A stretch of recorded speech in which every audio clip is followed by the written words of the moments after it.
Fernand Pellenberg was born the heir of the Pellenberg family, one of the wealthiest noble houses in the entire Armenian Empire.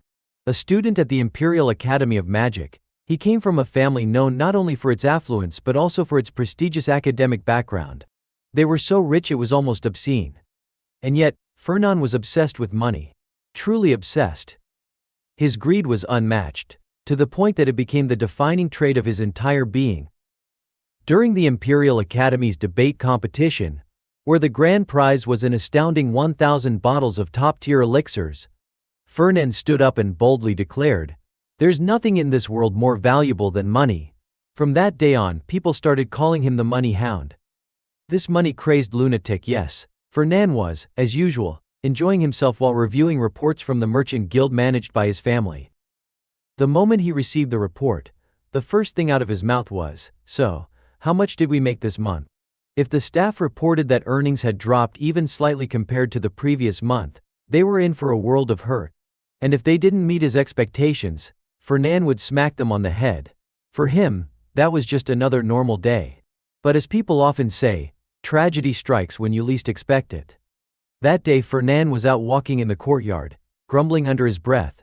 When are they going to start working hard enough to actually earn their pay?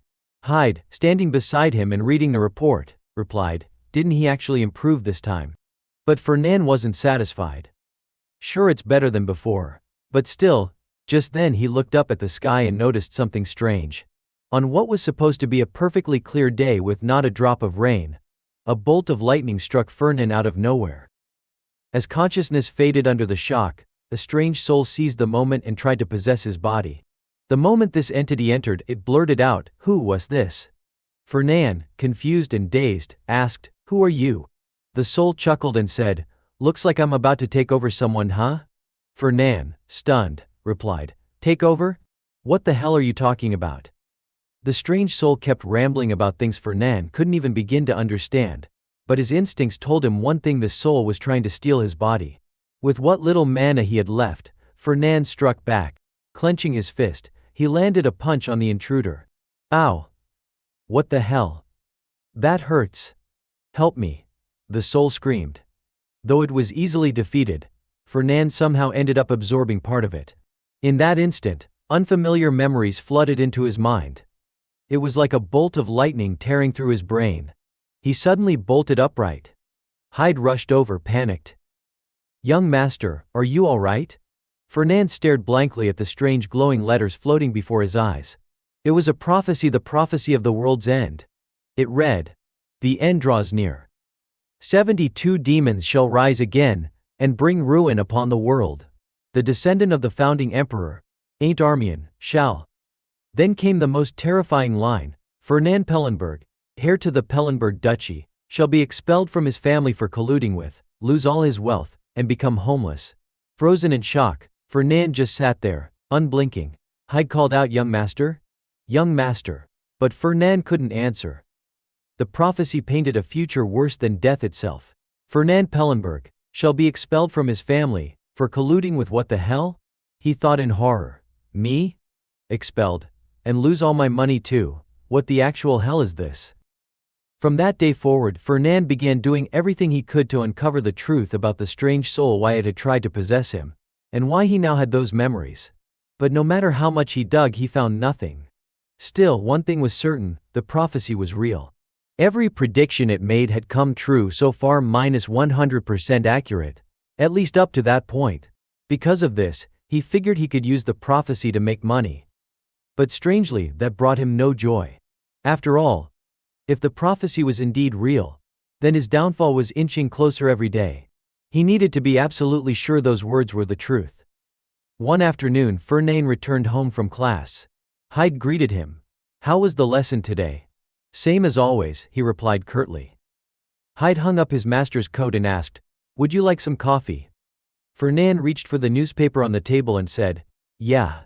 As he scanned the pages, flipping through in search of something specific, he muttered, "Where's the news about the academy?" Hyde watched quietly for a moment before asking, Young master, have you been feeling unwell lately?" Fernand looked up, confused. "No, why?" Hyde continued, "It just seems like you've been more anxious than usual." Surprised, Fernand asked, "Since when?"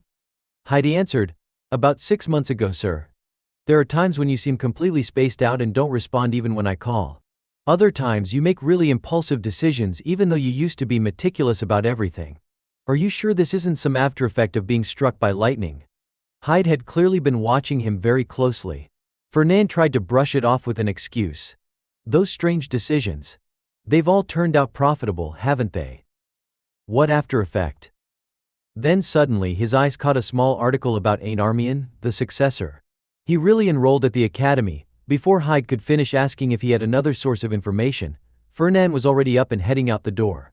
I'm going south for a bit. Hyde called after him, what about your coffee?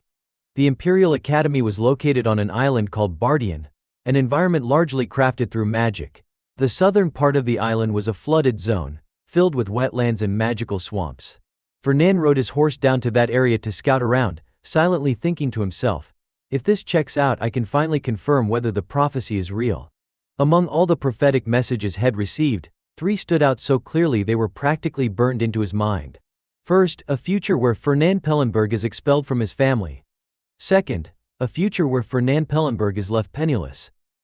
And third, a future where Fernand Pellenberg becomes homeless. Just thinking about those fates made Fernand panic. He urged his horse to go faster, mumbling, no, this can't be happening.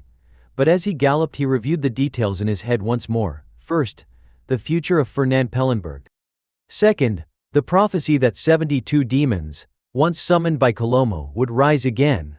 And third, the future in which Ain't Armian saves the world from those demons. Ain't Armian, a name known by everyone in the Empire. A direct descendant of the founding emperor, Carlinhos Armian. The Armian family had built the entire empire and once ruled over 5 neighboring kingdoms. But after 1,000 years, their power had long since faded. The prophecy didn't say much beyond that Ain't Armian would central role. After passing the academy's entrance exam, instead of going home, Ain't had headed straight toward the southern wetlands. His reason for enrolling in the academy was to search for a map said to have been left behind by the founding emperor himself. From that point on, everything related to Ain't had been unfolding like the pages of a novel, detailed, dramatic, and eerily precise. If Ain't kept acting in line with the prophecy, that would be the clearest way to prove its validity. He wasn't just a key figure in the prophecy, he was also directly linked to Fernand's own bleak future. At some point, Fernand had even come across what appeared to be expulsion documents, ones that seemed to have been written in advance. As Fernand brought his horse to a stop and looked around cautiously, a deeper worry gnawed at him. The worst part is, I don't even know why Ain't Armian hates me. He couldn't read the prophecy in full, some parts had been deliberately blurred out. He could only grasp a rough outline of future events, not the full picture or the nuances of relationships. According to what he pieced together, it seemed that at some point, he had teamed up with demons. Fernand frowned. That doesn't make any sense. Me? Working with demons? Fernand searched the area thoroughly. He's got to be around here somewhere. Ain't was currently searching for a dungeon hidden deep within the wetlands. A place said to contain a legendary sword left behind by the founding emperor, along with the soul of the emperor. Fernand did the math. If the prophecy is accurate, then this guy's a prime candidate to be the world's savior. A true hero. Suddenly he let out a low, bitter laugh. If he weren't so important to the prophecy, I would have killed him already. Who the hell does he think he is, taking all my money like that? Then, a strange smell hit Fernand's nose. Blood. A thought flashed through his mind. Right, I remember now. He was wounded by a croaker while searching for the dungeon. That made sense. Even if he was destined to become a hero, for now Ain't was still inexperienced. Taking on a top-tier predator like that was probably too much for him.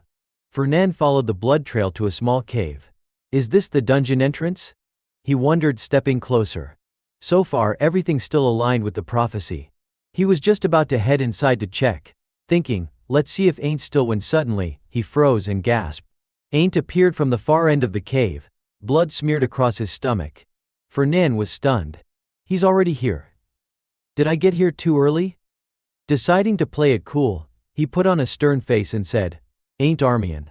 First years aren't allowed in this area. Ain't looked confused. You know who I am? Fernand raised an eyebrow. Is there anyone in the Empire who doesn't know who you are? Ain't gave a polite nod. My apologies. And you are? Fernan, he replied. Ain't's eyes widened. Wait, Fernan? Fernan Pellenberg? Fernan scowled, pretending to be annoyed. What, too casual? I'm a year ahead of you, you know. Flustered, Ain't quickly corrected himself. Right, sorry. Sir Pellenberg. Feigning ignorance, Fernan asked. You get injured by a lizard man or something? Ain't answered honestly. It was a croaker. Fernan let out a mock gasp. A croaker? Those are rare. You've got some real bad luck. He then shoved a potion bottle into Ain't's hand. Here. This one's high grade. Way more effective than 10 low-grade potions. Ain't was taken aback. High grade? Fernan? I seeing Ain't skip the formal address. Fernan cut him off sharply. Sir Pellenberg. Ain't paused awkwardly and explained, right, sorry. It's just, I don't have any money. Fernan replied coolly. I don't need your money. He went on, your family may not hold the power it once did, but I'm pretty sure you'll become someone valuable. After all, you carry the blood of the founding emperor. Let's just say I'm making an investment. Ain't looked at him in surprise, thinking to himself, maybe Fernan Pellenberg isn't the money-crazed maniac everyone says he is. He actually seems decent. Thank you, sir, Ain't said earnestly. But inside, Fernan was screaming. That potion was damn expensive. If it weren't for the prophecy, he would have never ever handed it over. He quickly changed the subject. You're lucky, you know. Back when I was a first year, anyone caught sneaking around like this got punished right away. I'm letting this slide. Got it. As expected, Ain't was deeply grateful. Yes, sir. Thank you, Sir Pellenberg. Fernan nodded. All right, I'll see you around. Ain't bowed respectfully. Thank you again. I'll repay this favor. Fernan pretended to leave, but then doubled back and hid nearby to keep watching Ain't, still bitter about having given up such a valuable potion. He watched as Ain't drank it, then made his way into the dungeon. After waiting a while, Fernan followed him in. As he stepped inside, Fernan looked around and muttered, I was honestly still skeptical, but this really is a dungeon. The place looked cleared out, nothing in sight. Guess Ain't already wiped the place clean. He reached out and grabbed one of the lamps hanging on the wall, his brow furrowed. Weird. I can't sense any traces of mana, even though there are so many magic lamps here. He observed more closely and soon realized. They're absorbing mana from the surrounding environment. Eternal magic lamps. His eyes narrowed. And the kid just left them behind. Does he have any idea how much these things are worth? Fernan was starting to think that Ain't seemed a little too naive. Nothing like the composed, capable hero described in the prophecy. Is it really okay to leave the future of the world in this guy's hands? According to the prophecy, Ain't had been wounded when entering the dungeon, and not only that, he'd been badly shaken up after falling at the entrance. He'd clenched his teeth, his whole body aching, and chugged down every potion he had. But the injuries didn't heal. They were too severe, and his potions were all low grade. Still, he pressed on. Something primal, instinctual was pushing him forward. Then he saw a sword embedded in a pedestal. It looked ordinary enough, long, plain, nothing flashy. And yet, he couldn't take his eyes off it. It called to him. Not with words, but with a pull that echoed in his mind, resonating with his very soul. The moment Ain't gripped the sword, brilliant light burst through the dark chamber. And when he opened his eyes again, he was no longer in the dungeon. He was standing in a narrow alleyway within the Imperial Academy. Back in the dungeon, Fernan noticed something faint on the stone pedestal, a subtle trace of magic. Barely visible, but still there. This must have been where the sword was placed. Ain't had vanished. That confirmed it, the prophecy was real. And if that part was true, then so was the rest. Fernan's mind flashed back to the prophecy about his own fate. The expulsion document. Every privilege and possession tied to the Pellenberg name, everything the head of the Pellenberg household had ever given him would be stripped away. None of it would belong to him anymore. Not a single thing. And the head of the family had said it clearly, don't ever show your face to me again. No, not just to me, don't show your face to anyone. That's the most mercy I can offer you. There was no denying it now. That was his future. Clutching his head in despair, Fernan groaned, I'm going to lose everything. He clenched his jaw and growled through gritted teeth. What the hell kind of screwed up future is this? Ain Armian, the one recognized by the prophetic scripture, the hero chosen by fate to protect the world from demons. And the one who would eventually leave him with nothing, Fernand sat at his desk, doing calculations. Still, Ain't was like a rising stock. He should rush in and wag his tail like a loyal dog. But the Ain't described in the prophecy was completely different from the one standing before him now. He was someone who valued honor over wealth. If Fernand wasn't careful, it could backfire horribly. He suddenly imagined Ain't's wrath. "You shameless bastard, trying to bribe me? Eliminate him immediately." Fernand sighed, unsure of how to approach him. "This is tough," he muttered. Hearing that, Hyde asked, "What's tough?" Fernand replied, "Hyde, imagine there's a merchant guild that's been consistently growing. If you had a chance to invest, what would you do?" Hyde set down his coffee cup and answered without hesitation, "I'd invest right away." Fernand raised a brow. "But what if the guild's motto doesn't align with your values?" Hyde looked serious. "Does it matter? Isn't it you who always says, 'With money you can follow any motto'?" Fernand found himself agreeing. He had been too caught up in thoughts of demons and the fate of the world. But at its core, this was about investment, risk management, and reaping big returns. Personality differences meant little in the face of massive profits. Still, he needed more detailed information on Ain't. He stood up abruptly, grabbed his cloak and headed for the door. "I'm going to see him myself." "Wait, who are you going to see?" Hyde called after him. "You've got a visitor scheduled." He sighed, clearly exasperated. Just like yesterday, where did he run off to this time? At the academy, dormitories were assigned based on entrance exam rankings.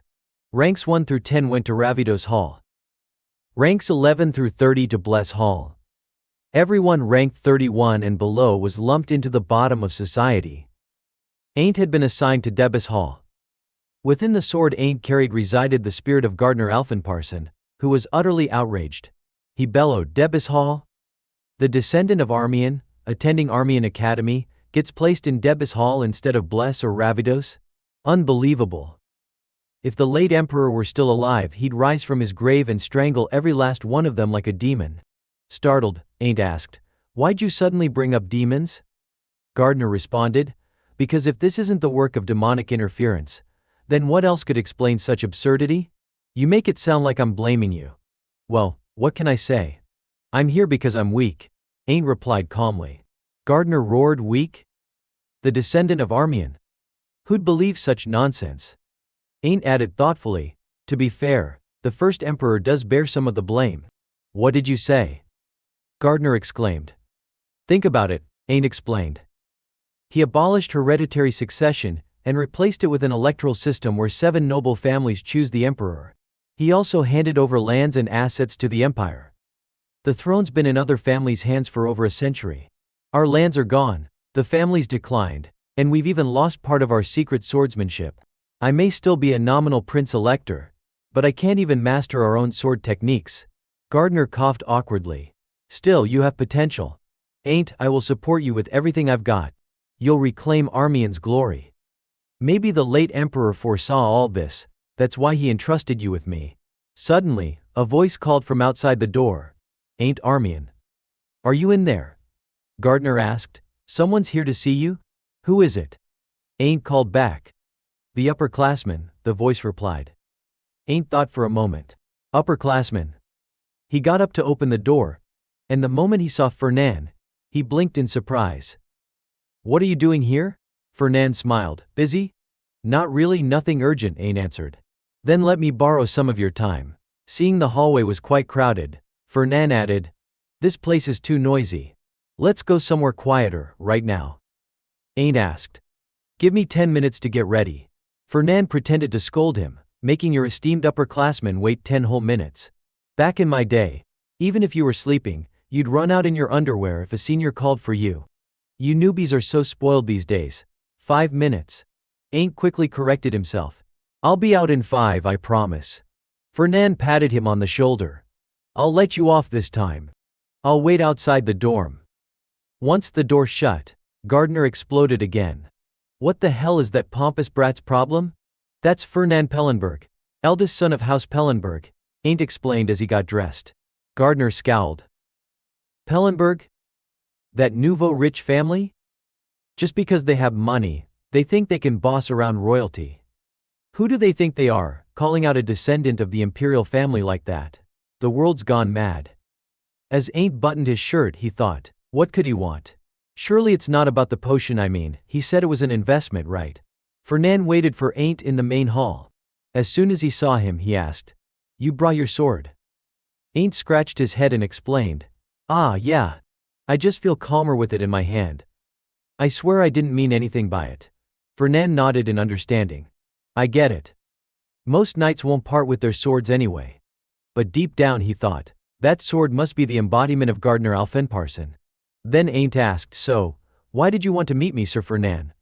Fernan replied slowly, oh, it's nothing. I just wanted to have a meal with you. A meal?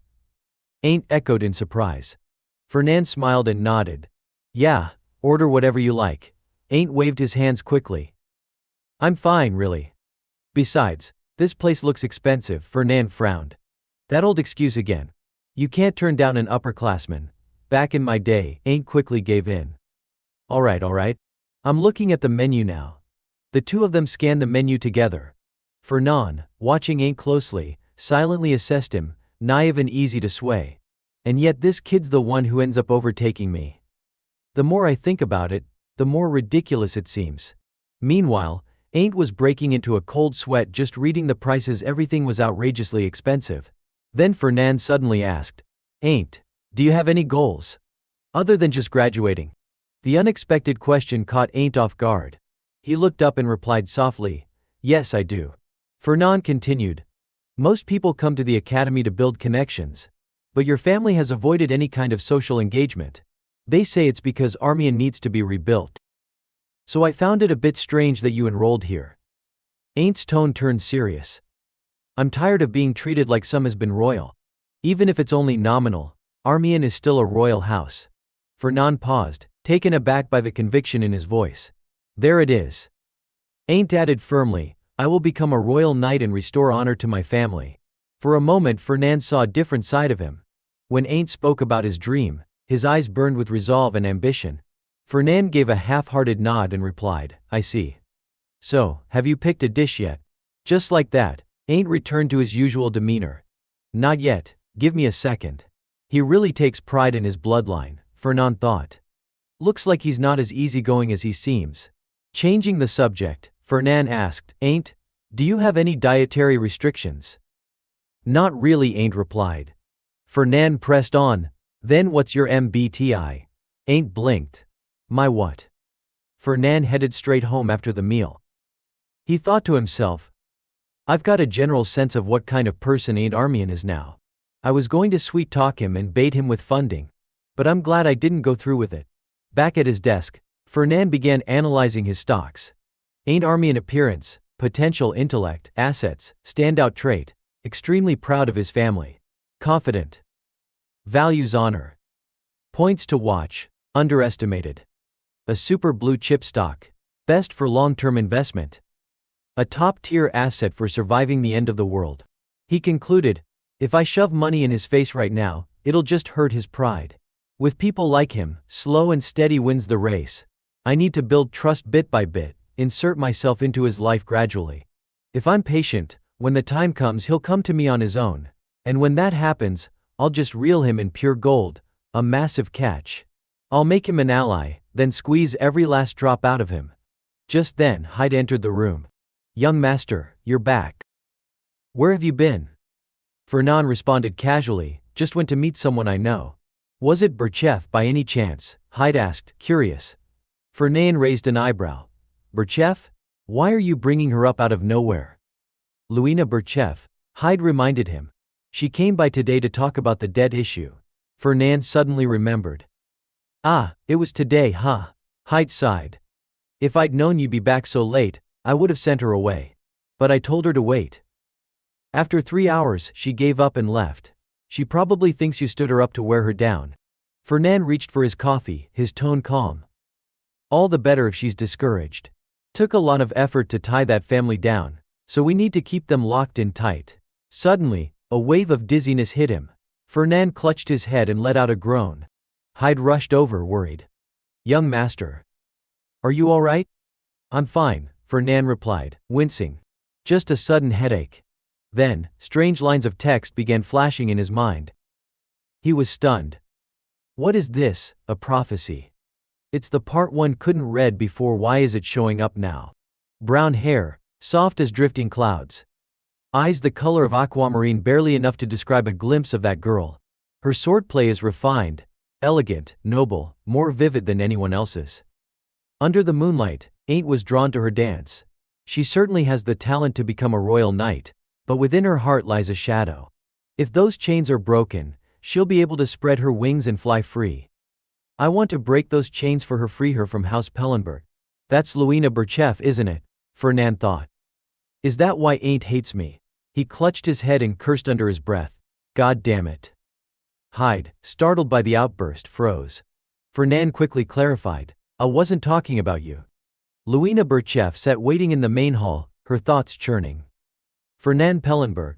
He stood me up on purpose yesterday, and now has the one calling me in.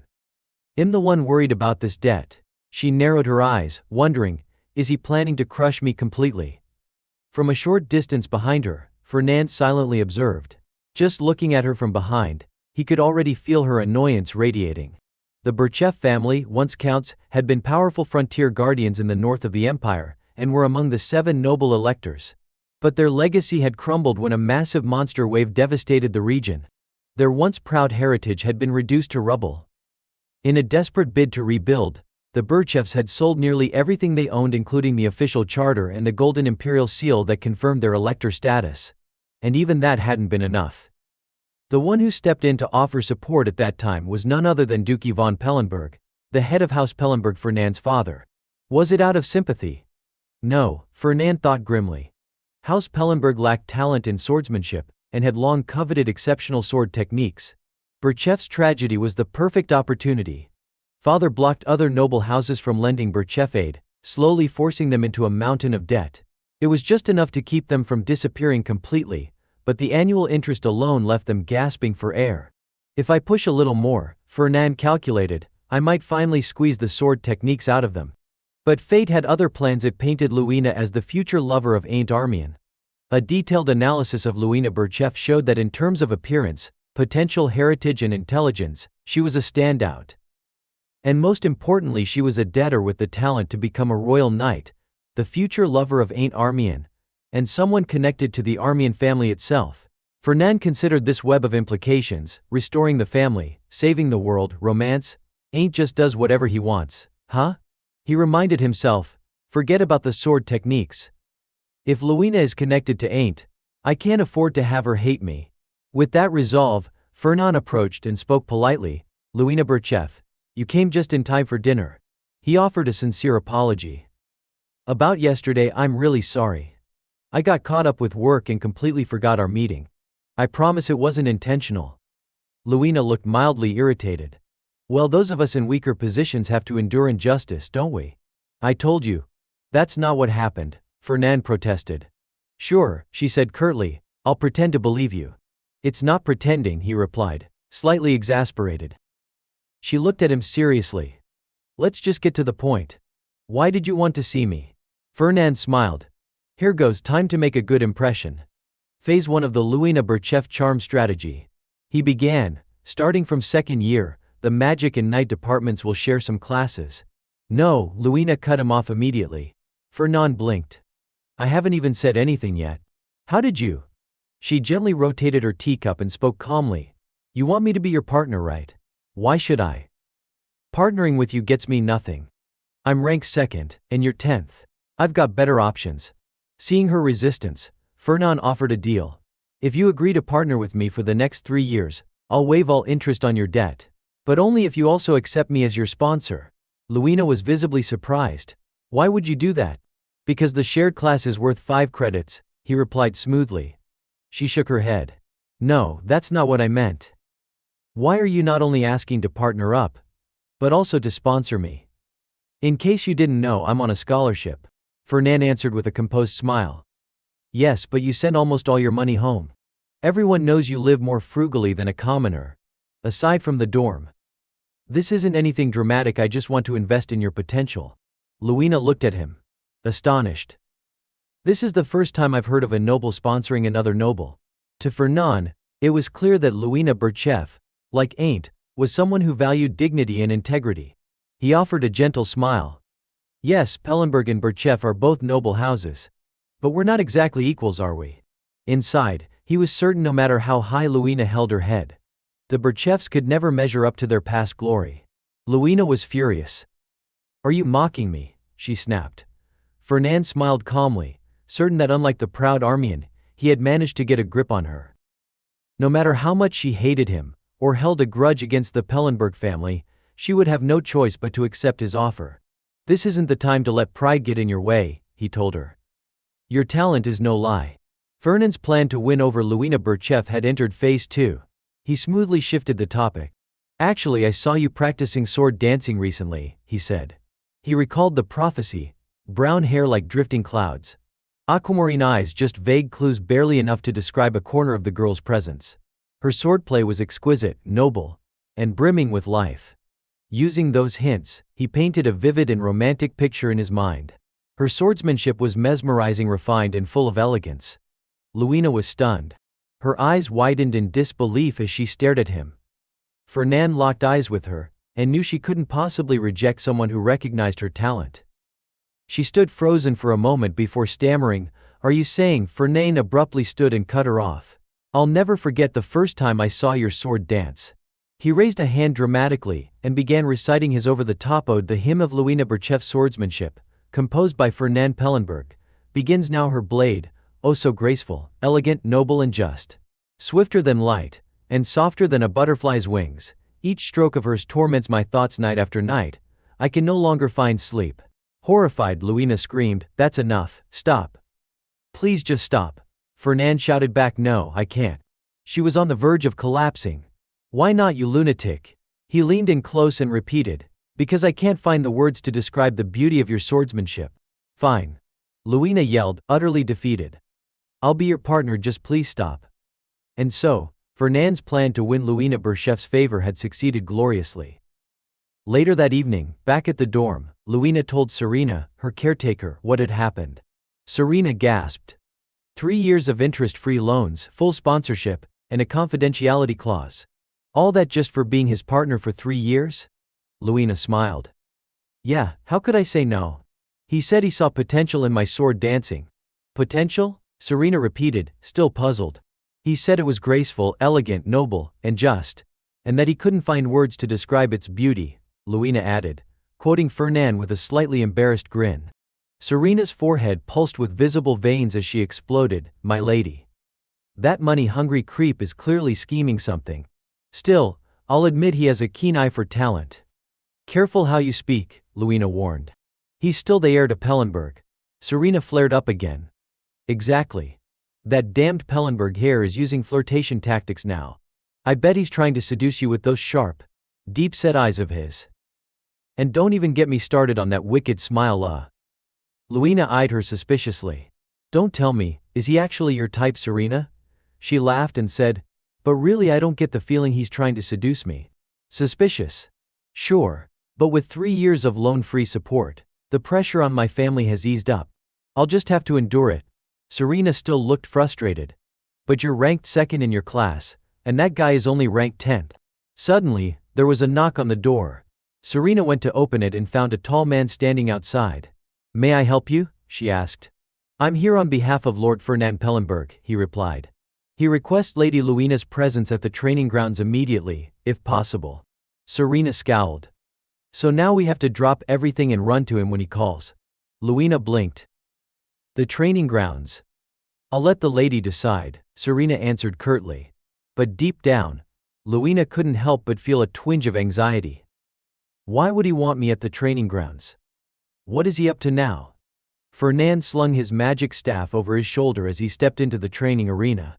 From what he knew, Luina Birchev was consistently ranked second in their class, right behind a second-year knight named Almond Donnertz, whom she had never managed to defeat.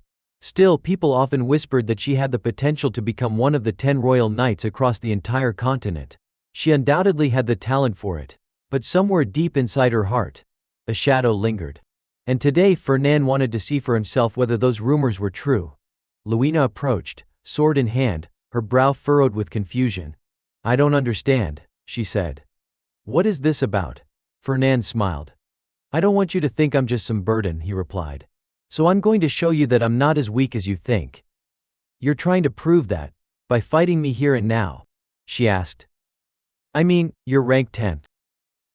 Sure, living in the Ravados Tower proves your skills are noteworthy, but the gap between rank 2 and 10 is huge. Fernand remained undeterred. Let's just give it a try, he said. Luina unsheathed her sword. Fine, if that's what you want. I've been meaning to see what you're capable of anyway. I'll even let you make the first move. Raising his staff, Fernand said confidently with pleasure. He began chanting a spell. The orb atop his staff lit up with a brilliant glow, and a wave of mana rippled outward. His incantation echoed through the arena and Bani Batni Riong, and in response, a barrage of ruby-colored stone formations erupted from the ground, surging toward Luina like missiles. She swung her sword with precise force, the air erupting with booming crashes. Her strength was undeniable. Each strike was fast, clean and powerful enough to obliterate nearly every incoming stone projectile. But just when she thought she had taken control of the situation, she noticed something had changed. Fernand's magic had shifted. She barely had time to turn around before she saw his reinforced magic array glowing with even more intensity than before. It was just a simple follow-up. His next attack had been supercharged while she was still busy with the first wave. Luina's eyes widened. Did he just damage the arena floor? She thought in disbelief. The entire surface was reinforced with strong enchantments strong enough to withstand a direct hit without a single crack. And yet now, it looked like the very floor was beginning to fracture. It hit her then. Fernand Pellenberg. He's been hiding his true strength all along. The orb on his staff blazed brighter, and his crimson eyes gleamed with smug satisfaction. The ground beneath them suddenly erupted as dense clusters of stone surged upward, relentlessly bombarding Luina. She struggled to fend them off, leaping into the air in a desperate attempt to avoid the onslaught. Her heart raced in panic. This can't be real. High-level magic spells cast one after another? And he's even using multicasting techniques. Just how much mana does this guy have? This wasn't the strength of someone ranked 10th. She had completely misjudged him. At this rate, I'm going to lose. Quickly regaining her focus, Luina conjured a protective barrier around herself. A vortex of power swirled, pushing back against Fernand's ferocious assault. He looked slightly surprised, then smiled. One section of the nearby wall crumbled under the intensity of the battle. Reinforcing his magic, Fernand launched another round of attacks. But Luina held her ground. With sword firmly in hand, she launched forward in a lightning-fast strike. Her power surged like a thunderstorm, unstoppable, overwhelming. In the blink of an eye, Fernand's staff hit the ground. Luina froze, her blade now resting just inches from his head. Fernand smiled and calmly said, I concede. Luina snapped, Are you mocking me? But he simply replied, I'm not mocking you. I've just run out of mana.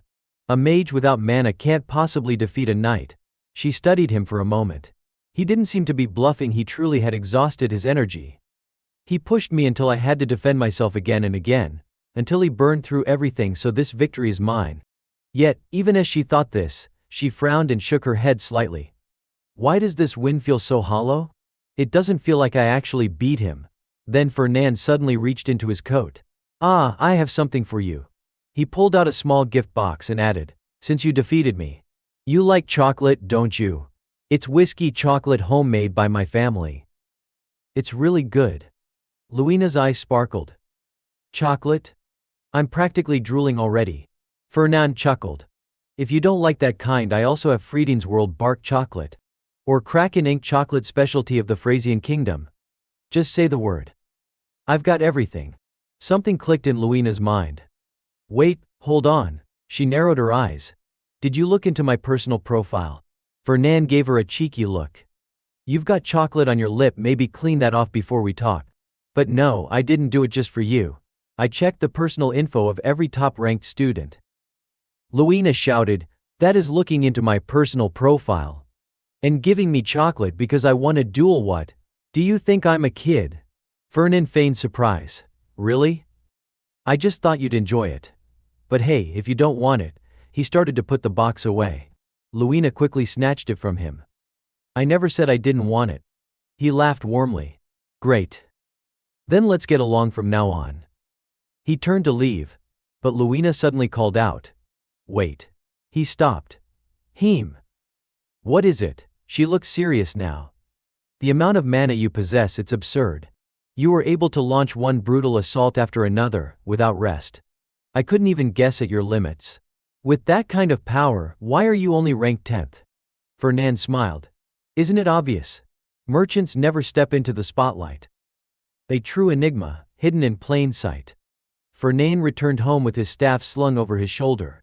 Seeing the tattered staff and a pile of broken components on the table, Hyde raised an eyebrow and asked, "What on earth happened here? Did you destroy the mana reservoir and the mana amplifier?" Fernan, rummaging through his coat, replied nonchalantly, "I had a duel with Luina. She's really strong. Even though I came well prepared, everything still got wrecked. Not only that, she pushed me to the point I ran out of mana, and she still stood tall until the end." He placed a small crystal orb on the table. Hyde let out a long, exasperated sigh. Why would you waste such valuable gear on a sparring match with Luina Berchef? Is she really worth it? Fernan answered calmly. It was an investment in the future. Hyde looked baffled. The future? Yeah, Fernan said vaguely. Something like that. Hyde mumbled to himself. Don't tell me the lightning strike scrambled his brain again. Fernan sat in silence, reflecting on the duel. It was beautiful. He thought back to Luina's swordplay, swift, fluid, even elegant in a noble way. Aunt Armian was right. Now he understood why his father had long coveted the Berchef family's secret sword techniques. Luina really does have talent. Standing nearby, Hyde murmured, "Normally I can guess what you're thinking, young master, but this time I've got nothing." Meanwhile, Fernan was still lost in thought. But why has she never ranked first? Could it be her equipment? Suddenly, Heidi's loud voice jolted him back. "Young master. What are you going to tell the Duke about all this?" The Berchef sword style is his lifelong obsession. Fernan blinked. "Oh, that. Honestly, I wasn't thinking about it at the time. But now that you mention it, I'm starting to worry. Think he'll disown me?" Hyde gasped. "Disown you? No way. He'll probably just kill you and get it over with." Fernan recoiled. "Hey. I'm his own flesh and blood, you know." Hyde gave him a look that said, "Killing is faster than paperwork." Fernan said nervously, "He wouldn't kill his own son just for messing up his plans, right?" Regardless, he decided it would be best to write his father a letter explaining the situation with Berchef, and wait for a response. While writing, Fernan could already picture his father clutching his chest and collapsing from rage. After sealing the letter, his mind wandered into anxious thoughts. What if there's news about demons? What if father really decides to strangle me? A flood of unease came over him, but he tried to push it aside. Then, a few days later, the reply arrived. Fernan held the letter with a tense expression. "That was faster than I expected." Hyde nodded gravely. "Yes, the moment has come." Fernan asked, "Did he leave any personal message?" Hyde shook his head. "No message, but his expression says everything." Hyde looked as though he were about to cry. Fernan frowned. "Why do you look like that?" Hyde sniffled. "I just have a gut feeling. This is the last day I'll get to serve you, young master." Fernan scoffed. "Don't be dramatic. There's no way this is something I'd be disowned over. I clearly remember it was the Aunt Armian incident that got me disowned last time, for shaking hands with a demon." Hyde pulled out a handkerchief and burst into tears. "My dearest friend. Why now, of all times?" Fernan tried to calm himself. "This time it has nothing to do with demons. It should be fine." Then he opened the letter. Inside was a single line: "You've been possessed by a demon. Signed, disowned, Yvonne Pellenberg." Fernand's face froze. "Hyde, I need to go see my father. Right now." Hyde blinked. What did the letter say? But Fernan wasn't listening. A demon? No way. How did this even happen? Could it be that book? His thoughts swirled in chaos. I can't tell him I have a prophetic book. That thing doesn't even exist physically, it's all in my head. There's no way to prove it. If I tell the truth, he'll think I'm some delusional merchant. Or worse, he'll assume I'm trying to tarnish the family's reputation. I need to offer something to make up for the Berchef mess, Fernan resolved, marching toward the Pellenberg estate. The butler greeted him with a bow. "Please, this way, sir." All the while, Fernan was trying to find a solution. The book of prophecy, it's real, even if no one can see it. But how do I prove it? He knew the only way to avoid disaster was to present something valuable enough to balance the scales. He followed the butler to his father's study. As the door creaked open, Yvonne Pellenberg was seated behind his desk, pen in hand. He set it down and looked up at Fernand with a piercing gaze. "You seem calmer than I expected. I thought maybe you'd inhaled something, lost your mind, or worse." His tone darkened. "The demon slain by the late emperor has somehow returned and possessed my own son. If not that, then explain it. Why did you do it?" Fernand remained composed. "I decided to invest in the Berchef family, in a way I believe is more beneficial." Yvonne narrowed his eyes. "More beneficial than a top-secret sword manual?" Fernand hesitated, then said firmly, "That's something I can't tell you." Yvonne's voice sharpened. "Fernand, that wasn't a request. At this moment you're a disgrace and idiot squandering our family's wealth." Fernand didn't flinch. He looked his father squarely in the eye. "I understand. But my decision stands. If you give me full authority over the Berchef situation, I'm confident I can turn a greater profit than that sword manual ever could." Yvonne's gaze hardened. "Is that so? Then let me ask you this again, where does that confidence come from?" Fernand answered without wavering, "I can't say." Suspicion clouded Yvonne's face. "Ridiculous. I never taught you to act so recklessly. Do you not understand this isn't something you can fix with a few childish excuses?" Fernand realized his father wouldn't budge. "Just as I thought, I have no choice but to use the information from the prophecy as leverage. I didn't want to play this card so soon, but I'm out of options." He responded calmly, "I'm not making childish excuses. In exchange for taking full responsibility for the Berchef situation, I'll give you a piece of information, something only I know." Yvonne tapped the desk with his fingers, then softened his tone. "Information only you know?" Fernand explained, "You're aware that I've built my own intelligence network?" His father gave a skeptical smirk. "I suspect it's barely better than children playing pretend.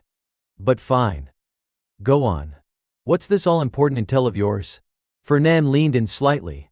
"To the west of the Aras mountain range, within the territory of Viscount Donnertz, there's an undiscovered mana stone mine." Yvonne straightened in surprise.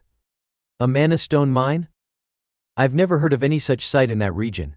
How did you find this out?" "Your immature little network. Sounds like a bunch of kids digging holes in the dirt." Fernand replied evenly, "But it's often children who dig, and occasionally, they stumble upon a coin buried in the ground." He added, "That location in Aras has enough potential to offset the entire Berchef loss. And then some." Those words made Yvonne's expression change. Fernand pressed on with conviction, "It's a gold mine, father. Magic stone is a type of ore infused with mana, considered one of the most precious resources in the world. Naturally, that means it brings in money, a lot of money. However, the magic stone mine in the Aras Mountains was only vaguely mentioned in the prophecy, with no concrete details provided. I've never seen it with my own eyes, so I have no idea how big or small it actually is. But at the very least, it's enough to buy me some time." Fernand laid out his plan. The shipment run by House Donnertz had recently been lost in a storm, and their current financial situation was far from stable. If timed right, he could seize the mining rights to the magic stone deposit. Quietly, he also calculated the risk of the prophecy being exposed. He decided it was best to delay revealing anything about it for as long as possible. Yvonne said, "If what you're saying turns out to be true, it could indeed make up for the losses you caused. But we'll need to verify everything. That will take time. For now, just focus on your studies. When we have results, I'll call you back." Fernand responded firmly, "Understood." He immediately turned to leave, though a sense of unease lingered in his heart. Did I really manage to calm him down? Why does it feel like I just shaved 10 years off my life expectancy? Suddenly, Yvonne called out, "Fernand." Startled, Fernand stopped and turned back. "Yes, father?" His stomach twisted with anxiety. "What now? Did I mess something up again?" But his father simply said, "While you're here, let's share a meal. I can't just keep sending you off like that." Fernand let out a quiet sigh of relief. "Right, of course." The thick office door closed behind him. After Fernand left, Yvonne wasted no time reprimanding someone else. "I'm rather disappointed in you. Even the Black Tortoise couldn't uncover what he just told me." Note to readers: the Black Tortoise is the intelligence division under Duke Pellenberg. Orlando Yvonne's Yvonne. "I'll have the entire thing reinvestigated from the top." "Don't be too harsh," Yvonne advised. "Take your time." He paused, then changed the subject. More importantly, what do you think of Fernand? Orlando chuckled. Sounds like you're looking to strike a deal with your own son. You've become quite the businessman, my lord. Still unsure, Yvonne mused aloud, I remain suspicious. I have no idea how he managed to discover that magic stone deposit. But we'll get to the bottom of it. Maybe we should bring in the mining surveyors. You mean the golden pillars? Orlando asked. Note, the golden pillars are Fernand's own intelligence unit. Yvonne analyzed the situation. Fernand understands the profit potential of minerals very well. That's exactly why. Despite his natural talent for fire magic, he chose to specialize in earth magic instead. Of course, we still need to verify the intel. Orlando speculated. But there's a real possibility the young master truly does control the golden pillars. He may have even expanded the organization enough to access mineral veins others can't. Yvonne smiled in satisfaction. That boy has been obsessed with minerals since he was little. Who would thought he'd actually make something of that obsession? He glanced at the paper in his hand. A magic stone mine. Whose brilliant son is this, anyway? But then his expression hardened. He gave an additional order. One more thing. Investigate that girl, Luina Burchef. I want to know exactly what she did to charm my son. Orlando asked. You believe the young master has fallen for Luina Burchef? Yvonne replied calmly. I've said my piece. Now go. If there's no profit, we don't invest. But if there is profit, then you damn well put money down. He paused briefly before adding. And if you're investing with no clear reason, then your eyes must be set on something else. If it's not youthful love, then what is it? Still, I can't shake the feeling that this isn't everything. That money-obsessed brat, what exactly did he choose in the end? In the grand hall, Luina was enjoying a large cup of ice cream when Fernand asked, So, Alia Tortega partnered up with Carlos Deniv. She nodded and replied, Yeah, Carlos chose Alia right after I said I'd be classmates with you. Curious, Fernand continued. Alia Tortega, she's ranked 4th in the night division, right? Luina nodded again. She used to be ranked 5th, but she's improved dramatically. Fernand pressed on, You told Carlos you were partnering with me. She replied casually. The rumors are already spreading. No point hiding it. Everyone's going to find out sooner or later. People are already saying I partnered with you for money, everyone's guessing that. I just have to face it. And, well, it's not entirely untrue. Fernand smiled. Well, I really do like money. Luina thought to herself. Unbelievable. No wonder people call him a money maniac. Honestly, that's exactly why I hate him. Suddenly, Fernand pulled something out and said, Here, take this. She looked at him, surprised. What is it? He handed over a small package. A potion and an exchange voucher. The potion's brewed from mandrake root, and the voucher can be used at a weapon shop owned by my family's company. You can trade it in for high-end gear. Luina looked at the valuable items and said firmly, I can't accept these. I won't be able to return them. Fernand reminded her, Did you forget the contract we signed? The sponsorship agreement. She replied bluntly, Even if that's true, giving me something made by Golden Tortoise Trading is way too much. This is more like a gift. Don't you think you're overdoing it? Golden Tortoise, that's your Pellenberg family's firm. Fernand chuckled and nodded. Luina continued, Judging from your reaction, even you think so. But he responded confidently, No. In his heart, however, he admitted, Yeah, I'm definitely overdoing it. But if this is what it takes to win her over, and avoid becoming a beggar in the future, then it's a bargain. And if she becomes strong enough to fight demons by my side, then it's more than worth it. Luina still refused. No, it's too much. I really can't accept it. Fernand calmly replied. Refusing sponsorship would be a breach of contract. That's a valid reason to void the deal. And the penalty is probably, Luina quickly interrupted, panicked. Fine. I'll take it. Fernand stood up. Great. I'll see you in class. I've got a few things to take care of. I'll head over later. As he walked away, Luina sat there worried. Even if it's a sponsorship, this stuff is just way too expensive. Then a thought crossed her mind. Wait, was there a penalty clause in the contract? She mentally tried to recall the terms. Was there one? No, I'm pretty sure there wasn't. Suddenly, a wave of dread hit her. Wait a second, he lied to me. He tricked me into accepting these things. Is he really trying to win me over just to steal my sword techniques like the nanny warned? Go ahead and try. But don't dream of ever succeeding. Meanwhile, the first-year night division class was starting. Fernand stood on a balcony, watching from afar. He muttered to himself, "Ain't Armian should be here for this class. Where is he?" A moment later he spotted him. Ain't was standing with a group of students across the sparring grounds.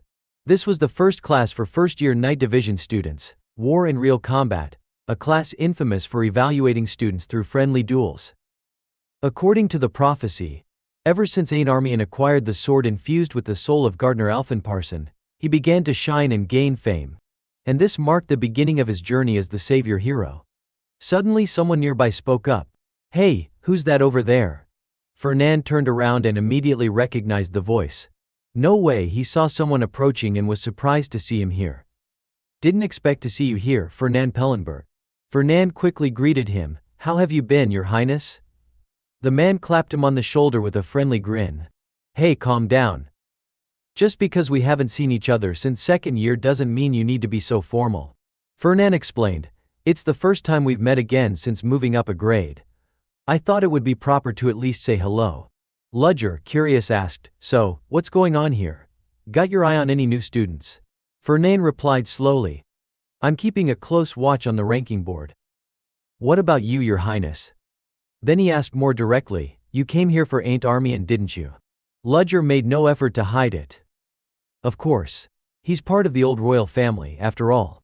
In the past 100 years, no one from the House of Armian has ever enrolled at this academy. So naturally, his presence stirs up curiosity, right? Fernand thought to himself, Ludger Schwaben, second prince of the current ruling imperial family, the House of Schwaben. They've held the throne for 3 generations, since being elected royalty 100 years ago. While they share common ancestry with the Armian line, the relationship between the current royal family and the old royal house has grown tense. Moreover, Ludger is a man who deeply values power and wants the Schwaben bloodline to continue ruling. That makes Ain't Armian, a bearer of purer royal blood, a serious threat. Suddenly, Ludger looked down at someone below and said, "I think he is just as curious about Ain't Armian." Fernand looked in the same direction and gasped, "Wait, is that Varon Kalbunder?" Ludger confirmed, "Yes. He got into the night division as the runner-up this year." The Kalbunder family is eyeing the spot that the fallen Armian line used to hold among the 7 elector families. Maybe that's why he's been staring so intently at Ain't all this time. Could that be why he's been staring so intently at Ain't Armian all this time? Fernand recognized Varon Kalbunder. So it really is him. What a coincidence. Perhaps this was the very beginning of the connection between Ludger and Varon. In every epic tale, there's always a villain the hero must overcome to grow stronger. And in this case, Varon seemed obsessed with Ain't, the prophesied hero. Defeat him. Prove to everyone that the past is just that, the past. I see it now. Ain't Armian, I will sever the last root of the Armian bloodline. Varon Kalbunder was destined to be the next rival. Right then, Professor Grad called out, "After Anton Dennern, next up is Ain't Armian." Fernand glanced at the scene below and mused, Ludger Schwaben and his lackey, Varon Kalbunder, both happen to be here today. We are witnessing the true beginning of the hero's journey. Could this be fate? How exciting. Let's see how this goes. Professor Grad raised his hand to signal the match. All right, here we go. In Fernand's mind, the image from the prophecy played out vividly. Ain't Armian standing victorious, the crowd erupting in cheers. He won. Ain't defeated Anton Dennern. At that very moment, the name Ain't Armian began to truly spread among students and faculty alike. Both Ludger and Varon were visibly shocked. Fernand, on the other hand, was filled with exhilaration. Could this prophecy prove that I was right to invest in Ain't after all? Professor Grad gave the signal. Begin. And to move first, fast, dangerously fast. Ain't felt a flicker of panic and instinctively raised his sword to block the strike. But Anta followed up immediately with a sweeping slash aimed at Ain't's neck. Ain't jumped high to avoid it, then tried to land safely. Just a few exchanges in, he was already breathing heavily. Ludger commented with a smirk, I heard the matchups were randomly assigned. That Ain't Armian kid is seriously unlucky. Anta Dern ranked 10th in the entrance exam. Ain't? All the way down at 38th. This was a mismatch from the start. The fight grew more intense with every passing second. Ludger sighed. He's getting crushed out there. Well, he is ranked 38th. I wasn't expecting much. Still, what a boring match. He gave Fernan a pat on the shoulder. Nothing worth watching here. I'm heading out. But Fernand's gaze remained locked on the arena. Not quite nothing, he murmured. Him. Ludger raised an eyebrow. Down below. Ain't suddenly lashed out with a rapid thrust. Anta barely managed to step back in time, but the tip of Ain's sword sliced clean through his shirt. Anta froze, staring at the tear in disbelief. The crowd erupted. What? Anta couldn't counter that. No way. He's ranked 10th. Ain't Armian. That ain't Armian. Even Varen looked caught off guard. Fernan thought to himself. He must been overwhelmed by Ain's aggressive offense. That kind of hesitation shows a lack of experience. But if Ain regains his composure and strikes back, he could flip the entire fight. Anta gritted his teeth and gripped his sword tightly. He was furious. You? Ranked 38? And you think you can beat me? He drew in a breath, then summoned his mana. A crimson whirlwind burst into life around him. One student whispered, Ain's doing better than I expected, but Anto's still gonna win, right? Another scoffed, yeah, well, lasting this long is already impressive for someone ranked 38. That's something, I guess. A girl sneered. Something. Please. He's still just ranked 38. Ludger, however, smiled faintly, his interest piqued. Didn't expect a low ranker like him to push someone in the top 10 into using their mana. I suppose the Armian name might not be entirely wasted. Even if he lacks talent, his effort is commendable. Fernan heard this and narrowed his eyes. Lacks talent? Ain't Armian? Not a chance. It's not that he lacks ability. He's just never had an environment that nurtured his potential. Back in the arena, Ain't was desperately fending off Anto's attacks. Even though the odds were against him, he showed no signs of giving up. To Fernan, Ain't was different. He was the one chosen by the prophecy. The protagonist of this world. Ain't suddenly appeared behind Anto, and in the blink of an eye, Anto's sword was flying through the air. He collapsed to the ground. Professor Grad shouted, Winner ain't Armian. Ain't raised his sword in triumph, his face glowing with joy. Varen scowled in irritation, while the rest of the students erupted in cheers. He did it. Ain't beat Anta Dern. Fernan couldn't help but smile. Just as I predicted. The prophecy is real. I didn't back the wrong person, I can already hear the money rolling in. He started plotting. As long as I guide him right, and turn him into an ally. Ludger stood frozen, still struggling to believe what had just happened. Ain't actually won. Fernan whistled. Next up, I'll try to recruit Luina. In the shared lecture hall, whispers spread as students noticed Fernan and Luina sitting together. Are they actually a couple? One student asked. Why would Luina accept that? Is it for the money? Another speculated. Fernan leaned his chin on his hand and muttered, How annoying. We're getting way too much attention. I don't like being the center of it. Luina replied calmly, just ignore them. They'll stop eventually.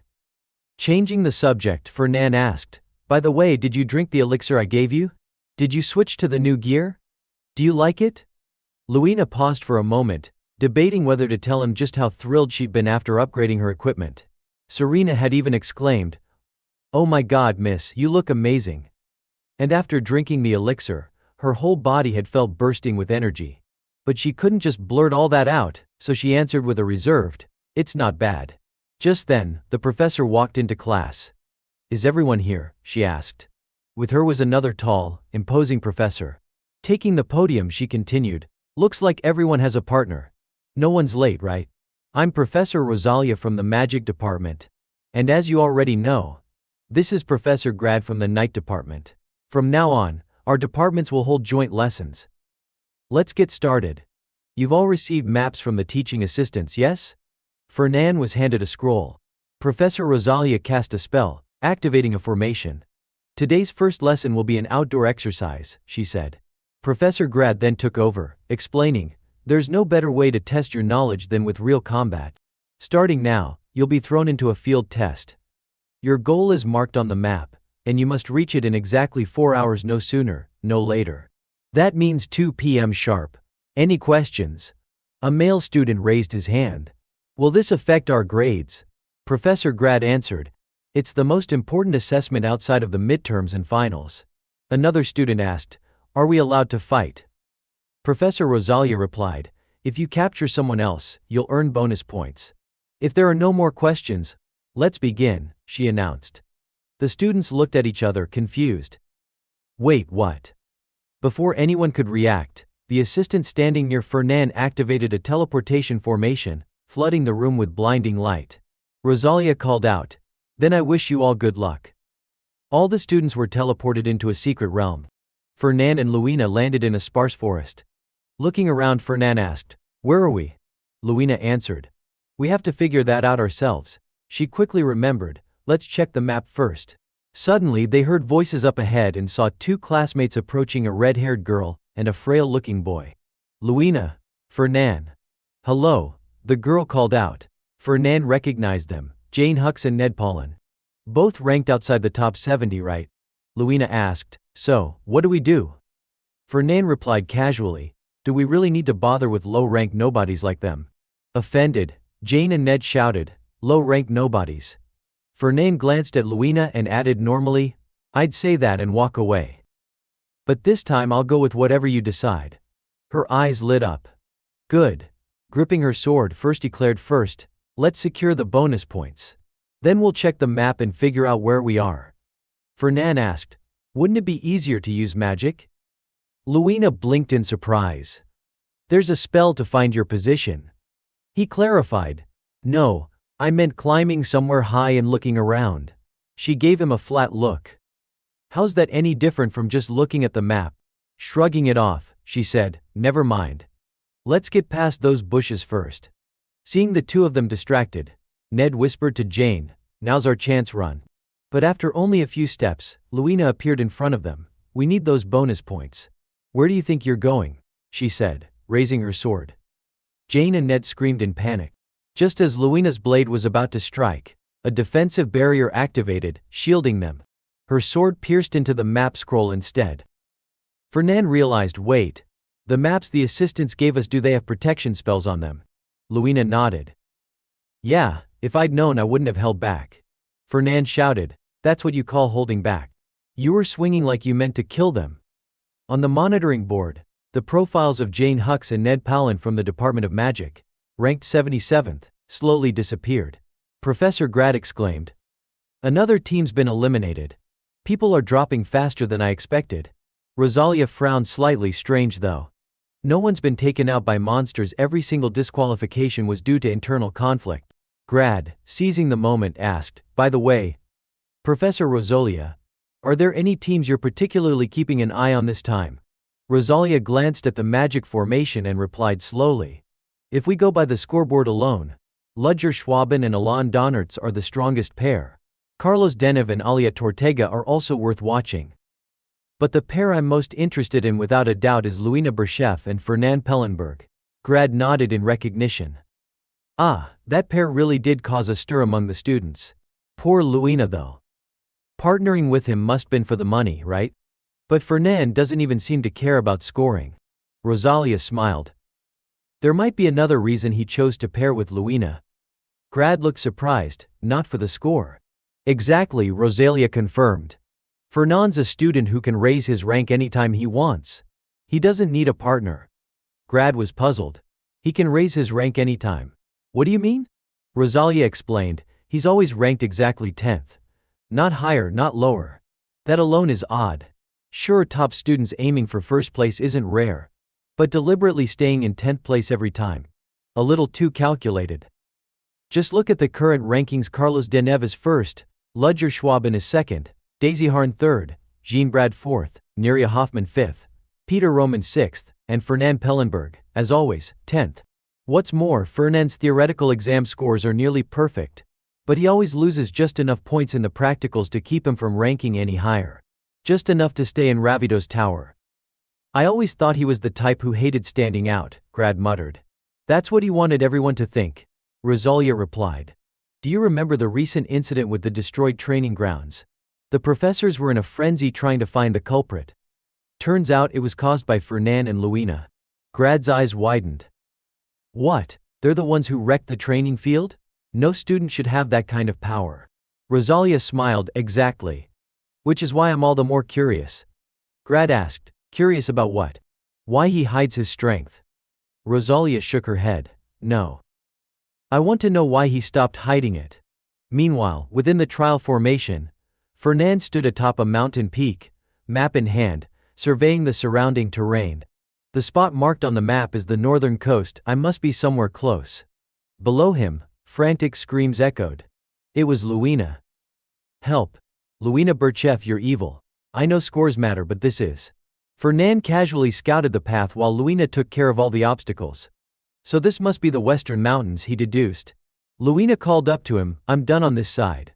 What about you, got the next destination figured out? Fernan leapt down in front of her and nodded. Yeah, we head northeast from here. We'll probably run into a few teams on the way. Luina grinned. Great. Fernan asked, planning to challenge the next pair already? Brushing her bangs aside, she replied, of course. There's still plenty of time. Might as well rack up some bonus points. Suddenly a massive boulder came crashing down from above. Fernan swiftly blocked it with his magic staff. A voice rang out. Well, look who we have here, Fernan Pellenberg. It was a familiar face, Carlos Denev, alongside Alia Tortega. Luina scowled. An ambush from behind. And you call that honorable? Carlos remained unfazed. There's no such thing as dishonor in real combat. Didn't the professor say this was a real-life simulation? His staff glowed fiercely, magical energy radiating outward. Did you really think I'd let you walk away after running into me this early? Let's go. His face was visibly tense, furious even. Luina was confused. Why is Carlos Denev so angry? Fernan guessed. He probably begged you to pair up with him, didn't he? Bet his pride took a hit when I got you first. He's still bitter about it. So petty. Luina frowned. Got me. That's a laugh. I don't belong to anyone. Upon hearing those words, Carlos looked visibly awkward, caught completely off guard. Fernan mocked him, someone your size, acting like a child, how embarrassing. Carlos's face turned red with rage, his voice cracking as he shouted, enough with the nonsense. Let's fight already. Fernan shrugged. Looks like this battle is unavoidable. Luina chimed in, that's fine by me. Taking down a high-ranking pair will earn us more bonus points. But since they're one of the top teams, you can't just stand around and watch this time. Fernan sighed. I know. I'll back you up, so go ahead and fight at full strength. Luina didn't seem entirely convinced by her partner's words. She narrowed her eyes and said, back me up. Don't overexert yourself. We've barely coordinated a single move. What kind of support are you even talking about? He smiled reassuringly. You and I are a team. Fighting solo won't get us anywhere, right? Don't worry. As he spoke, Fernan began weaving a formation, causing rocks and soil around them to levitate into the air, quickly surrounding their opponents. The mana he released grew stronger by the second, illuminating the battlefield. He raised his voice and called out, just trust me. Outside the lecture hall, Professor Rosalia suddenly sensed a major disturbance. There seems to be quite a large-scale clash happening over there. The Western Mountain region, Grad muttered. Have the students already started fighting monsters? She quickly ran a check and discovered that no monsters had appeared in that area. Let's take a closer look. The projection of the Western Mountain section expanded on the screen. Grad exclaimed, looks like the two teams you mentioned earlier have run into each other. Professor Rosalia's eyes lit up. My goodness, two top-ranking teams clashing like this now, this is going to be exciting. Grad smiled. Perfect. Fernan Pellenberg, I'll finally get to witness your true capabilities. Inside the rift, the battle between Fernand's team and Carlos's was growing more intense. Both sides had already charged into close combat, fighting at full force. Suddenly, Luina felt something strange. Why does my body feel so light? She wondered. A thought struck her, is this support magic? When did he cast it? She glanced over at Fernan. One hand gripped his staff while the other was busy weaving a support formation. She was stunned. He's casting support spells in the middle of combat? Noticing her surprised look, Fernan winked, as if to say, cool, right? Luina's expression twisted in disbelief.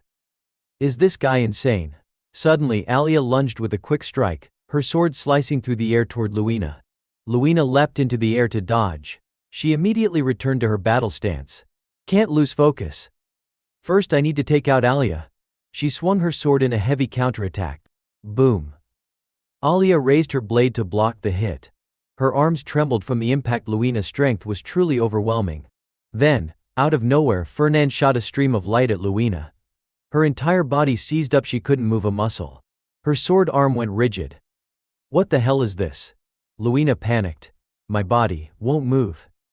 Alia instantly noticed something was wrong and grinned. Got you now. Luina gritted her teeth. You think this is over? Think again. Alia dashed forward, channeling her energy into a powerful slash aimed directly at the immobilized Luina.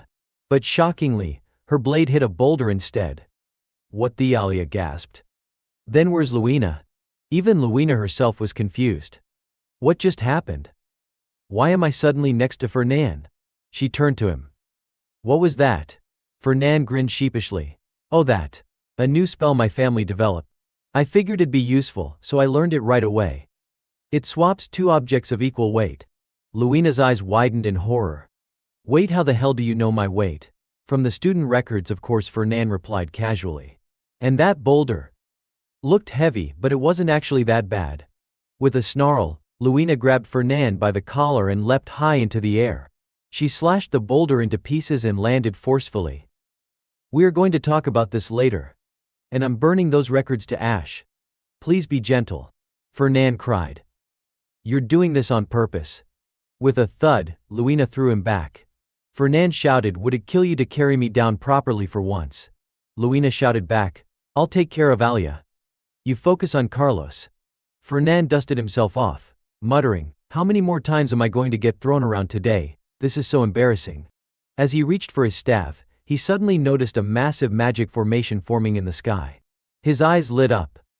That Carlos, I was wondering when he'd finally use that move. Carlos's signature technique, a torrential lightning storm summoned from above Dini's wrath. A towering column of light formed by dozens of bolts striking at once. It was a multi-layered spell, devastatingly powerful, far beyond normal student-level combat, and the very reason Carlos ranked first in the Night Division. Fernand reached inside his robe. Let's see, I did come up with a way to counter this. He pulled out two large magic crystals. Time to test it out. Let's see how well this works. He began chanting, and the crystals started absorbing and diverting the smaller arcs of lightning, slowly infiltrating Carlos's magic circle. Meanwhile, Carlos, fully focused, felt something off. Something's interfering with the spell. Explosions roared through the air as Carlos' massive spell formation collapsed with a thunderous crash. Kernan. Carlos shouted furiously. Smoke and debris billowed everywhere, swirling into a thick, blinding fog.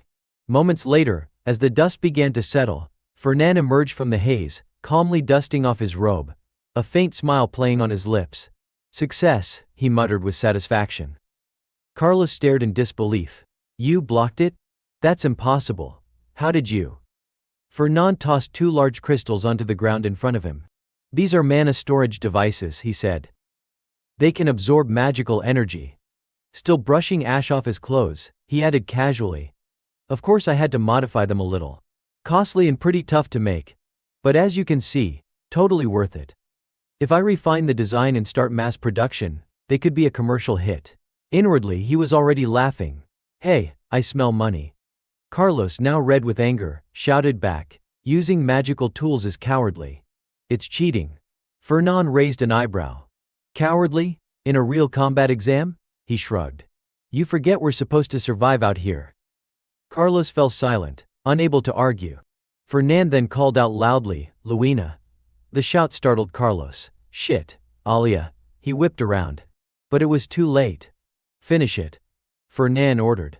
Luina's eyes flashed with cold fury.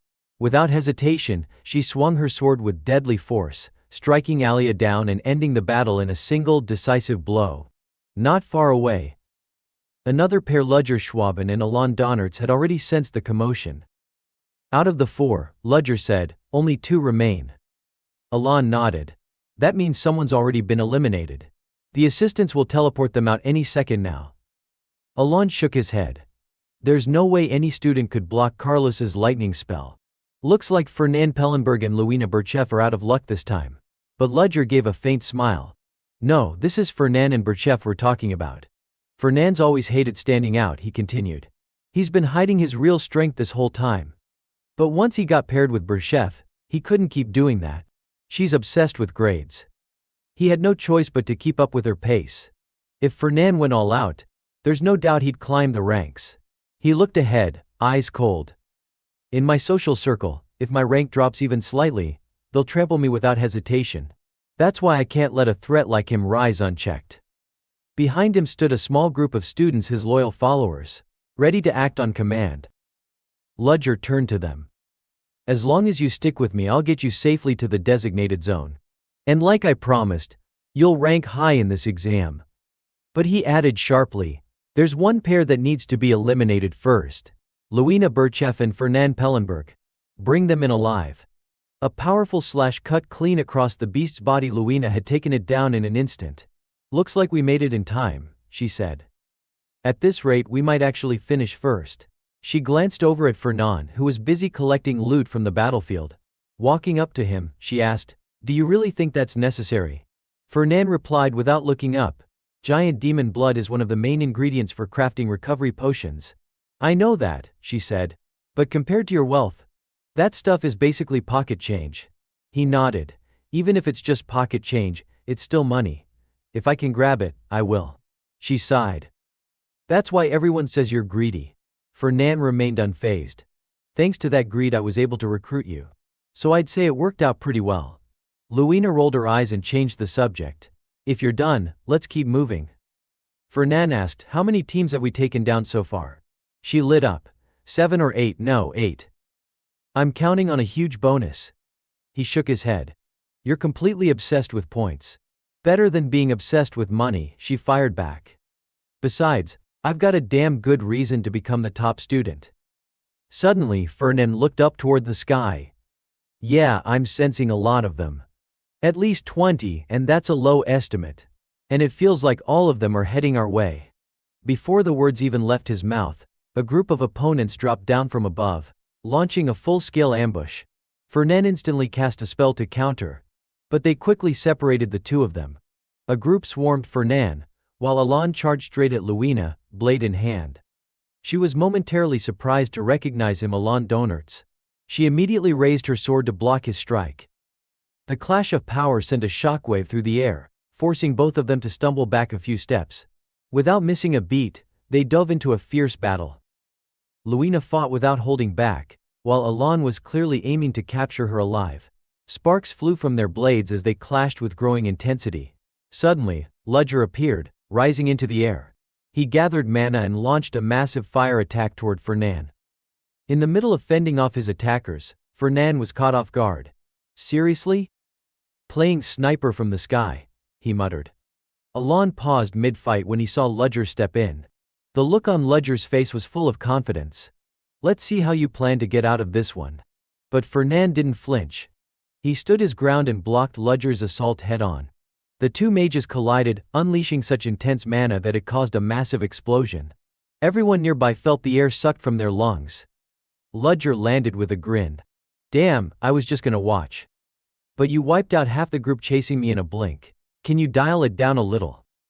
You're being way too aggressive, definitely not your usual style. Fernan knew exactly what Ludger was doing, trying to act like some untouchable king behind the curtain. I just want to see what it's like to be ranked number 1, for once. Fernan replied bluntly. Ludger chuckled. Number 1. Not happening. How about we negotiate instead? You know there's less than an hour left in this exam, right?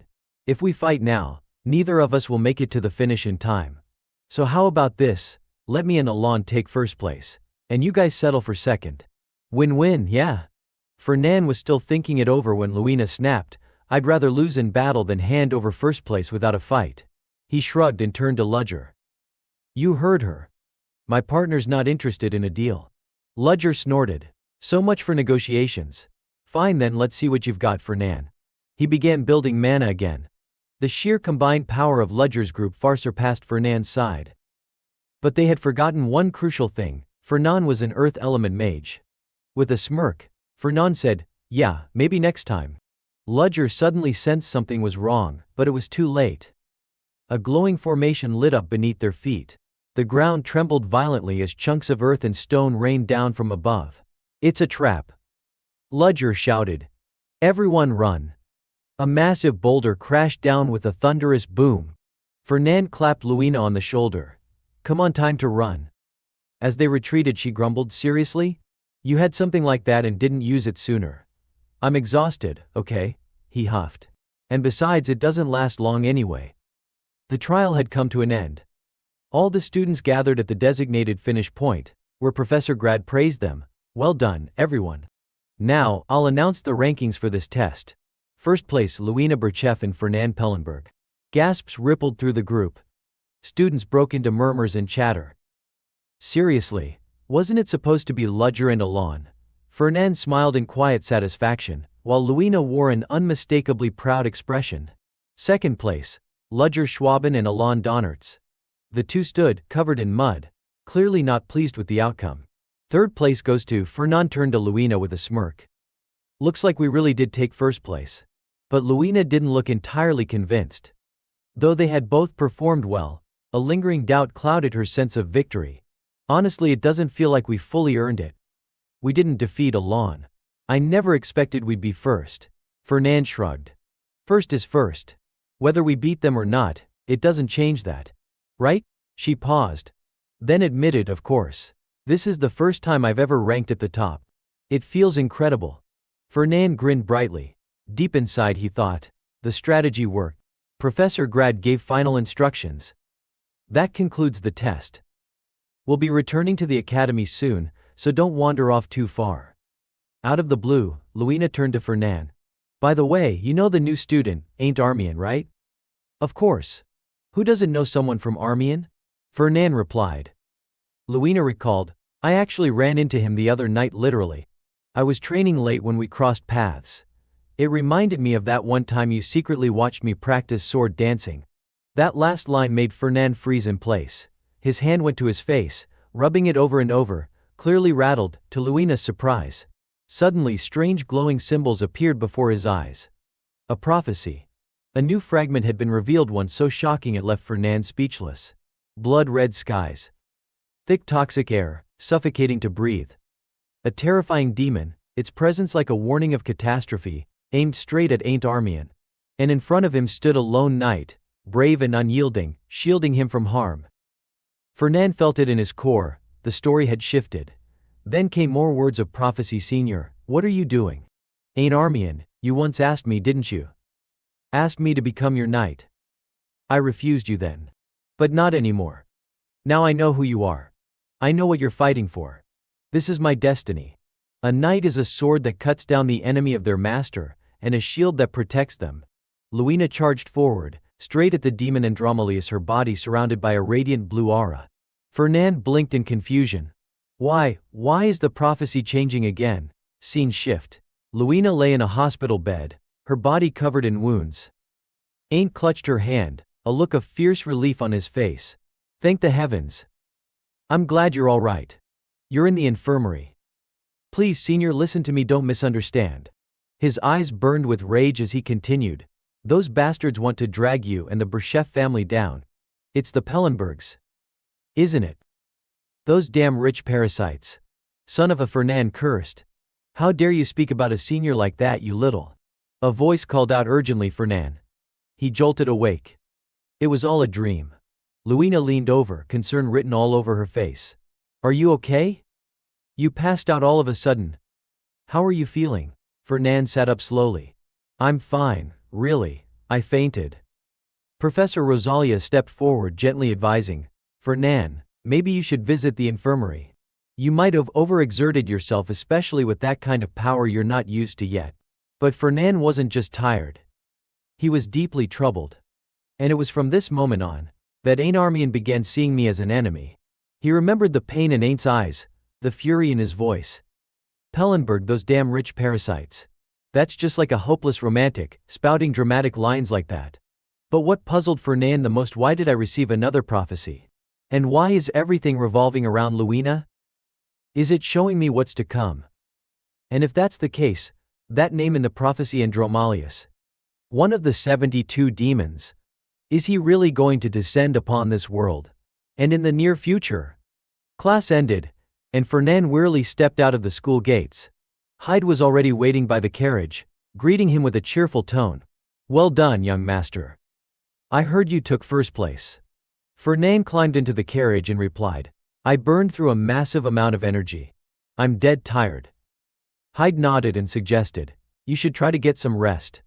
I'll wake you once we arrive at the Labidas Hall. The carriage quickly rolled away. Fernand couldn't sleep. His mind kept turning over thoughts about a being named Andromalius ranked 72nd among the 72 demons. Black hair and black eyes. Humanoid in appearance, with a snake coiled around his right arm. Even after scouring every book he could find, that was all the information available. Well, it had been over 1,000 years since the Demon Wars, so the lack of details made sense. In this age, demons were regarded as mere folklore. They had been completely wiped out by the first emperor, and since then, none had ever reappeared in this world. Still, Fernand wasn't too worried Ain't would be able to handle it. But there was a bigger concern.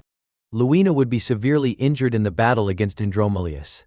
He wondered whether he should warn her. But even if he did, would she believe him? He had tried mentioning it once before. That day after class, Luina had asked, Fernand, are you really okay? He replied, I'm fine. But more importantly, Luina, do you believe demons actually exist? She gave him a surprised look and asked why he was suddenly bringing up demons. Fernand's tone turned serious. Just answer me. Do you believe in them? She replied, Of course I do. This empire was founded after defeating the demons after all. Fernand pressed further. Then what if I told you that demons still exist on this land? Luina didn't respond immediately. Instead, she asked, Fernand, did you hit your head during training? He turned and walked away, thinking bitterly, forget it. She thinks I'm crazy. Suddenly a thought struck him. If I could find solid evidence of a demon's existence, maybe I could convince everyone. After thinking it over, something came to mind. Right.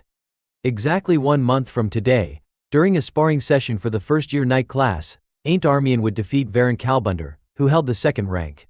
After that, no one in the academy would ever be able to match Ain't again. The greater the glory for the victor, the harsher the fall for the loser. The prophecy had included a remark from Ludger. Fernand had believed it, because of Kalbunder's name, his reputation, his honor. But he'd misjudged the man. Even the strong support system behind him eventually fell apart. Varen was possessed by a demon. Losing everything, his hatred for Ain't Armian began to fester, and that crack in his soul was where the demon slipped in. Fernand was convinced. This was the first time a demon had appeared again, even if only indirectly. If he could find a way to use this incident to his advantage, gaining support and convincing others would become much easier. And with that as evidence, he could build a foundation for a larger plan. The problem was he didn't know when, where or how Varen would become possessed. The thought made Fernand even more frustrated. Why didn't that part show up for me? Will it appear when the time comes? Or do I need to fulfill some condition first? So damn annoying. Inside the dormitory, Ain't was reading the news. The front page featured a sensational report an incident had occurred during a joint class between the second-year Knight and Mage divisions. Could it be that Fernand Pellenberg had been hiding his true abilities? And how on earth did Luina Burchef and Fernand Pellenberg end up as a pair? Ain't muttered. Truly worthy of the Pellenberg name. No matter what, Burchef was still Burchef. Even if they'd lost their military power, Gardner remarked, it was thanks to the Burchefs that flashy Pellenberg boy even took action. Ain't smiled, sounds like you have quite the fondness for House Burchef, while really disliking House Pellenberg. Gardner snapped irritably. Don't you dare compare those two houses. The only knight who could stand shoulder to shoulder with me, and the late emperor on the battlefield was from the Burchef family. He added gloomily, but nowadays, people are all about House Pellenberg. Times have changed, old man. Gardner replied. That's exactly why it's the age of wanting magic. If it weren't for their war treasury during the Millennium War, I'd have never gotten involved with those nouveau rich nobles in the first place. Then a sudden idea struck him. That's it, Ain't. Go ask that kid for some money. Your gear looks like it's falling apart. Ain't blinked, confused. What? That's so random. Gardner continued. That Ferdinand kid, hasn't he been treating you unusually well? Ain't corrected him, it's Fernand. Gardner waved it off. Whatever. Pellenberg definitely wants to establish ties with House Armian. They never say outright what they want. They build trust, lull you into letting your guard down, and then slowly reel you in. Ain't hesitated. So you're saying Fernand approached me with some ulterior motive? But my family's fallen from grace. What could he possibly want from me? Gardner shouted, why are you so damn insecure? And besides, it doesn't matter what his intentions are, what matters is that we can take advantage of them. Ain't replied quietly, I just don't think Fernan is being nice to me because he wants something. Gardner froze. What did you just say? Ain't recalled, a note of nostalgia in his voice. When we first met, he was the one who gave me medicine when I was wounded by a monster. The look in his eyes, there was no calculation, no manipulation. He was genuinely concerned for me. Ain't added, asking someone like that for money, there's no honor in it. Trust isn't something you can buy. Gardner trembled with frustration. You really are a difficult kid. Even the late emperor used to say that having a wealthy backer gave peace of mind. Don't tell me you're siding with that boy just because he treated you to one meal. He shouted as he pounced, smacking Ain't repeatedly until Ain't had to block him with the newspaper. Gardner warned. People from House Pellenberg don't do things just out of kindness. Enough arguing. Go see him. I'm telling you, he'll give you money like he's been waiting for you to ask. So Ain't put on his coat and made his way to Fernand's dorm. But he was stopped at the gate. Somewhat embarrassed, he asked, can't I see him now? Hyde explained politely. Young Master Fernand is extremely busy, managing the family's merchant guild while attending school. Without an appointment, it's hard to fit anything into his schedule. Ain't replied, I see, in that case, please just let him know that the one asking to see him isn't a guest, it's Ain't Armian himself. A little while later, Hyde returned with a message. I informed him that someone from House Armian is here, but he said he's busy at the moment and kindly asked that you come another time. Ain't paused, looking confused. I see, I understand. He quickly left. Back with Gardner, he said. You told me he'd give me money like he was just waiting for me to show up. But he's busy, and I disturbed him. Gardner's expression darkened. No, something's off. That reaction, that's not like Fernand Pellenberg at all. Fernand stood on the upper floor, looking down. Interesting, he murmured. I thought the bait this time wasn't tempting enough, but he actually came on his own. Just then, Hyde entered the room. As you instructed, I sent Armian away, he reported. Fernand replied calmly, good work. Hyde, however, seemed puzzled. But you've been watching Ain't Armian so closely, why let him go so easily, even after confirming his class? Fernand explained. It was strange how quickly he came to find me. Many people come to House Pellenberg with the same purpose. But Ain't, he's different. He doesn't seem like someone who would easily ask others for help. That's exactly what makes this even more curious. I get the feeling he didn't come because he wanted to. When I'm certain he's placed his trust in me, that's when it'll be time to lure him in. Hyde still looked confused. Do you really need to go this far for a descendant of a fallen imperial house? Fernand took a sip of tea before replying. Ain't possesses exceptional potential. If I can get him to stand fully on my side, he'll become an invaluable ally. Hyde poured more tea into Fernand's cup. But if you let him walk away like this, aren't you missing your chance? Fernand smiled slightly. Of course not. I'll leave the door open. He ordered, go to the main house's vault and bring back all the spiritual elixirs. Deliver them to Ain't. Hyde was stunned. What? The ones stored in the Duke's vault. Those are incredibly rare and expensive. Giving something so valuable away without any guarantee, it's too risky. But Fernand remained unfazed. Then I'll just give him something even more valuable. There's nothing in this world that money can't buy. And if you haven't bought it yet, it only means you don't have enough money. Scene change. At the D-Best dormitory, Hyde delivered the item to Ain't. After Hyde left, Gardner asked, you met the Pellenberg butler? What, he came to apologize for not letting you in? Ain't shook his head. No, he just left this box and a note, then left. Gardner took the letter, scanned it, and snorted. A letter of apology, huh? For someone from House Pellenberg, I guess that counts as having a conscience. Let's see what this Prince of Arrogance wrote. He read aloud with a mocking tone. These spiritual elixirs were prepared especially for you. I hope you'll accept them. Sincerely, your senior Fernand. Gardner exploded. What the hell? Every damn sentence ends with your senior. Is this guy seriously implying he's above the royal family? Ain't, meanwhile, murmured softly, it's fine. He opened the box and froze. This is. Gardner leaned in. What? What's wrong? What is it? Then he too froze in place. The heart of a holy bird. The holy bird was a sacred beast symbolizing light. Elixirs refined from its heart were the ideal supplement for the light swordsmanship of House Armin. Gardner broke into delighted laughter. That arrogant bastard Fernan. You see? He didn't give us money, but this was worth so much more. You were right to go see him. Ain't was deeply moved. Senior Fernan, I never imagined someone like you would treasure a useless person like me this much. I have to work even harder, so I won't betray your expectations. Gardner, seeing Ain't getting all emotional, quickly tried to ground him. Hey, you idiot. Don't get the wrong idea. A few days later, Fernan sat on a chair reading the newspaper. He asked casually, so, how did it end? Hyde replied, Ain't Armian defeated Varin Kalbunder. Kalbunder's swordsmanship was slightly superior, but Armian's brute strength was overwhelming. Fernan responded indifferently.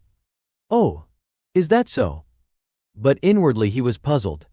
The prophecy said it would be a narrow victory. Could that brat Ain't have used the elixir already? Hyde speculated, could it be the elixir you gave him, sir? Fernan whistled nonchalantly. Might have helped a little. Hyde pressed further, so you're saying Armian could have won even without the elixir? Fernan flipped to the next page of the paper and gave a vague reply. Who could say for sure?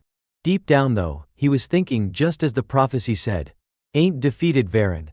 And it won't be long before Varin becomes possessed. This is the perfect opportunity to find concrete proof that demons still exist. He gave Hyde a new order for now, keep tracking Varin Kalbunder. Hyde was surprised. Varin Kalbunder? Not Armian? Fernan confirmed. That's right. Follow where Varin goes. I want to figure out how the demon approaches him. Who he talks to. What they discuss. Hyde looked confused. Kalbunder, not Armian? Fernan muttered to himself. A demon that has vanished for over 1,000 years. How has it returned to this world? I need to know everything. From that point on, detailed reports about Varin's every move were sent in. He got up at night to use the bathroom. He got his hair done at Platina Salon. He changed his sword at a local shop, then ran straight to the bathroom clutching his stomach. He trained at the training grounds, then ran to the bathroom again. Meanwhile, Fernan was sitting in the middle of his midterm exam for Introduction to Spatial Magic. Written in large letters on the board, textbooks allowed. Anti-cheating spells in effect. While the other students were scratching their heads in frustration, Fernan finished quickly and calmly. 2 weeks have passed since I started tracking Varin, but nothing's happened. This is not good. That night, Fernan sat on his bed reading the latest report. There should have been a major event by now. So why is this guy just spending all his time in the bathroom? Is Hyde slacking off? Or was the part of the prophecy about Varin's possession wrong?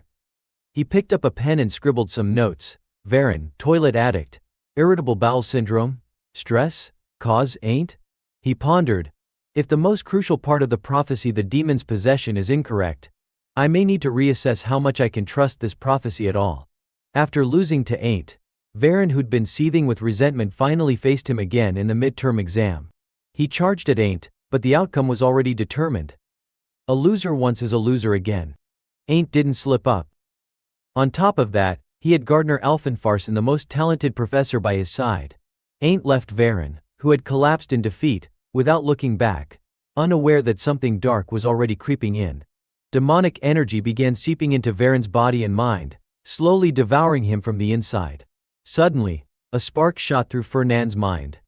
He jolted awake, sitting up abruptly. He looked around and muttered, "What the? It's morning already. Did I fall asleep?" Holding his forehead, he sighed. "Now I'm dreaming about prophecies too." He got out of bed, still deep in thought. At least I now know exactly when Varin gets possessed. It's right after he loses to Ain't again in the midterms. Fernan mumbled to himself. The practical midterm exam for first-year swordsmanship students. Isn't that today? Damn it. The prophecy clearly mentioned Ain't facing him again during the exam. And right from the start, Varin charged at him, but the result was already fated. Ain't didn't win by chance. Not with Gardner Alphenfarson as his mentor. It all makes sense now. Just then, Hyde opened the door and stepped in. "Sir, you're up early. You should have breakfast." Fernan stood by his desk, examining various weapons laid out before him. When he didn't respond, Hyde repeated himself, "Young master, what exactly are you planning this time?" Fernan suddenly said, "Oh Hyde. You're just in time. I'm heading out to observe the first-year Knight's midterm exams. I'll need an escort, so come with me. Hyde replied. I've been summoned back to the Duke's estate. I have to return shortly. Fernand muttered under his breath, damn it. Why today of all days? He grumbled. Fine, I'll just go with someone else then. Hyde raised an eyebrow. Someone else? Who? You don't have any friends at the academy, sir. Unless we're suddenly counting your royal attitude as a friendship magnet. Fernand snapped. I do have someone. He paused, then remembered there was indeed one person he had more or less bought with money. Louina stood with arms crossed in the doorway, looking puzzled. You need an escort just to get a potion. It's exam season, you know. Do you really have to go today? Fernand looked impatient. If I delay, the potion loses effectiveness. I have to go now. Louina hesitated. I'm busy studying for finals. He offered, if you come with me, I'll waive the interest on Berchef's debt for a few months after graduation. She didn't even wait for the second half of the sentence. Let's go. As they stepped out into the courtyard, Louina asked, so where are we going? Fernand replied, the northern mountains. Her voice jumped in alarm. What? That's where the first-year midterms are being held. If upperclassmen are caught trespassing, we could get disciplined for breaking the rules. Fernand nonchalantly said, there's nothing money can't buy. Louina scowled. Big words. Don't tell me you bribed someone. Then she answered herself, of course it's Professor Grad. Shameless. Fernand smirked. Professor Grad is flexible, I like that about him. Suddenly Louina said, I'm heading back to the dorms. Fernand froze. What? Why? We're almost there. I told you no one's going to notice, no one's getting punished. Louina coldly replied. It's not that. I forgot my sword. She then skipped off, humming a tune. Fernand sighed in relief. Oh right. Hurry up and grab it then. The two of them soon donned disguises and made their way into the northern mountains. We need to stay hidden so the professors and teaching assistants don't spot us, Fernand whispered. Even if I did bribe Professor Grad, if we loiter around out in the open, Louina cut in, clearly annoyed, it's still a big problem. So you know it's a problem, and you're doing it anyway. Fernand replied, exactly.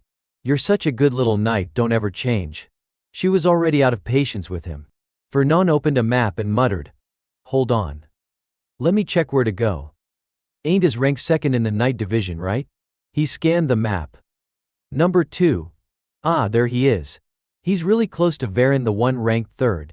Could they have already crossed paths? His eyes narrowed. I need to hurry.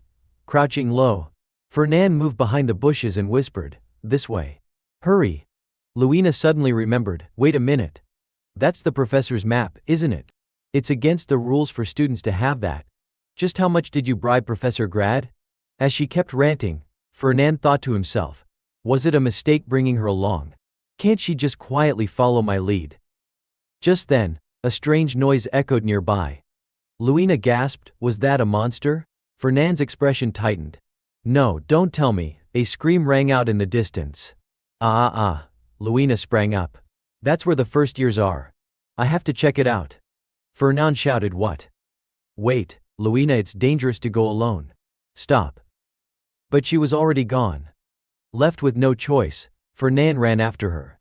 They soon found a group of first-year students. Louina knelt beside one. He's unconscious.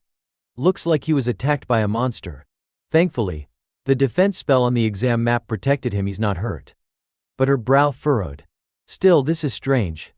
The monsters in this area aren't usually this aggressive. Fernand clenched his jaw. Damn it. It's starting earlier than I expected. I haven't even checked on Varin yet. A series of roars echoed overhead. Louina and Fernand looked up, sensing the pressure in the air grow heavier and more oppressive. Louina's voice trembled. Fernand.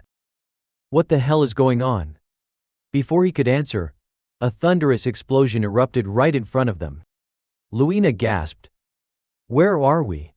She suddenly sensed something behind them, heavy footsteps pounding rapidly toward the two. A massive pig-headed monster wielding a giant wooden club was charging at them. Without hesitation, Louina drew her sword and lunged forward, delivering a clean slash that severed the creature's arm. Blood sprayed violently as the severed limb hit the ground. Yet the monster didn't stop. Louina was stunned. Why isn't it slowing down? Its arm's been cut off. The beast's blood-red eyes locked onto her as it roared and lunged again. At that moment, the ground trembled. Jagged rocks suddenly burst from below and impaled the monster's body. Fernan was chanting, unleashing his magic as the stones beneath them continued to gather into sharp, spiraling drills. His staff glowed brilliantly as he launched the rock drills straight into the pig-headed monster. Thud, thud, thud. A rapid succession of impacts drove into the beast's back. Luina leapt to the side to avoid the attacks. She kicked off a large tree, using it as a springboard to reposition herself. The monster, relentless, chased after her. She vaulted high into the air just as the creature crashed headlong into the trunk, toppling the massive tree. Landing beside Fernan, Luina asked breathlessly, "What the hell was that thing?" Fernan replied, "That's a berserk. It doesn't feel pain anymore." He added grimly, "Berserks are on a completely different level from normal monsters. They exist solely to kill any living thing they see. The only way to stop them is to cut off their heads." Luina frowned. "But why did it go crazy all of a sudden?" Fernan remembered the prophecy, the one that spoke of monsters going berserk across the continent because of a demon. While the professors and assistants were busy responding to a sudden outbreak, Varen had used the demonic power he'd obtained to launch an assault on Ain't. Pushed to his limits, Ain't had awakened. Just like in the plays, whenever the protagonist reached a crisis, chaos would erupt from all sides. And now, things were unfolding exactly the same way. Thinking of this, Fernan couldn't help but smile. Seeing the expression on his face, Luina snapped, "I asked why the monster went insane. What the hell are you smiling at? You think this is funny?" Raising his staff again, Fernan began preparing a spell and calmly said, "Luina. Right now let's deal with that stubborn bastard first." She thought to herself, he definitely knows something. Meanwhile, in another location, a floating map slowly dissolved in mid-air. Varen knelt on the ground, breathing heavily. "Again, it's you again, Ain't Armian." Ain't stood in front of him, his grip firm on the hilt of his sword. Without a word he turned to leave. But Varen called out, "You think this is over?" "It's not." Ain't answered firmly, "It is over. The match is decided. You lost, Varen. You've been defeated." Those words hit Varen like a hammer to the chest. "I have to win. I have to win." He remembered Ludger's face as he said, "Sorry if my expectations were a bit too high." "No, don't apologize." Varen was devastated. "I've let down the prince's expectations. I have to win. I must." He envisioned the scornful expression of the Kalbunder family head. "Pathetic. Your younger brother surpasses you in every way." Varen gritted his teeth. "I've disappointed my entire family. If I lose here, I might lose my right to be heir." One thought filled his mind, "I must win. I must win." His fists clenched tightly, veins bulging and trembling. He roared, charging forward with every ounce of strength he had left. "Stop right there, Ain't Armian." Ain't turned and met him with a calm, confident gaze. Varen's killing intent had faded into nothingness. With a swift and merciless flurry of sword strikes, Ain't unleashed a flurry of slashes that cut through the air like streaks of lightning. Varen collapsed, unmoving. Gardner barked angrily. "Why is it that every time he sees you, that idiot charges in like he wants to die? He's weak and beaten, yet refuses to accept it. What a disgrace to knighthood, just kill him already." Ain't replied coldly, "I can't." Gardner growled, "If you let him live, he'll only drag a knight's honor through the mud." Ain't calmly responded, "This wasn't a real battle. It's just an exam. Try saying something that actually makes sense. If I leave him here, an assistant will be along soon to take him away." Back in the battle against the berserk monster, Fernan and Luina managed to take it down without much trouble. He didn't find it particularly strong. Luina stood silently for a moment before suggesting, "Fernan, I think we should abandon the whole spirit herb mission. Let's leave this to the professors and their assistants, and get out of here." But Fernan replied coolly, "No. I can't give up. I'm going to push through the monster horde and head west." Luina's eyes widened. "Are you out of your mind?" she shouted. As Fernan adjusted his cloak, he replied without missing a beat, "Out of my mind? You just helped take down a berserk monster yourself, didn't you? You should realize by now they're tough, sure, but not invincible." Luina narrowed her eyes and asked sharply, "Did you predict this would happen? Is that why you said you needed an escort?" Fernan flinched slightly but quickly put on a stern front. Of course not. How could I possibly have known? Still clearly uneasy, Luina muttered. It doesn't matter. Something about this whole situation feels wrong. Is that spirit herb really more important than your life? What she didn't expect was Fernand's immediate and unwavering reply. Of course it is. The spirit herb is more important than a life. And with that, he darted off at full speed. Fernand. Hey, you lunatic. Luina yelled after him, furious. But despite her anger, she couldn't bring herself to let him go alone. She quickly chased after him. Eventually, the two reached a sparse area of the forest. Luina looked around and asked, "Is this the place where the spirit herb's supposed to be?" Fernand nodded. Yeah, he scanned the area with a frown. Damn it, looks like the fight with Ain't is already over. I got here too late. Just then, Luina noticed someone lying motionless on the ground. Fernand, someone's passed out over there, she called out. Wait, Luina, don't go near him. Fernand warned urgently. But she didn't listen. She stepped forward and turned the young man over. The moment she saw his face, Luina's expression shifted to surprise. Huh, Varen Kalbunder. I remember him being pretty capable. Who the hell did this to him? She checked his pulse. Looks like he lost consciousness during battle. We should help him up. Come here and give me a hand. But Fernand shook his head. I said no. Stay away from him. Luina stared at him in disbelief. Stay away. What, you want to just leave him lying here? What if a berserk monster shows up? We should at least drag him somewhere safe. At that very moment, Varen slowly began to rise. Luina instinctively stepped back a few paces, sensing something terribly wrong. Her expression turned pale. What is this aura? Varen's eyes were hollow, lifeless. A strange, eerie energy pulsed from his pupils, something dark and unnatural.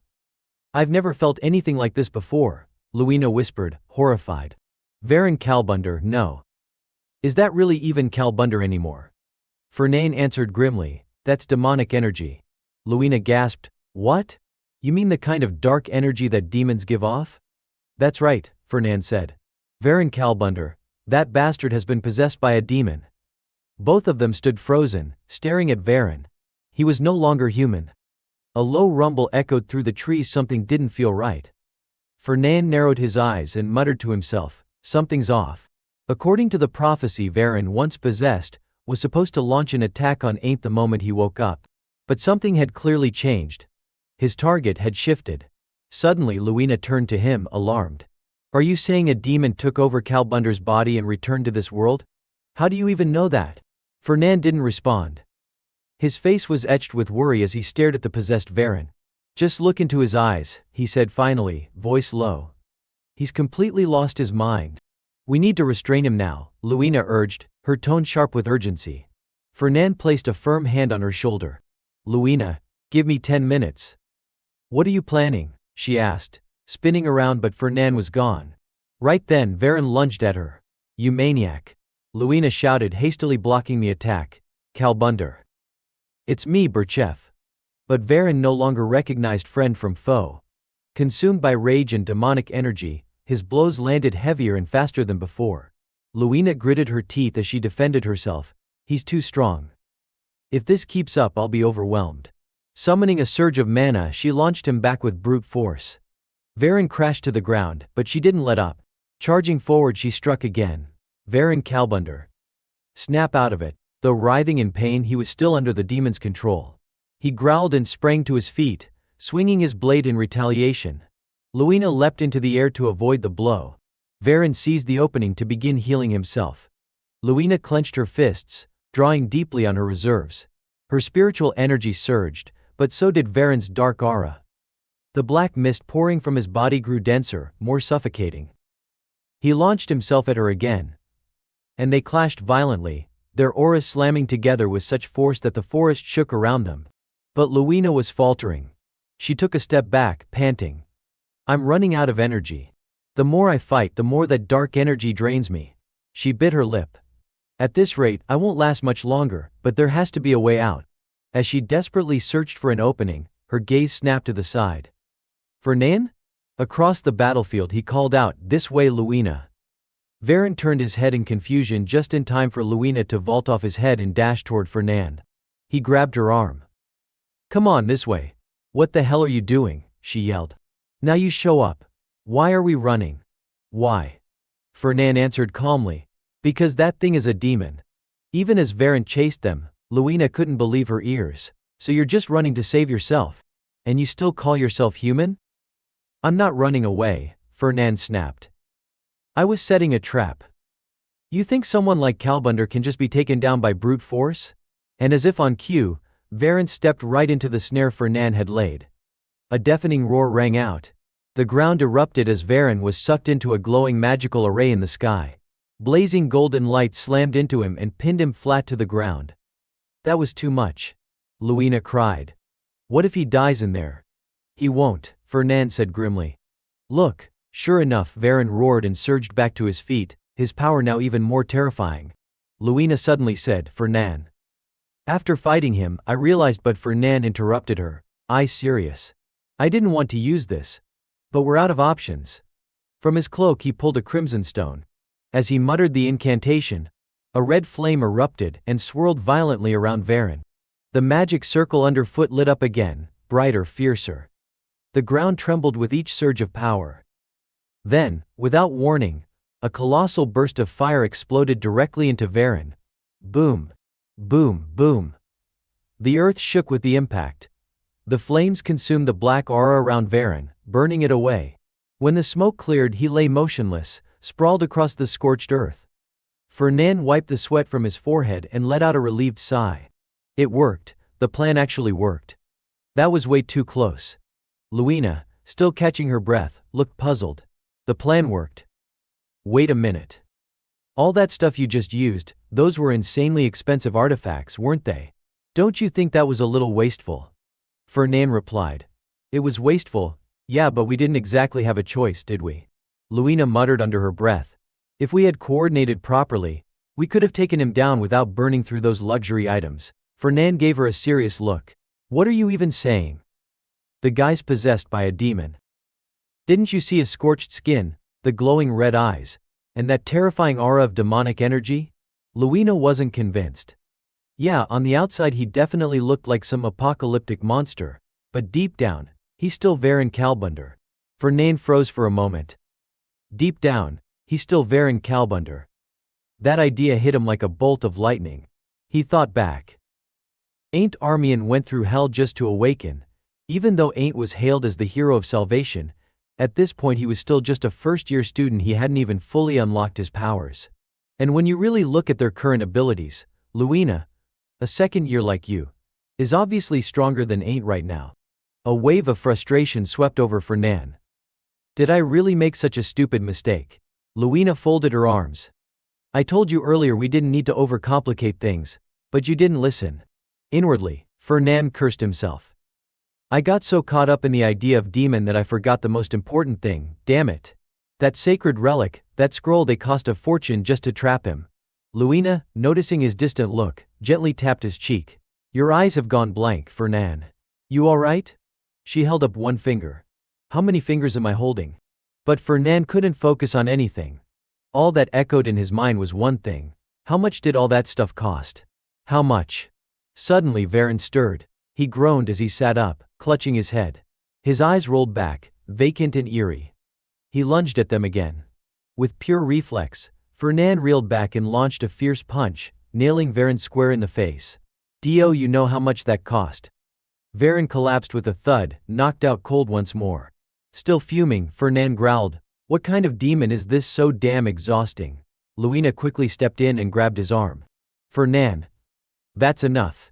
Varen stared intently at the recording orb in front of him, his voice filled with disbelief. That's me. No way. Fernan replied calmly. The recording orb captures everything exactly as it happened. It can't be faked. Panic crept into Varen's voice.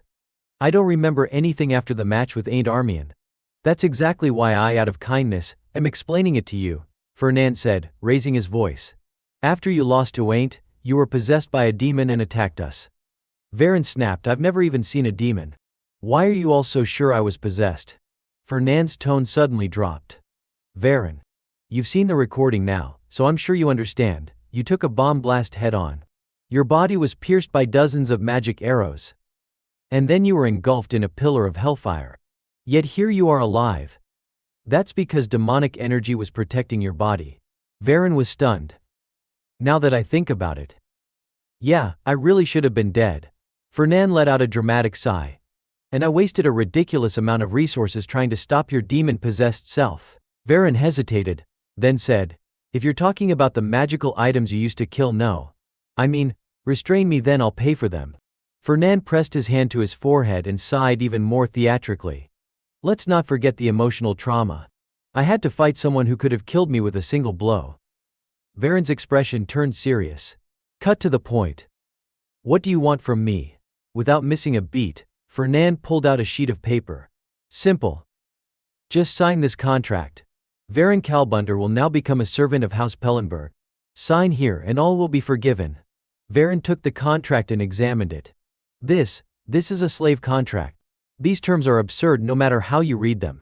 Fernan waved his hands dramatically. You really don't appreciate how generous I'm being, trying to settle this nicely for your sake. Luina watched Fernan's expression carefully. She got the sense he was afraid of something. Then Fernan placed a hand on the recording orb, his tone now slightly threatening. In that case, I have no choice but to follow protocol. I'll hand this orb over to the Purge Division. Varen flinched. The Purge Division. The Purge Division was a royal unit created to hunt down and exterminate demons. In the past, under the justification of rooting out evil, they held near absolute power. But now, 1,000 years later, with demons thought to be extinct, they were little more than a relic of the past. Fernan explained. They've been waiting for a chance to step back into the spotlight.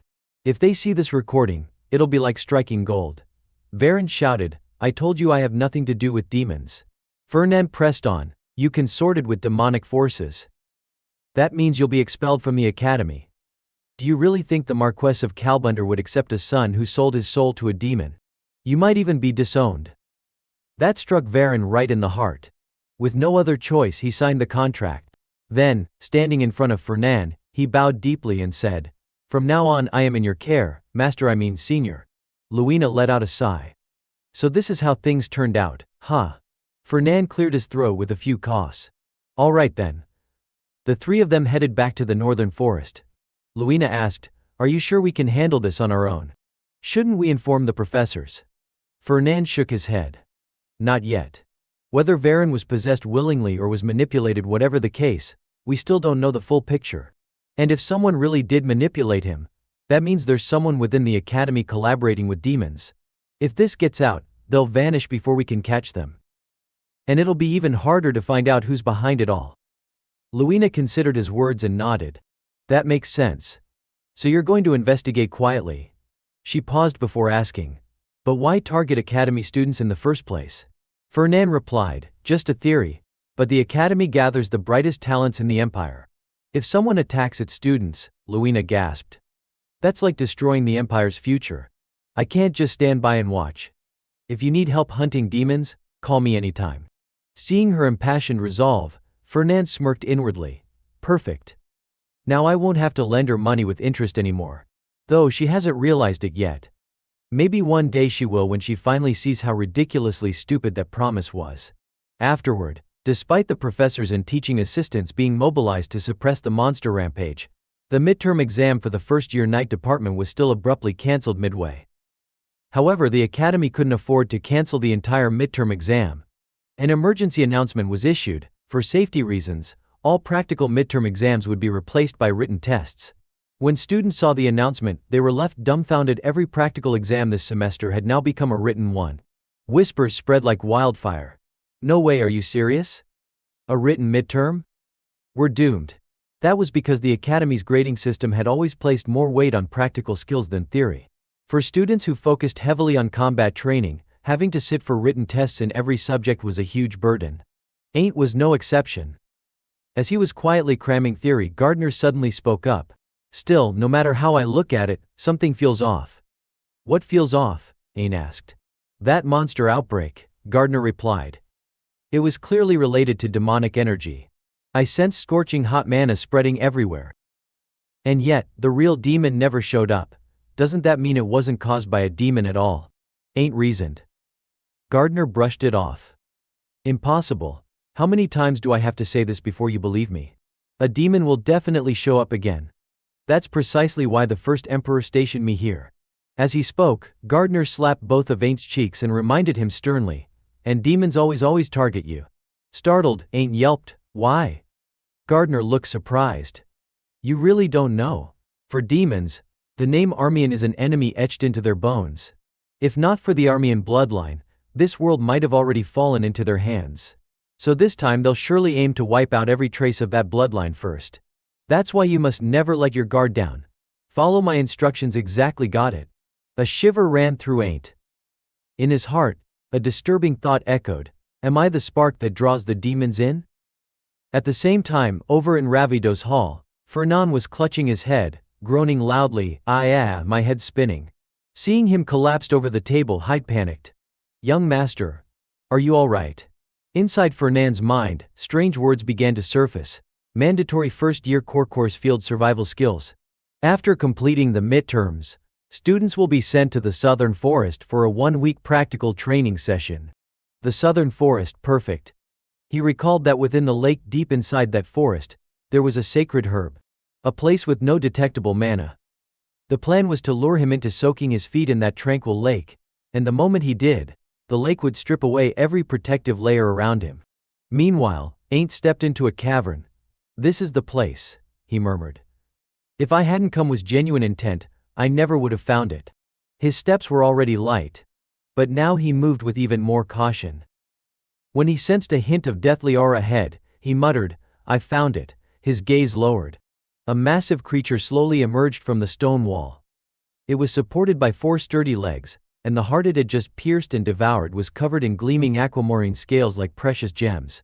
It wasn't the stench of blood, but a strange green fluid oozing from its wound. The beast's body rose and fell. It was breathing. No, it was alive. As Ain't approached, the creature's cold breath washed over his face. The closer he got, the more intense the chill became. Gardner's voice cried out in his head, "It's a holy beast. A thief pretending to be its master? This is beyond you, run." Ain't swallowed hard. He wanted to turn and flee, but the monster before him wasn't going to give him even the slightest chance. As his eyes sharpened with resolve, the creature lunged at him. Ain't sidestepped and slashed his sword across its body, but it dodged effortlessly. It charged again. Ain't continued to evade and counterattack, and through a narrow crack in the rocky wall, a vein of mithril ore revealed itself. Gardner was overjoyed. Heavens, a mithril vein. Ain't, you must mine every last piece of it. Don't leave behind even a single lump. Mithril was known as the metal blessed by mana. But that wasn't all. This sword was forged from a mithril alloy, Gardner added. That's why my soul could reside within it. Fernand suddenly sat up straight and exclaimed, "What? A metal that can hold a soul?" A thought sparked in his mind, "This is mine." He immediately went to find Luina. The girl looked surprised. "Last time you said it was a medicinal herb. Now it's a spiritual herb?"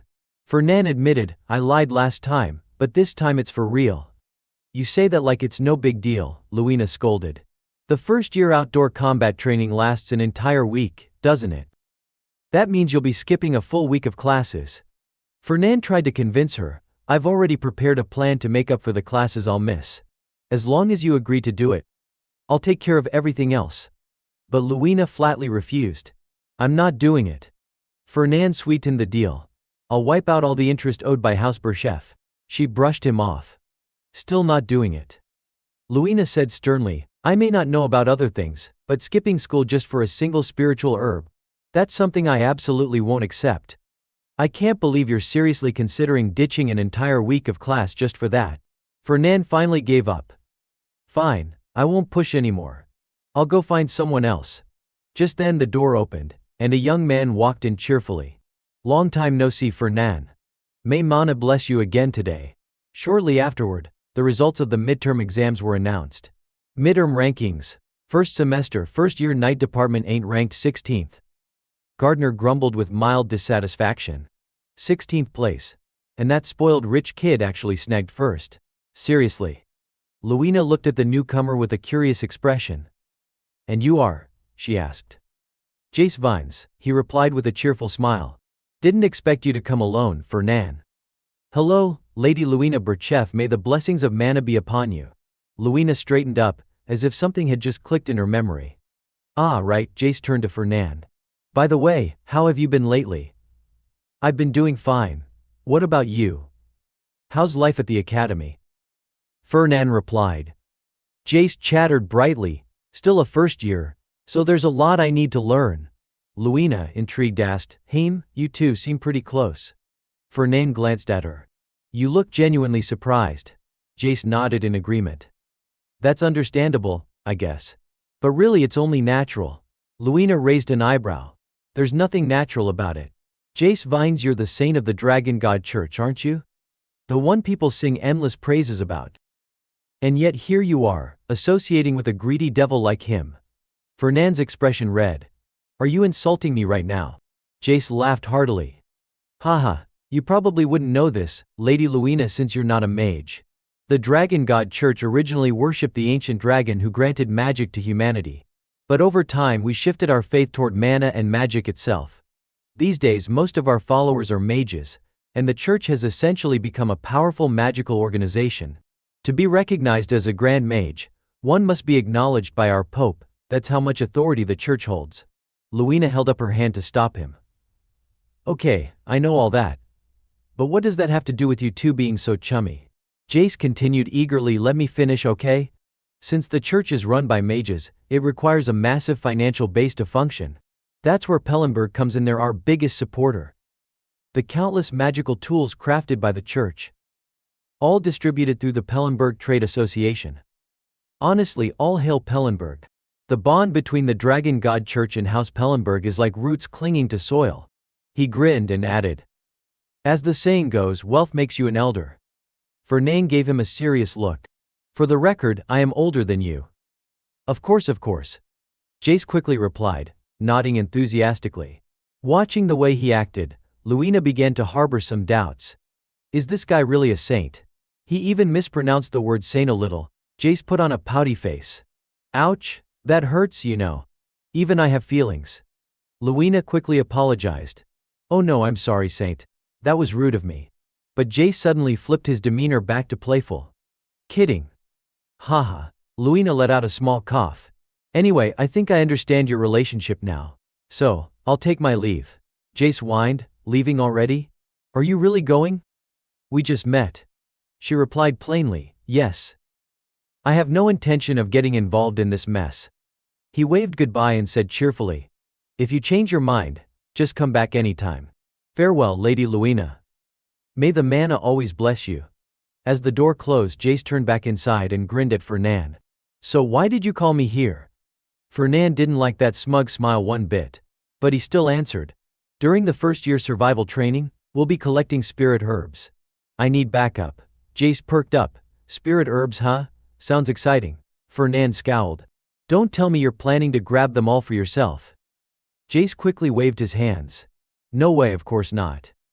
I'm not dumb enough to ruin my relationship with Pellenberg over a few herbs. But do we really have to collect them during the training?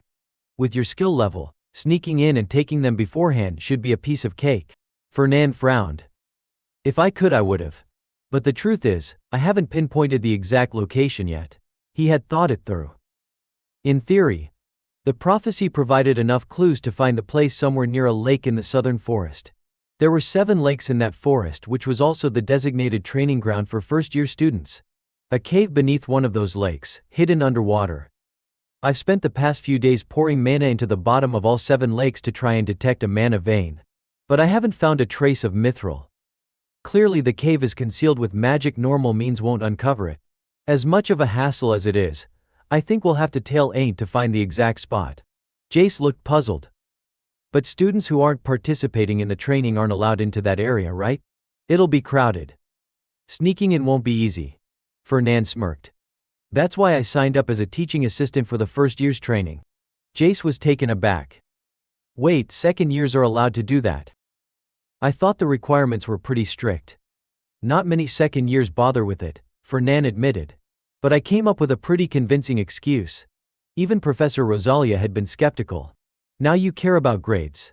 Are you sick or something? She'd said. But Fernand had stayed firm. I'm not lying, he assured her, and had managed to win her over. Pleased with himself, he added, "It doesn't break any rules. I've already gotten approval." Jace nodded in admiration. "You really are a merchant at heart. Not a single flaw in your plan." Fernan asked again, "So you in?" Jace gave him a playful wink and an okay sign. "As long as you promise me a big cut, I'm all in." He even pulled out a slip of paper. "If you can draft up a clear contract with compensation terms, even better." 8 tails and half a gin, Fernan muttered with a smirk. "This kid's detail-oriented, I'll give him that." The day of the first year's survival training arrived. Students were taken to the designated area. Gardner turned to Ain't and said, "All right, let's go over the plan one more time. The herb we're targeting is at Lake Farden to the west. We need to make it look like we stumbled upon it by coincidence. We'll start by wandering around aimlessly." Noticing Ain't staring off into the distance, Gardner asked, "Hey, are you even listening?" Ain't had spotted Fernan among the crowd and exclaimed, "Look. That's Senior Fernan. Looks like he's a teaching assistant too." Gardner scoffed, "That spoiled rich boy. As a TA. Yeah, right. No way he's doing it for free." Ain't guessed, maybe he's doing it for the extra credit points. He raised his hand to wave. "Senior." Just then, Professor Grad shouted, "Training begins in 30 minutes. All teaching assistants, return to your assigned stations." Ain't sighed. "Oh, I didn't even get to say hi to Senior Fernan," Gardner grumbled. "What do you even like about that fancy pants rich kid?" Meanwhile, in a secluded spot, a mannequin lay on the ground. Jace's voice came hurriedly. "All right, I'm all dressed. Now give me a little blood and mana." Fernan bit his finger. As Jace cast his spell, just a few drops of blood touched the mannequin and instantly, it transformed into a perfect copy of Fernan. Jace asked, "Well? Looks pretty spot on, right?" When the dummy sat up on its own, he got excited. "Oh ho, not bad. You think it'll fool them?" He beamed with confidence. "Hey, I used to be top of the class. I've used this spell countless times to sneak out without getting caught by the Pope." Fernan was stunned. "You fooled the Pope with this?" Jace shrugged. "Of course not. The Pope's a legendary archmage. No way I could completely trick him." But it still took him a few hours to notice something was off. Even then, he wasn't entirely sure. Fernan stood up. "That'll be enough then." Inwardly, he thought. He even confused the world's top mage. No wonder people call him a genius. He'll be a powerful asset for Ain't in the future. Pulling up his hood, he mused to himself. But it's strange, the prophecy never mentioned Jace. Why? He's clearly gifted, and he's part of the Dragon God's church too.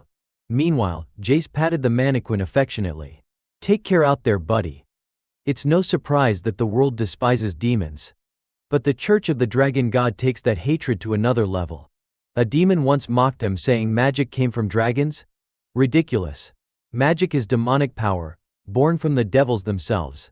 That blasphemous statement, spat out by some damn demon, sent the church into a frenzy. From that moment on, anything even remotely related to demons would trigger their wrath. They morphed into a fanatical order, dedicated to hunting down and exterminating demons. Fernan glanced at Jace, wondering quietly to himself, could this guy end up becoming one of Ain's allies someday? Should I start investing in him now, just in case? Future ally stock, Ain't Inc. Just then, Jace reminded him, "Oh right, by the way, don't forget to come back within 5 hours, okay?" Fernan smiled and replied, "Got it. I'm counting on you." Jace waved him off cheerfully, "Take care, man." Without wasting another second, Fernan began tailing Ain't. He perched on a thick tree branch, quietly observing as Ain't headed west. The only lake on that side was Lake Farden. Fernan activated the communication system. "It's your turn now. Just follow the plan exactly as I told you." Varen wore a crimson earring that matched his hair, an enchanted communicator Fernan had given him for receiving instructions.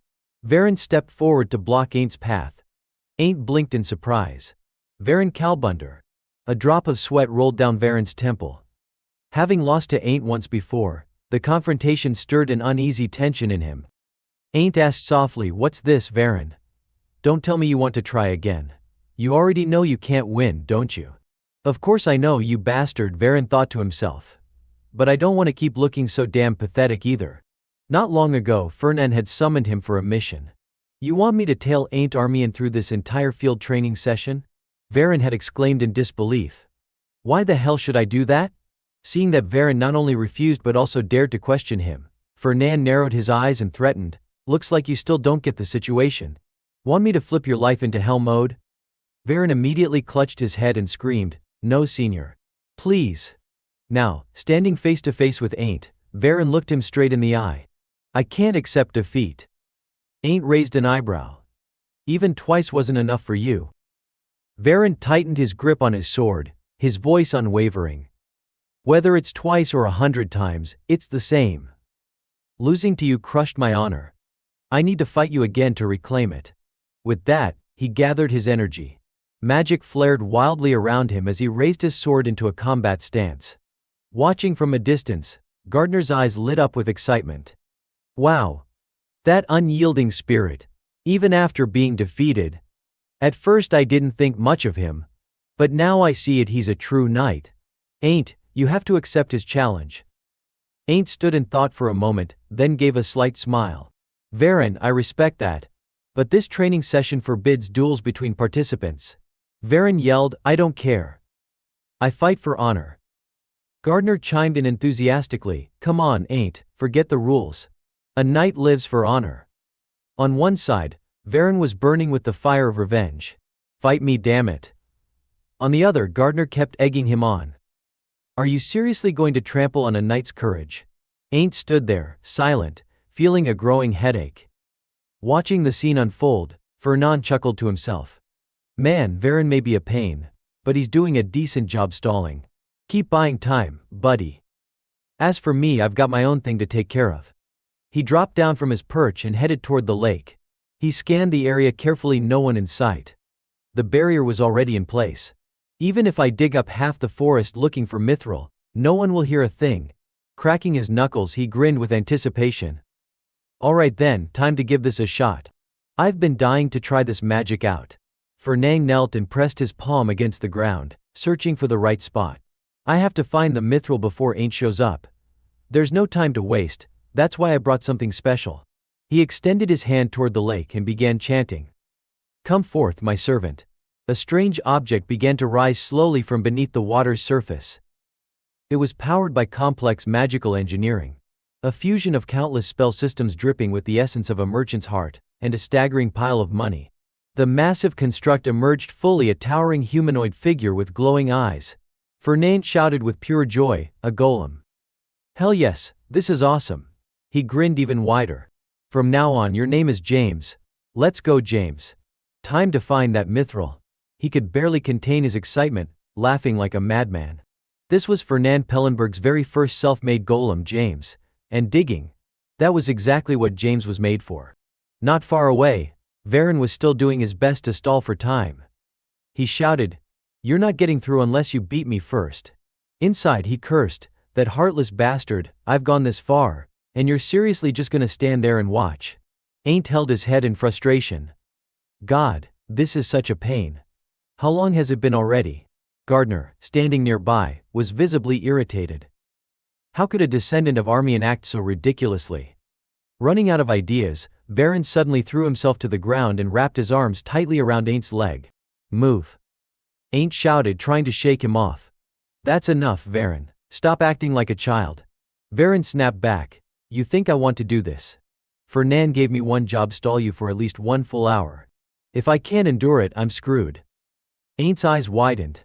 Wait, what did you just say? Varen yelled at the top of his lungs. I like doing this. Okay. I love being trampled on, having my life ruined. It turns me on. So go ahead and attack me, you bastard. Ain't froze, completely thrown off. What the hell, what kind of freak is this? He kicked Varen hard, sending him flying backward. Varen screamed, hey, and crashed onto the ground flat on his back with a loud thud. Groaning, he sat up and kept yelling like a lunatic. That's right. I'm a total freak. So just attack me already. But in front of him, there was nothing, just a few leaves floating gently down through the air. Ain't was gone. Varen pulled out his pocket watch and checked it. How long have I held out? He muttered. Fernand said to keep him busy for 1 hour. It's been 1 hour and 10 minutes now. I'm saved. With a triumphant laugh, he proclaimed, Varen Kalberter has completed the mission. Not long after, Ain't finally reached the cave. Gardner asked, "Ain't Armian, are you really able to ignore a knight's plea for a duel like that? Is that what you've learned?" Ain't calmly replied, "No. But the rules clearly state, no fighting during training." He glanced around the area and added, "Also, this cave? If you're not actively searching for it, you'd never find it." Gardner laughed heartily. Naturally. If it were that easy, it would have been looted ages ago. Wading into the water, Ain't scanned his surroundings with sharp eyes.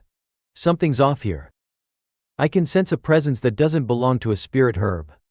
Just then, Gardner called out, "Hey, look down here."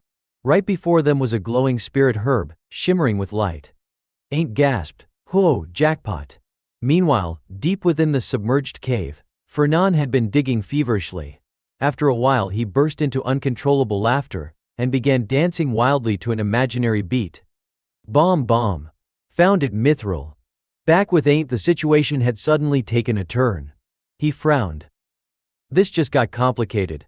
We found the herb, but how do we extract it? He gestured toward the glowing plant, which was guarded by a massive creature. Gardner examined the area and muttered, "Didn't expect there to be a sea dragon watching over this place. This isn't the right time. We'll come back later." Ain't hesitated. "Lately I've been in top form. What if I fought the sea dragon now?" Gardner sighed deeply. "Then that dragon's gonna learn what human meat tastes like." Ain't blinked, then fell silent. Gardner shook his head. "No. You're not ready for that thing." Suddenly the ground began to shake violently beneath their feet. Huge chunks of rock tumbled down from above, crashing hard. One of them struck the slumbering sea dragon. Its eyes snapped open. With an ear-splitting roar, the beast reared up in fury. Gardner panicked. "Shit. It's awake." Ain't looked up. The sea dragon was now looming above them, its blood-red gaze locked onto him.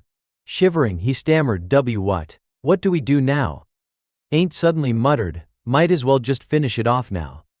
The moment he drew his sword and dropped into a defensive stance, Gardner snapped, "What the hell are you doing drawing your sword? I told you to stop. You're nowhere near ready to take that thing on run." The sea dragon had already taken notice of the unfamiliar intruder. With a deep, menacing growl, it lunged forward. Gardner urged frantically, "Run. Don't look back, just run." Ain't stood frozen for a beat. "Run? I think it's a little too late for that now," he muttered, then leapt high into the air to evade the attack. The beast crashed hard into the cliffside with a thunderous boom. Seizing the opportunity, Ain't locked eyes on the perfect strike zone, and brought his sword down in a fierce slash against the dragon's head. In response, the beast whipped its massive tail, smashing into Ain't and flinging him violently to the side. He landed in the shallow water, so he was able to regain his balance without much trouble. But as soon as he got back on his feet, the sea dragon was already barreling toward him with its jaws wide open. It sucked in a deep breath, then unleashed a spiraling torrent of pressurized water. Ain't steadied himself, gathered his energy, and channeled all his power into his sword to block the incoming blast. The clash of forces was immense. Raw power crackled through the air, sending shockwaves through the surroundings. But Ain't held his ground. The dragon lunged in for close combat, whipping its tail again and again. Ain't struggled to keep up, barely managing to deflect the furious strikes. Not far away, Fernand was collecting mithril when he felt the ground rumble violently beneath his feet. The sound of chaos grew louder and more intense. He muttered, "What the hell is with all this noise? Did the sea dragon wake up already? I fed it a whole load of meat soaked in sedatives. It's already awake." He shook his head. "Guess that's what you get with a legendary beast." He sighed, a bit worried. "Hopefully Ain't didn't run into that dragon. I've still got to deal with the whole Viren being possessed by a demon situation. If Ain't loses his chance to awaken like the prophecy foretold, that'll be a pain. But wait, I already gave him the heart of the holy bird. He should be fine." Fernand turned to leave. "James, we've mined it all right, let's head out." A large goblin followed behind, lugging a sack stuffed with loot. Meanwhile, back on the other side, Ain't had finally finished his battle with the sea dragon. He crawled along a rocky ledge, gasping for air, completely drained as he finally made it to a small opening in the cliff. He panted heavily. "Damn, that was way too close." Gardner barked. "This is exactly why I told you to run. I wanted to run." Ain't shot back, exhausted. But that damn thing came charging at me like it wanted to kill me. Gardner looked annoyed.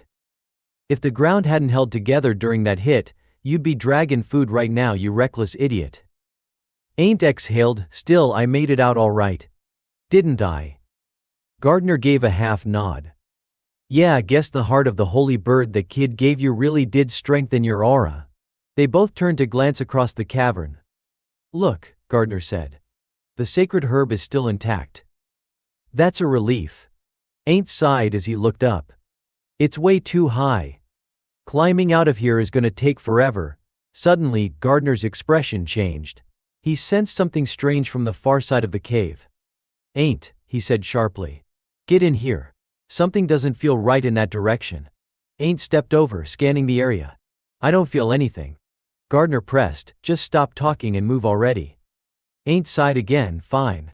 He walked deeper into the cave, looked up at the towering cliff wall, and asked, is this the spot you meant? Where you felt something off? There's definitely something, Gardner said as he scanned the area intently. I'm sure of it. Ain't shrugged, let's just grab the herb and get out of here. But then Gardner's eyes locked on something. Ain't, over there, look at that glow. A strange light shimmered across the cave floor, unmistakable even in the darkness of the cavern. Ain't crouched down for a closer look. You're right, what is this? Dig it up fast, Gardner urged. I'm on it, Ain't replied, brushing aside the debris and heaving a large stone away. What he saw next made his eyes widen. This is Gardner lit up with joy. We found it. Cut to Fernan, who had returned to the meeting point with Jace. The young man greeted him with a grin. So, did you get what you were after? Fernan nodded. I did, and everything's fine on your end, I hope? Jace replied cheerfully. Yep. Just a couple monsters going berserk, nothing major. Fer nodded with approval. Nice work. Without missing a beat, Jace put on a cheeky grin. Suo, about my payment, already expecting it, Fernan said. Our guild will place the order with the church today, same quantity as in the contract. Jace beamed. You got it. Thanks a ton, boss. He turned to leave. Catch you later, Fernan. May the blessings of mana be with you. Fernan sat on a thick tree branch, casually examining a chunk of mithril in his hand. In his mind, he thought, just being able to hold mithril in my hand, this stuff is so rare that most people never even get to see it in person. Now I just need to find the right ore to pair it with. Mithril was known for its incredible ability to absorb and conduct mana, but on its own, it couldn't reach its full potential. It needed to be combined with another metal to truly shine. And of course, that metal couldn't be anything common. The best combination for mithril is adamant, Fernan pondered. The hardest metal known to man. He frowned slightly. But adamant is just as rare as mithril. Even with money, there's no guarantee you can get your hands on it. Where the hell am I supposed to find some? He glanced down and mumbled. I wonder if that prophecy thing could tell me where. Just then, a loud scream echoed from below. Help me. Fernan didn't move, still repeating to himself in a low voice, adamant. Adamant. Adamant. A girl below was sprinting at full speed, screaming her lungs out. Help. Professor, help me. Save me. She circled the base of the tree Fernan was sitting in, with 3 large dogs chasing her closely behind. Still unfazed, Fernan muttered, Really? Getting chased by dogs? Elves shouldn't be getting in real danger from that. The girl, realizing she wasn't getting a reaction, broke character and leapt up into the tree with him, landing nimbly in front of him. The dogs below continued barking wildly. Annoyed, Fernan frowned and said, Take care of that noise, will you? Ariafridian raised her staff, its tip glowing brightly, and in mere seconds the dogs were handled. She then plopped down next to him on the tree branch, and let out a breath. Happy now? Fernan looked at her and asked bluntly, What do you want? Arya gave him a dazzling smile. Nothing really, just happened to pass by. Then keep passing, he replied flatly. She laughed awkwardly. Okay, fine. Not a coincidence. I have my reasons. You're so blunt, you know. Fernan narrowed his eyes. What, trying to cozy up to the air of a noble house? Arya Friedian grinned. So obvious, huh? You caught me. I've heard the rumors. You're always trying to butter up future heir candidates, he said. Well, since you already found out, how about we just be friends? She suggested, shamelessly. No, Fernan replied without hesitation. Why not? I'm older. Don't be like that. Aren't heir candidates supposed to get along? Fernand stayed firm. Just because we're all heirs doesn't mean we have to be friends. Still trying to charm him, Arya smiled playfully. Friedian only recently became a candidate, after replacing Burchev. So we want to build good relations with the others. Come on please. Fernand raised an eyebrow. Aren't there other heir candidates from our year? Like Ain Armian? Arya smirked and replied cryptically, elves can't just eat meat, you know. Gotta have some greens every now and then. Fernand instantly understood what she meant and chuckled inwardly.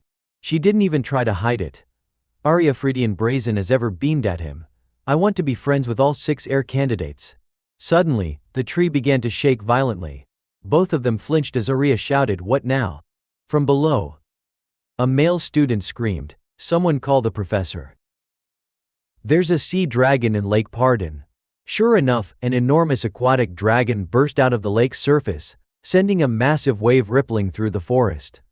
Fernand was utterly stunned. A sea dragon? Arya cried out. A sea dragon? That's odd. Why did it suddenly show up? But as she turned toward Fernand, he had already leapt down below. She called after him, hey. Are you seriously running off? He didn't answer. A wave of dread surged in his chest. Damn it. Something's not right. The prophecy never mentioned anything about a sea dragon emerging from the water and going berserk like this. What about Ain't? Over at the lakeside, chaos had broken out.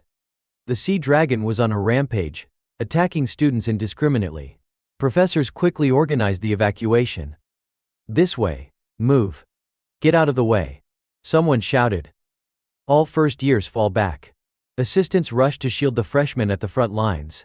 Gardner turned to Ain't and said, that sea dragon is after you because you took the elixir. Leave it to the professors and assistants. We're pulling back. This time Ain't didn't argue and quickly replied, understood. Gardner urged him, run. Be careful, don't draw its attention. But the dragon had already locked onto Ain't in the crowd and lunged toward him.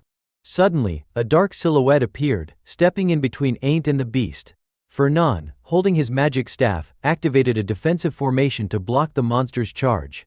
Muttering incantations under his breath, he unleashed a barrage. Dozens of sharp stone spikes erupted from the ground and launched at the dragon. But it didn't even flinch. Its gaze still brimming with bloodlust, its defense nearly impenetrable. Fernand gritted his teeth. Damn it. Are we really in over our heads? Professor Grad, watching from the rear, seemed satisfied. You're holding the line well, Fernand. Leave the rest to us. With that, he charged in, joined by other professors and assistants for a full assault. After a few fruitless strikes, the sea dragon finally turned and dove back into the lake. It's retreating. After it, someone yelled. Fernand exhaled deeply in relief. Strange, could my interference have slightly altered the prophecy? He wondered. Either way, the chosen one who's meant to save humanity is still alive. That's what matters. He chuckled to himself. And besides, I still haven't gotten my investment back. If he dies, I'm screwed too. He turned to Ain't and asked, you okay? Seeing the boy's tear-filled eyes, Fernand was taken aback. What's with that look? Is he scared? Ain't choked up and asked, did you come here to save me? Fernand replied coolly. Protecting students is a teaching assistant's job. Anyway, you're safe now. Go do what you have to do. As Fernand turned to leave, Gardner reminded Ain't, hey, don't forget we still have something to settle with him. We can't just let him go. Ain't quickly called out, actually, there's something I'd like to talk to you about. Do you have a moment? Fernand glanced back and said, go ahead. What is it?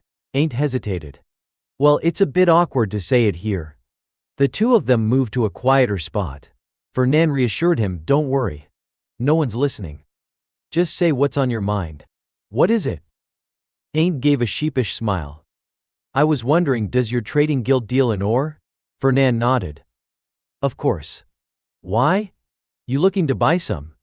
But the very next second, Fernand caught himself muttering, not exactly. I'm broke. Can't afford to buy anything. If anything, I should be selling. Ain't felt those words hit him right in the gut. He couldn't deny the truth, but it still stung. Fernand cursed inwardly. Damn it, I let that slip again. The boy always acted so obedient around him. Fernand nearly forgot, this kid's the reason I got fired in the first place. He remembered the moment Ain't handed him the dismissal notice, citing the reason, "You said I was dirt poor." That was a pretty brutal insult. Clearly, pissing this kid off hadn't brought him any benefits. Fernand said gently, "If what I said offended you, I apologize." Ain't blinked, surprised. Huh. That was unexpectedly polite. Fernand clarified, "I didn't mean to upset you. Please don't take it to heart." Ain't quickly replied, "I was just joking." Fernand waved his hand firmly. "No, really. I mean it. I'm sorry." This brat, he actually apologized. Ain't thought in disbelief. Switching back to business, Fernand asked, "So, you mentioned you had something to sell?" Ain't nodded with a grin. "That's right." He pulled out a sparkling green gem. "This is it." The moment Fernand laid eyes on it, he couldn't hide his shock. "Adamant? I was just racking my brain trying to find some of this stuff, and now it's right in front of me." He smiled in disbelief. "What kind of luck is this?" Then quickly reminded himself, "No, I don't have it yet. Stay calm." Putting on a serious face, Fernand asked, "Adamant? You're selling this to me? You know this stuff isn't exactly something you find lying around. Where did you get it?" Ain't stayed casual. Fernand couldn't help but marvel. He's so calm holding something this rare. Rich kids really do live in another world. Ain't scratched his head. "I can't exactly say where I got it. But I swear it's not stolen or shady or anything. You can trust me. I've got so much of it, even my subspace inventory is full." Fernand's eyes widened in awe. "Hua, you actually filled the subspace. This is like an entire treasure vault," he thought to himself, convinced that there was no doubt Ain't had found it in that underwater cave. Didn't get the mithril, but ended up with adamant. This must be what they call main character luck. Curious, Fernand wondered what kind of cave could possibly hold both mithril and adamant. Noticing his silence, Ain't quickly spoke up, "If you're really interested, here's my condition." Before agreeing to sell the adamant to Fernand, Gardner had warned Ain't, "Be careful. Blink once around the Pellenbergs, and they'll steal the nose off your face. Even if you're negotiating, don't agree to a damn thing." And even now, Gardner kept nagging, "Are you even listening to me?" Ain't ended up presenting the conditions just as Gardner had instructed, and to his own surprise, they didn't seem half bad. Fernand didn't hesitate. "All right, I'll buy it under those terms." Gardner was stunned. What the hell? Did he actually just accept our conditions? Fernand then asked, "You know you could auction this off for way more. Why are you selling it to me?" Ain't answered honestly, "I just want to get rid of it as fast as possible. It's so rare that if word got out, I'd have a target on my back. Our main isn't strong enough to protect something like this." Fernand shot back, "And you think I am strong enough? What if I kill you and take the adamant for myself?" Ain't froze for a moment, then burst into laughter. "Come on now, you gave me the sacred bird's heart, remember? And you fought a sea dragon to save me. You'd never do something like that." Fernand thought to himself, "Is this guy seriously trusting me? Guess rescuing him earlier really boosted my approval rating with him." Ain't nodded. "Other people might. But you never would. I know you'd never hurt me." Fernand patted his shoulder. "That's right, Ain't. I really do care about you." "I know," Ain't smiled. Fernand continued, "And I am the one who saved your life from that water dragon, right?" "Right." Then Fernand stared him straight in the eyes and added, "So remember this, Ain't. If one day you suddenly feel like turning me into a beggar, think back to today." Ain't broke into a cold sweat. "A beggar?" Fernand leaned in a little, his tone serious. "Never forget I risked my life to save you, understood?" "Yes, of course," Ain't nodded quickly. Those words seemed to put Fernand at ease. He turned to leave, tossing out a final line over his shoulder, "I'll prepare the contract and get back to you." "Okay." Ain't replied, still a bit puzzled by Fernand's hot and cold attitude. Once Fernand was gone, Ain't mumbled to himself, "What was that about making me a beggar?" Gardner growled, "That guy's nuts. Must have gone into shock from seeing all that adamant." Cut 2, Ravita's dormitory building. Hyde's voice echoed through the hallway, "I'm back, young master." He pushed open the door and asked gently, "You've been at the Duke's estate quite a while. Did anything happen while you were gone?" Before he could finish, he froze at the sight before him. "My lord, what is all this?" Fernand sat atop a literal pile of gemstones, lazily swirling a glass of wine, the very picture of indulgent leisure. With a cool expression he said, "Welcome back. First time seeing mithril and adamant in the same room, huh?" Hyde stepped inside in shock. "Wait, where did you even get these insanely rare ores?" Fernand grinned. "Some I dug up myself, some I bought. Been pretty busy lately." Hyde picked up a chunk of adamant and examined it. "Even if you had money, you could barely buy this stuff. If I sold all this, my guild would smash through its annual revenue target." "I'm not selling," Fernand replied casually. Hyde looked stunned. "You're not? Then what are you going to do with it?" Fernand gently swirled the wine in his glass, then answered slowly and deliberately, "I'm going to build a colossal golem. One that can move on its own, and has a will of its own." Fernand, clearly in high spirits, began rambling passionately. "I've always had a question. Knights have loyal steeds. Elves have spirit companions. So why are merchants always portrayed as alone? Why is it that merchants don't have a partner like that?" He threw his arms out, eyes gleaming. "So I've decided to fix that absurdity by creating a sentient giant golem." Hyde listened quietly for a while, a bit confused. "Absurdity? Is that really the word for this?" Fernand explained with confidence. "Golems require advanced magitech knowledge and an obscene amount of funding.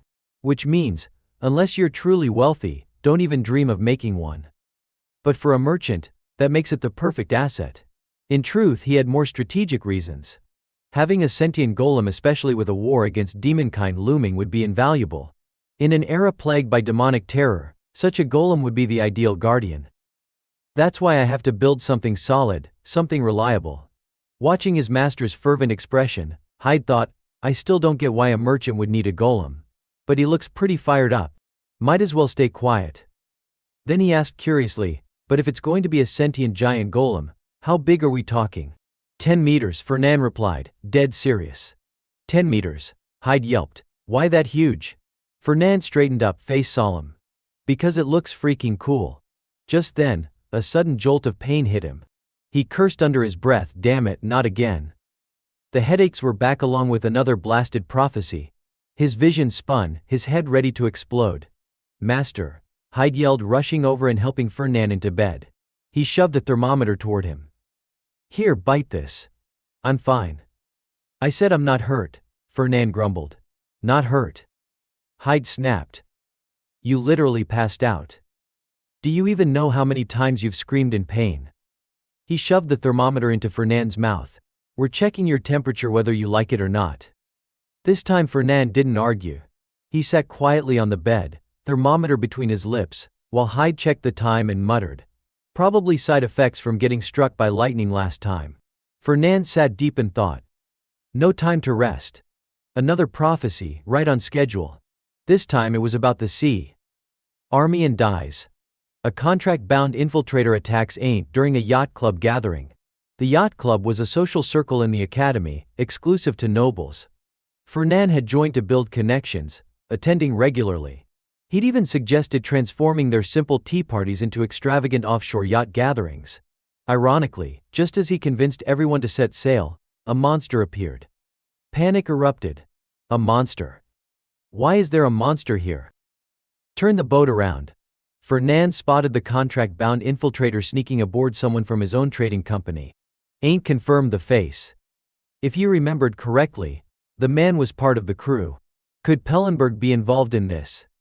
If they were aware, they were traitors to humanity. If they weren't, then they were more incompetent than he'd expected. Rumors spread like wildfire. Some people stumbled across treasure. Fernand? He got stuck with the full-blown, stat-maxed villain arc. No wonder Ain't thought he was destined to bring his downfall. As those grim thoughts churned in his head, Hyde pulled out the thermometer.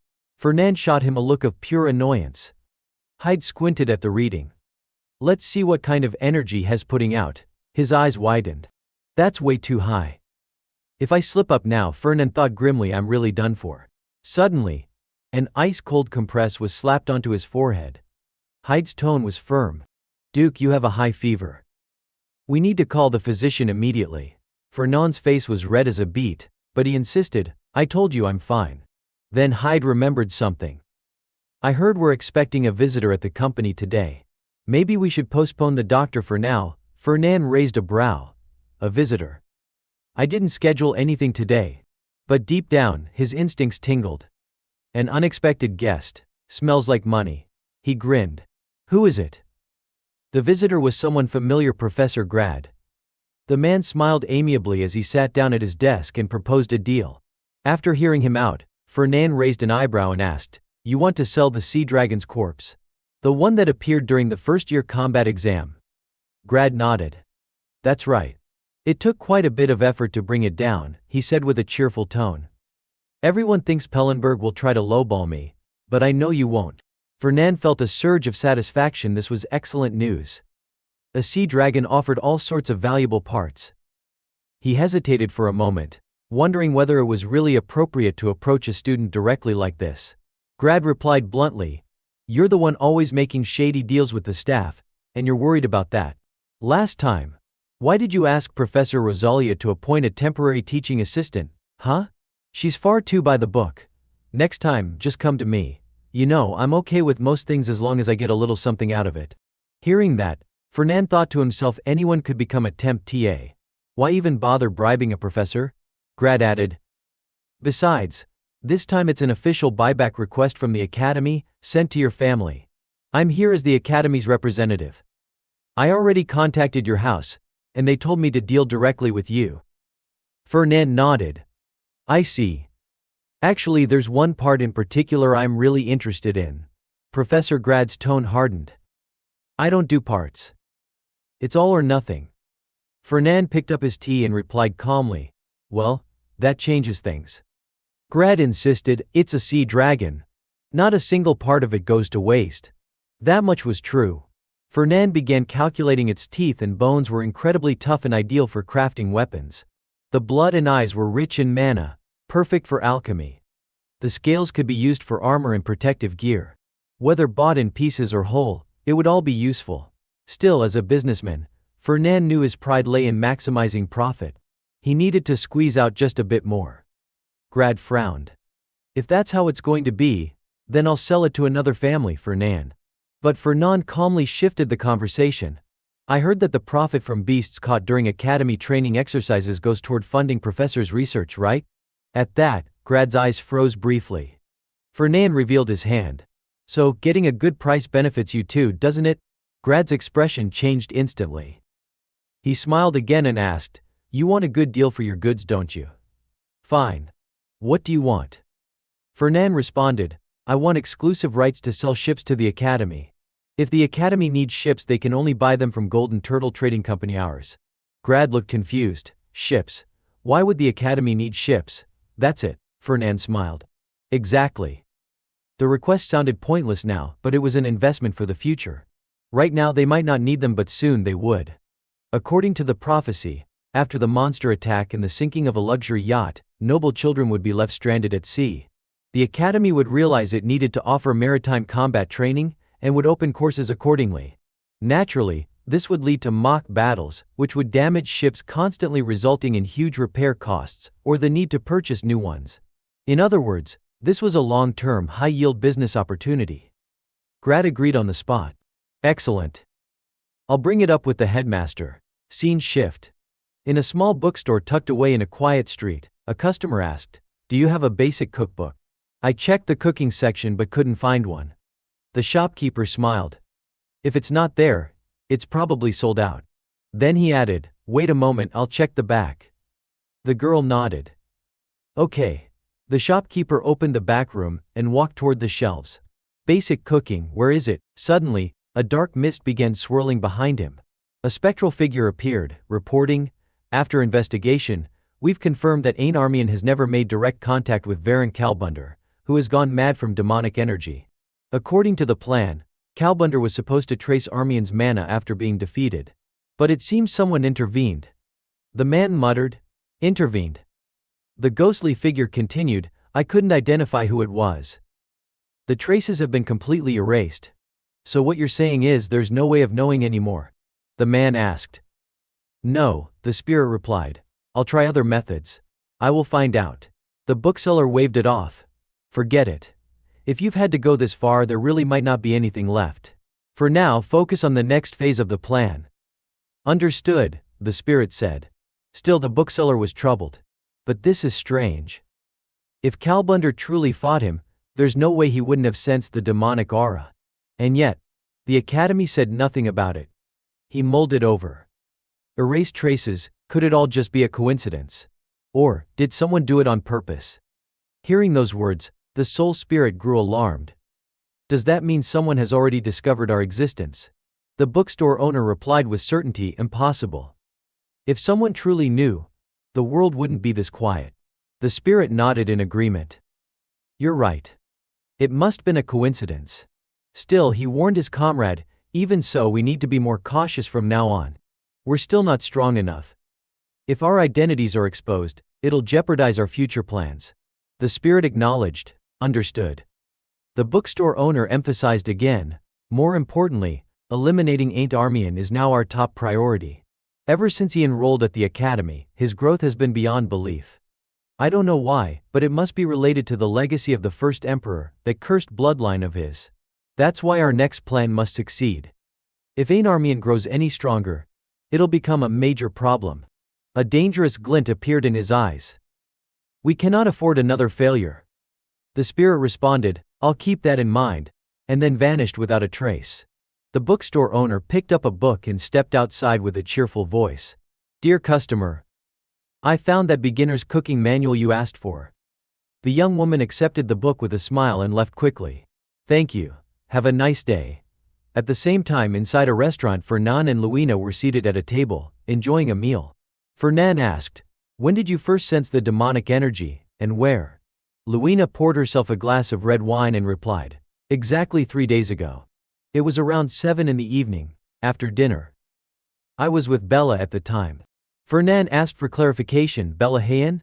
Second semester, ranked 19th in the night division. Luina nodded. Yes, that's the one. What exactly happened? Fernan inquired, curiosity piqued. As she cut into her food, Luina began to recall the incident. 3 days ago, Bella challenged me to a duel. She said she felt she had improved and wanted to test herself. Normally we use wooden swords, but this time she insisted on using real ones. I don't know if she took some kind of elixir, but she was incredibly confident. And it wasn't just talk, her sword felt heavier, sharper than before. As we crossed blades, I could tell her strength really had increased. Not just power, her movements were faster too, quick enough to dodge my strikes with ease. After exchanging a few blows, Luina had said to her, you're definitely not the same as before. Stronger and faster. Bella beamed, right? I've been feeling so much stronger lately. My control's better too. Hearing that from you makes me even happier. Then, out of nowhere, Bella declared, all right then. Let's keep going. This time she gathered significantly more mana than before. At this point in the story, Fernan interrupted, so you lost, didn't you? Luina snapped, no. Let me finish. She explained, Bella's sword technique is built around leveraging the weight and power of her blade. Compared to other styles, it's extremely destructive. But that also means the weapon is heavy and bulky, making it vulnerable in close-range combat. I waited for the perfect moment when the weight threw her off balance, and landed a decisive blow. Bella had laughed sheepishly. Looks like I still can't control it properly. Huh? Luina took another bite. So yeah, that's what happened. Fernan asked, are you certain it was demonic energy? Luina replied firmly, I'd never forget that chilling, disgusting aura once felt from Varen. It was only for a moment, but I'm absolutely sure it was demonic. Fernan asked, and Bella? How is she now? Luina said she seemed completely normal. Even after the duel, nothing felt off. Unlike Varen, there were no physical mutations, and she didn't lose her mind. That's why I started to wonder if I was mistaken. Fernan listened intently. But you still want to make sure? Luina nodded. Yes. Because this is about demonic energy. And more importantly, Bella is my best friend. We grew up together.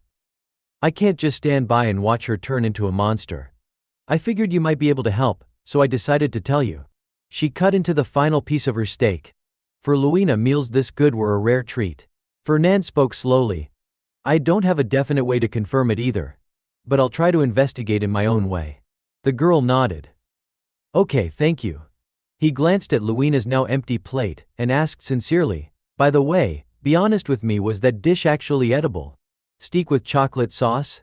She replied with absolute conviction, yes, it was amazing. Later, Fernand stood by his desk, reviewing a detailed surveillance report. He muttered to himself, dormitory, classroom, training hall again, library, cafeteria as expected. Bella follows a model schedule. Just like that damned Varen. No suspicious interactions either. He analyzed every detail carefully. And unlike Varen, Bella hasn't suffered any trauma. She's cheerful and gets along with everyone. There's no reason to think she has any emotional void that would allow demonic energy to seep in. But if what Luina said was true, if Bella had truly used mana imbued with demonic energy, then only one similarity remained between her and Varan. Neither of them had made contact with a demon. Neither had formed any kind of pact. Could it really be that demonic energy had seeped into them without their knowledge? That it didn't even require direct contact with a demon? Was that even possible? Or was Luina mistaken? Maybe it wasn't demonic energy after all. Suddenly, a sharp pain stabbed through his skull. Fernand grabbed his head, groaning in agony. Damn it, my head again. His vision blurred, and then, without warning, a strange scene unfolded before his eyes. It was a battlefield, blood-red skies, the stench of iron and thick, suffocating demonic energy. Monsters roamed everywhere. Humans had gone mad. Among them were students from the academy, citizens of the island. And there he saw Aint's face, filled with fear and dread. The scene struck him with an eerie sense of familiarity. Everyone was behaving oddly. The demonic energy, silent and invisible, had crept into the students' bodies. And when the demon Andromalius descended, it began to awaken. Fernand recoiled in horror. Andromalius, then this must be. At that moment the academy looked no different from hell itself. Could this vision be showing him the exact moment right before Andromalius descended into the world? In the haze of dust that hung in the air, Gardner grimaced as he announced, dark energy. It has already infected them. Ain't Armian's eyes widened in shock. You mean, those students have made a pact with demons? Facing him, Ain't spoke softly but with firm conviction. If that were true, I would have discovered it long ago. He paid no heed to Gardner's words and issued a direct command. I need to investigate this thoroughly. Use your magical power. Obediently, Ain't employed his magic to examine the students who had fallen unconscious. Through this, Gardner was able to grasp the situation clearly. Ain't Armian meticulously checked each detail before giving his assessment. Those filthy demons were cunning this time. He looked at Gardner with a panicked expression, realizing how stealthily they had been seeding dark energy into the students' everyday lives so subtly that no one had noticed. As Ain't Armian continued to inspect and comment on the situation, he reasoned, I am certain this will require a significant amount of time. The students' bodies are not easily receptive to dark energy. Most of it is probably wasted. Continuing to transmit it might even become meaningless. Fernand Pellenberg silently observed from nearby, watching the students affected by the dark energy. In his mind, Ain't continuously analyzed the situation. Yet, to cause such an explosive effect, there had to be a conduit, something amplifying the magical energy. Fernand Pellenberg's eyes scanned the surroundings, and suddenly he gasped, pointing. Over there. Ain't focused intently on the blazing red formation before them. That magical array, it was the one activating the dark energy. Fernand Pellenberg froze, telling himself, it must be destroyed immediately. As Ain't drew closer to the array, the source of dark energy gradually became visible. The summoning process began to accelerate. Gardner shouted, realizing the true nature of the formation.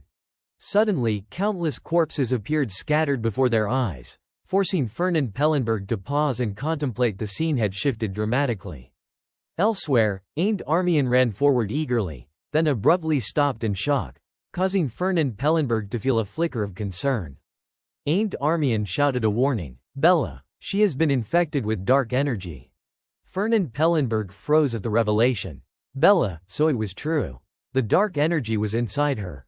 Ain't Armian confirmed decisively, if we destroy that magical array, she will return to normal.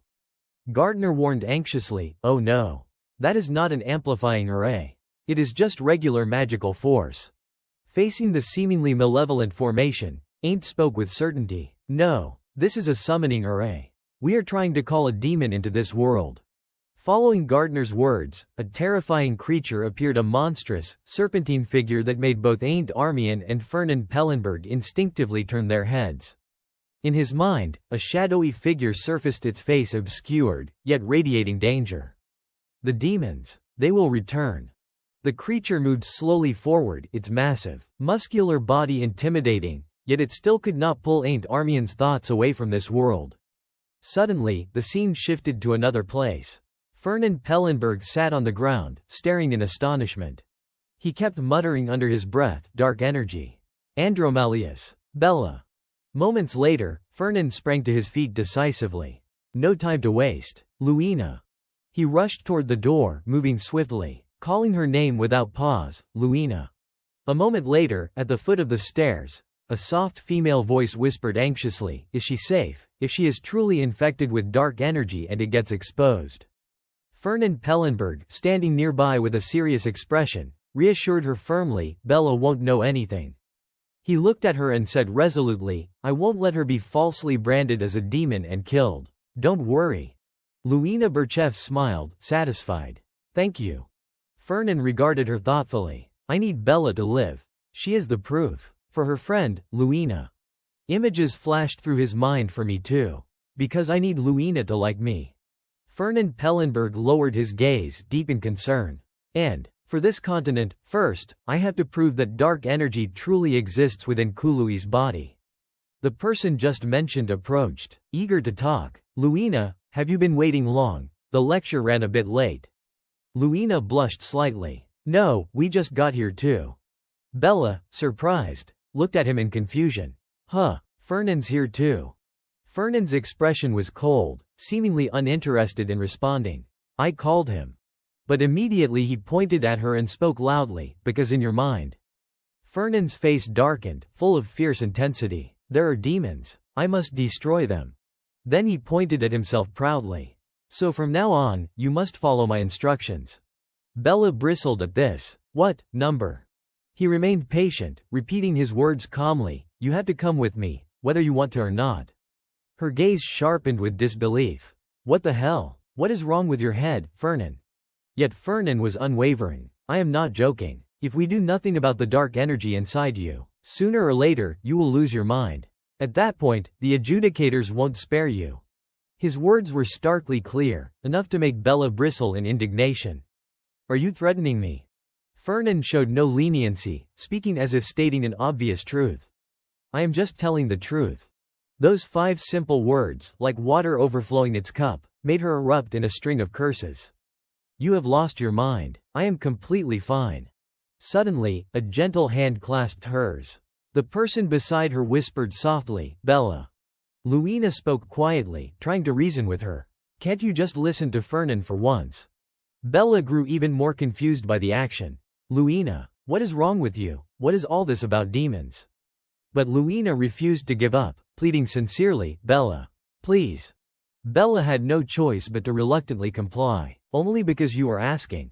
I will agree." Fernand watched the unexpectedly harmonious scene, thinking to himself, "I would have knocked her out if she had continued to refuse." After a while, Bella finally turned to him, her gaze steely. "I will follow your instructions, Fernand. But on one condition." She pointed at him decisively and made her demand clear, "If I can prove there is no dark energy inside me, you will apologize to me and to Luina properly." Fernand crossed his arms, curiosity flickering in his eyes. But why Luina?" Bella, full of resentment, continued to scold him. "Because you dragged the innocent Luina into this mess," she huffed before answering, "although she was the one who lured me in." "Fine, whatever."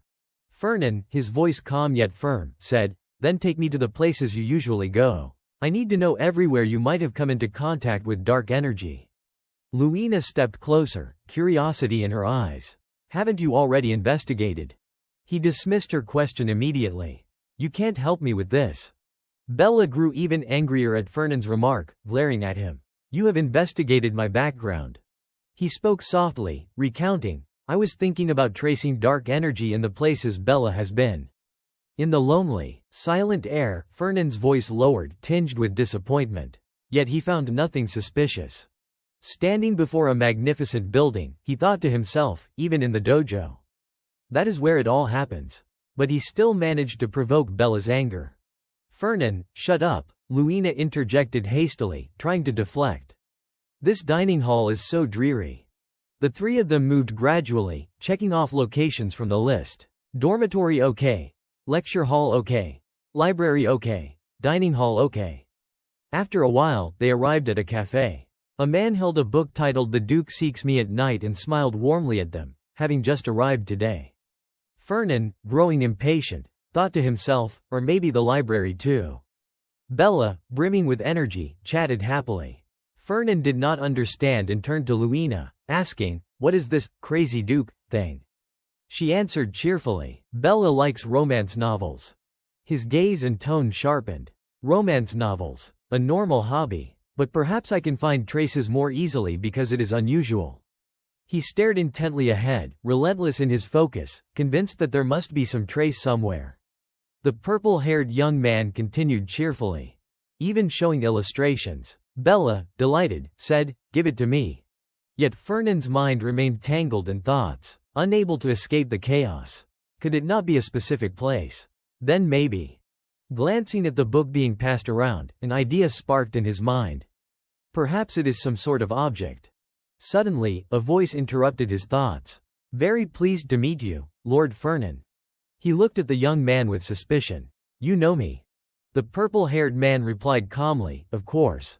I am a merchant." Bella stood to the side, excitedly chatting with Luina. "Look." The young man rambled as if nothing had happened. "We usually source goods from your guild." Fernan remained indifferent. "So, you are a customer." Almost immediately, he pushed a book toward Fernan. "I can recommend one for you." He gave Fernan a sly look and added, "I have something that would suit you perfectly." Fernan, wary, declined. "No need, I already have enough books at home." The man still stood there, smiling with mock regret. "I understand. What a pity." Suddenly, Luina's voice rang out from behind. "Fernan, let us go." He turned to leave. "Fine." The purple-haired young man finally smiled slyly, his words tinged with menace. "Until we meet again." The three of them walked away, unaware of his gaze and cryptic words, "Wait until you return." After a while, in the hallway, Bella looked around in confusion, trying to understand. "Isn't this cafe run by your guild? I have never been here before." Fernan, walking ahead, explained slowly, "It is reserved for important guests." She asked innocently, "So this is the place you wanted to go?" He patiently clarified, "Yes. This is the best place to avoid prying eyes." After his words, a quiet stillness fell over them, broken only by the soft sound of their footsteps as they entered the room. Inside, Jace Vines greeted them enthusiastically. "I have been waiting for you." His actions seemed unusual. Those with faith are blessed with mana. Do you believe it? Among the three of them, only Bella, calm and collected, could play along. "I believe it." Fernan's stern voice cut through their playful banter.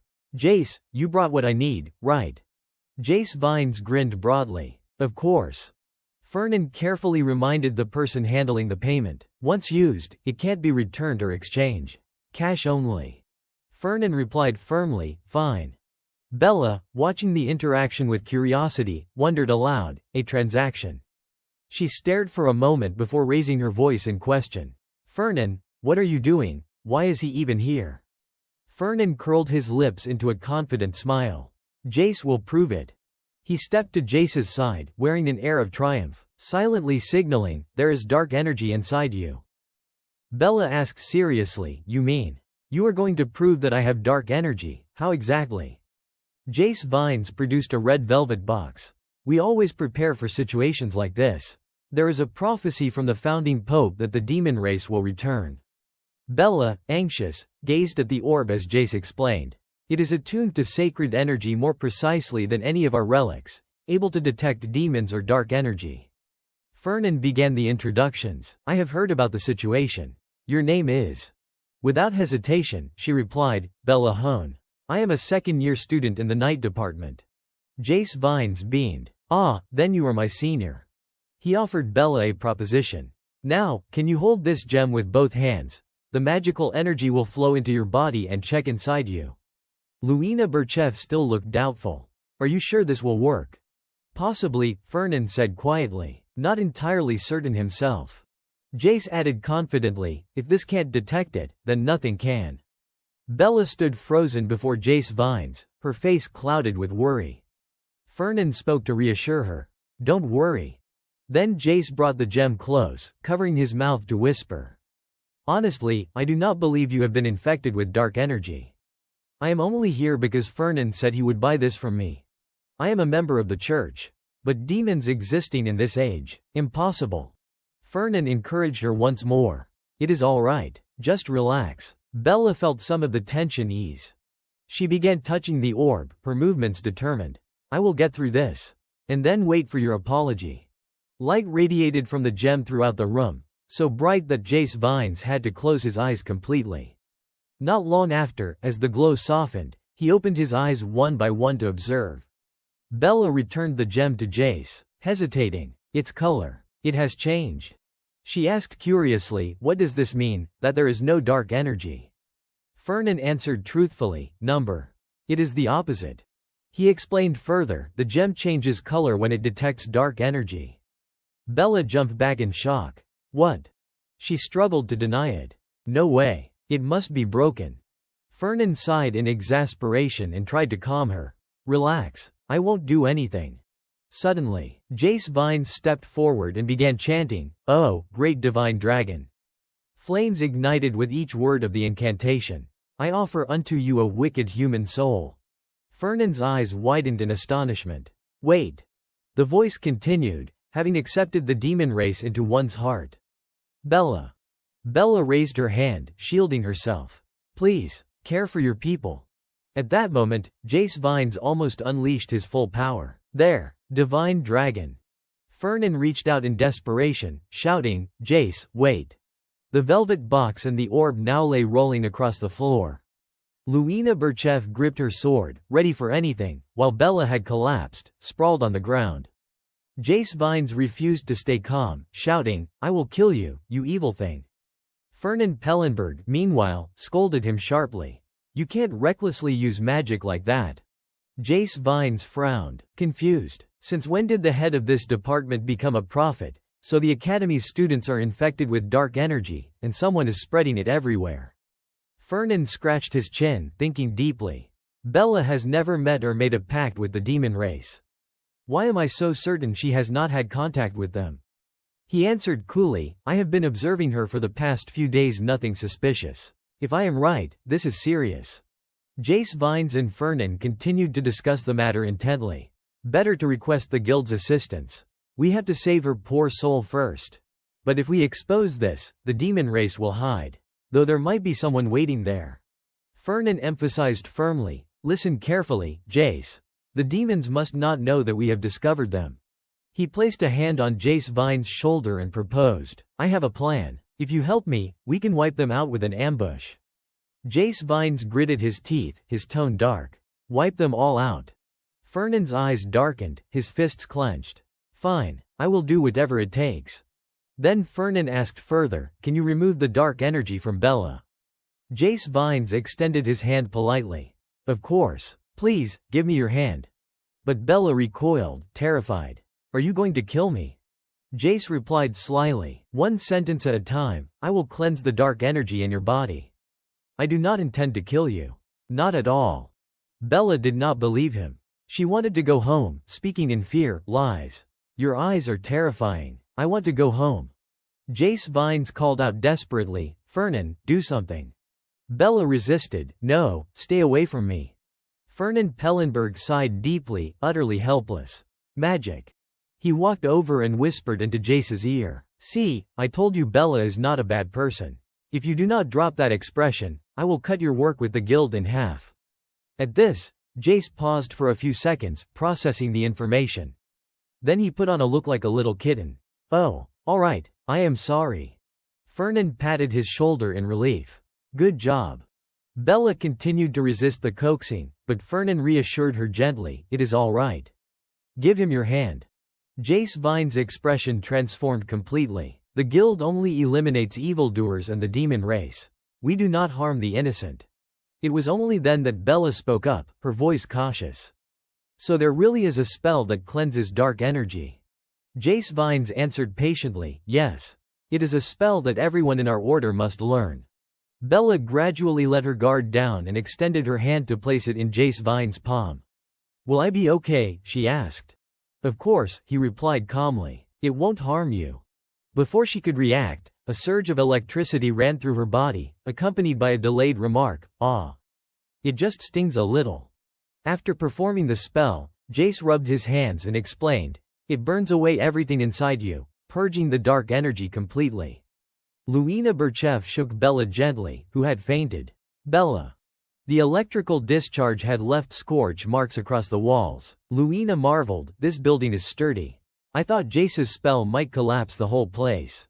Fernan Pellenberg, examining a wine cabinet nearby, explained, "It was built to withstand heavy vibrations and loud noises."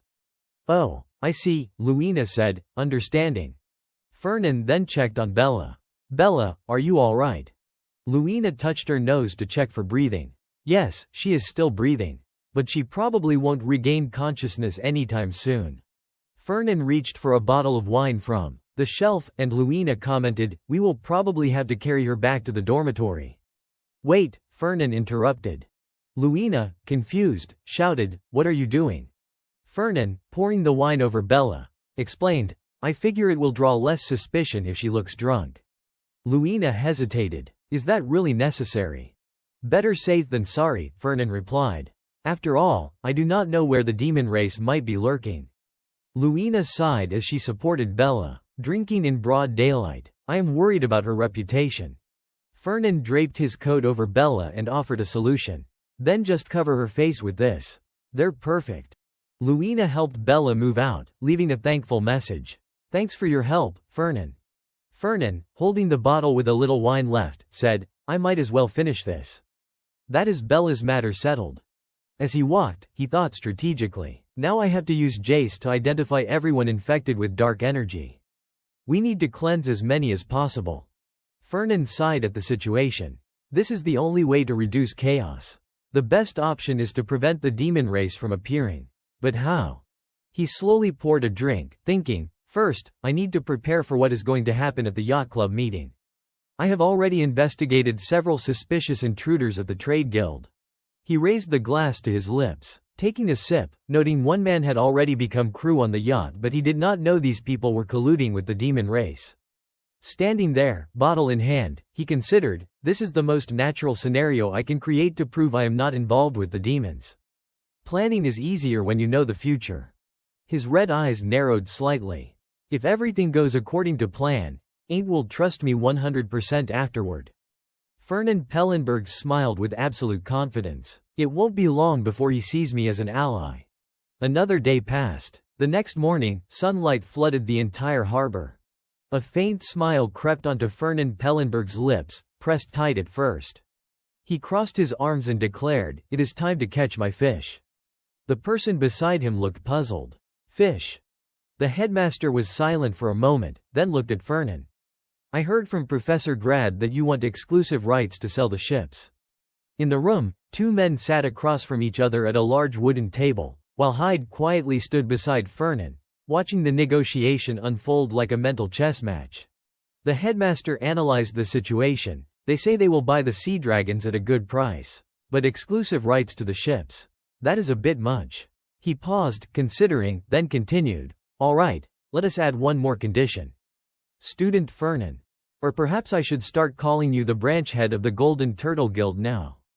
Thinking about this unmissable negotiation, he smiled warmly and proposed, "In exchange for the Academy holding exclusive rights to sell the ships for the next 20 years, we will supply any byproducts from the sea dragons at a reasonable price, if requested." Fernan took a small sip of coffee, silently assessing the offer. Demonic beast corpses are usually most valuable when sold intact. Buy the corpses at a high price, sell the byproducts cheap. He set the cup down, assuming a thoughtful, almost elderly pose, continuing to weigh the terms. Normally, he would never agree, but now, it was time to yield a step.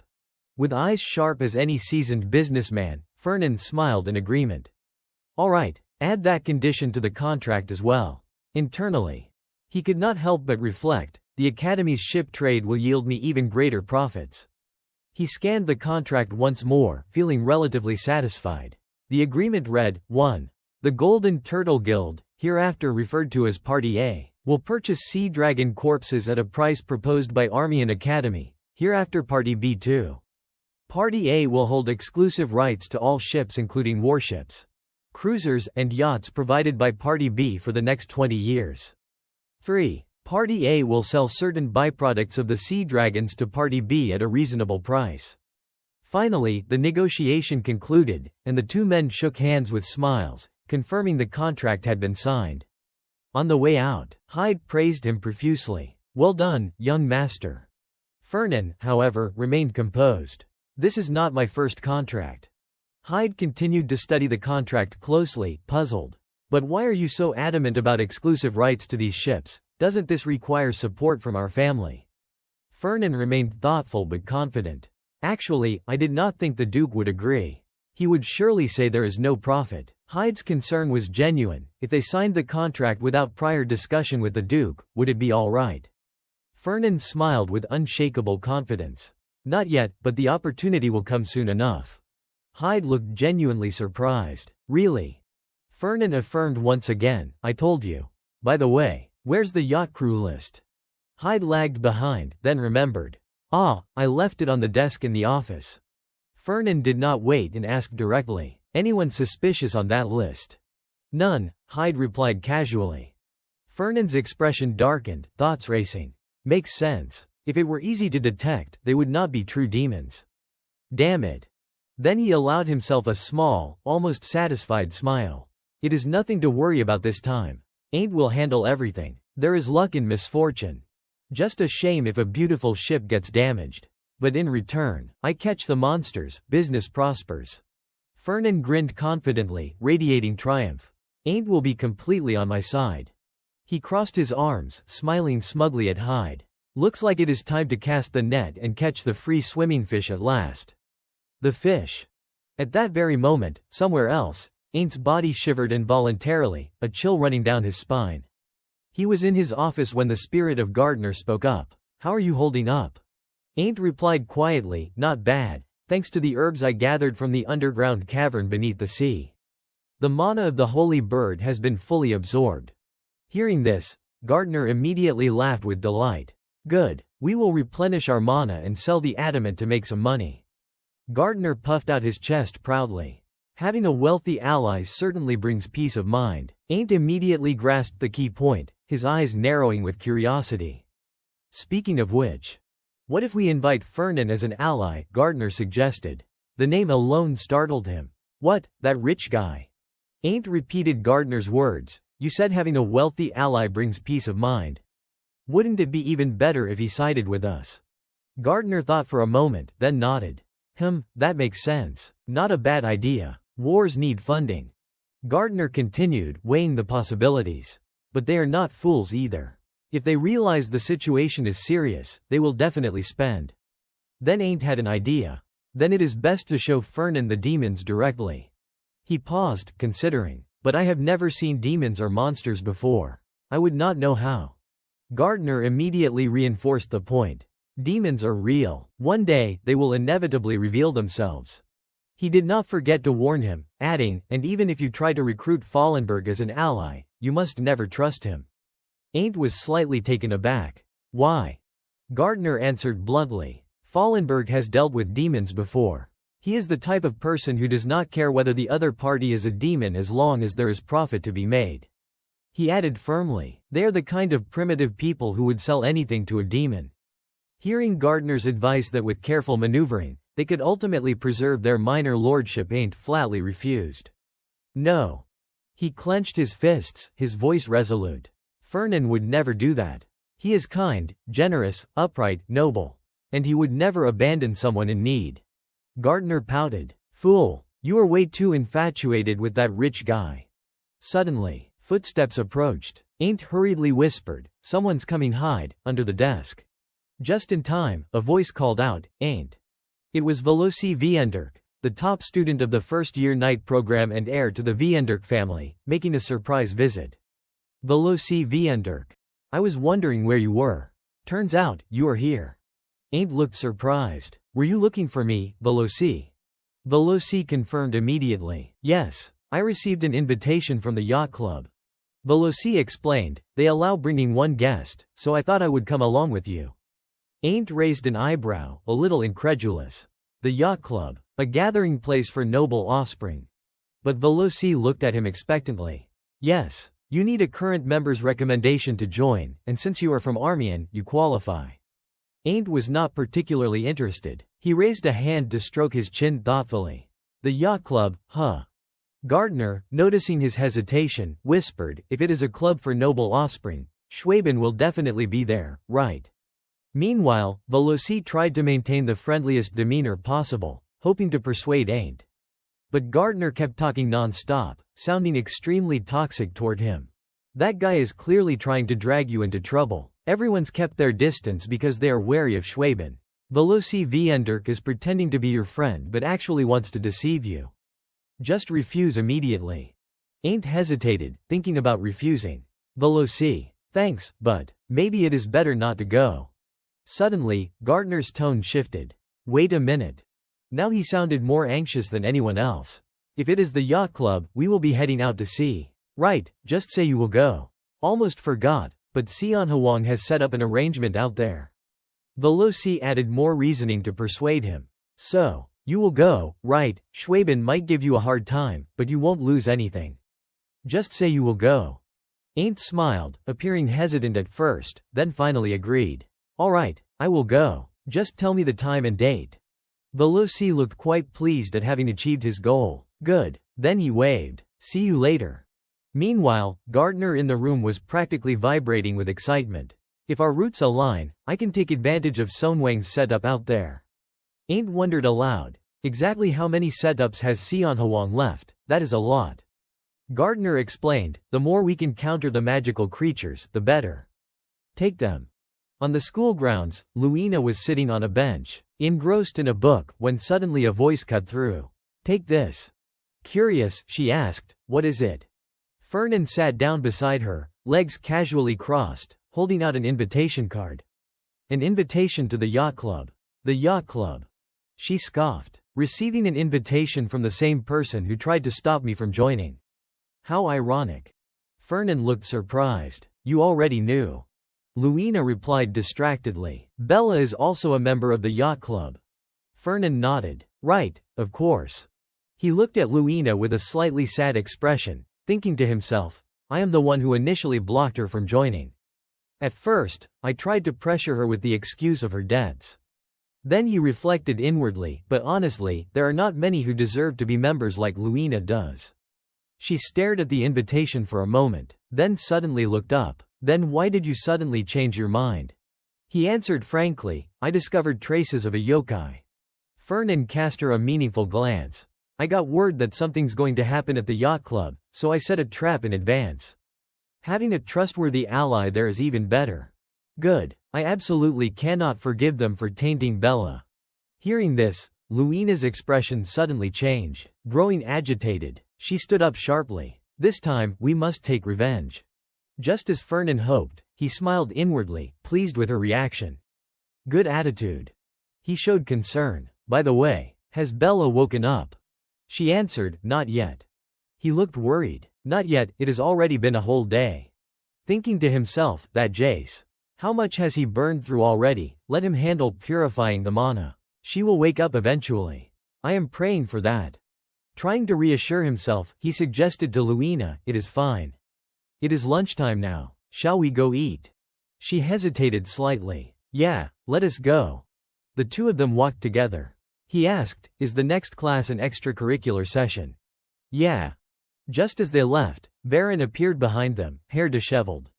He collapsed into the chair, his face dark as he clasped his hands and thought, why has it come to this? Running a hand through his hair, he brooded. I, the proud heir of Calberton, once the second-ranked student in the night department, am now nothing but a shadow of the past. Every time he pictured that face, bitterness gnawed at him. Defeated by an Armian seedling, something Calberton had to surpass in order to secure the position of family head. The memory of Aint's cold indifference only deepened his despair. Worse still, even the prince he had leaned on as his pillar of support had cast him aside. But that boy Aint. His chest burned with rage, anger rising for every reason imaginable. From Veloci Vienderk, the one he had so desperately longed to befriend, to the fact that it was Aint who received the coveted invitation to the yacht club he had always dreamed of joining.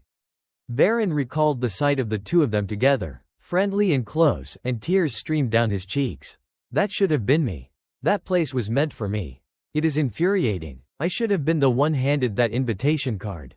Overwhelmed with conflicting emotions, Varen buried his face in his knees, tormented by unrequited feelings, silently cursing over and over in his heart. Everything was going so well. Ain't Armian, that bastard. Just then, a voice broke the silence. Hello, Varian. Lost in thoughts of Ain't, he looked up, and there he was, smiling warmly. Would you like to have lunch with me? Ain't Armian pointed to himself before speaking to the boy in front of him. Do you want to have lunch with me? Varen Calberden furrowed his brows, irritation flashing across his face. What, lunch? Aint's smile was bright and unbothered. Well, you just looked lonely. Varen shot to his feet, furious, and shouted, and whose fault do you think that is? Ain't blinked, genuinely confused. Mine.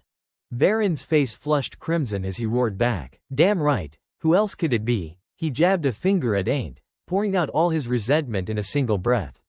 Because I lost to you, the second prince abandoned me. Ever since then, no one wants to be my friend anymore. Do you even realize that? Then he froze. Damn it, I let it slip. I just blurted everything out to him. A storm of panic churned in his chest.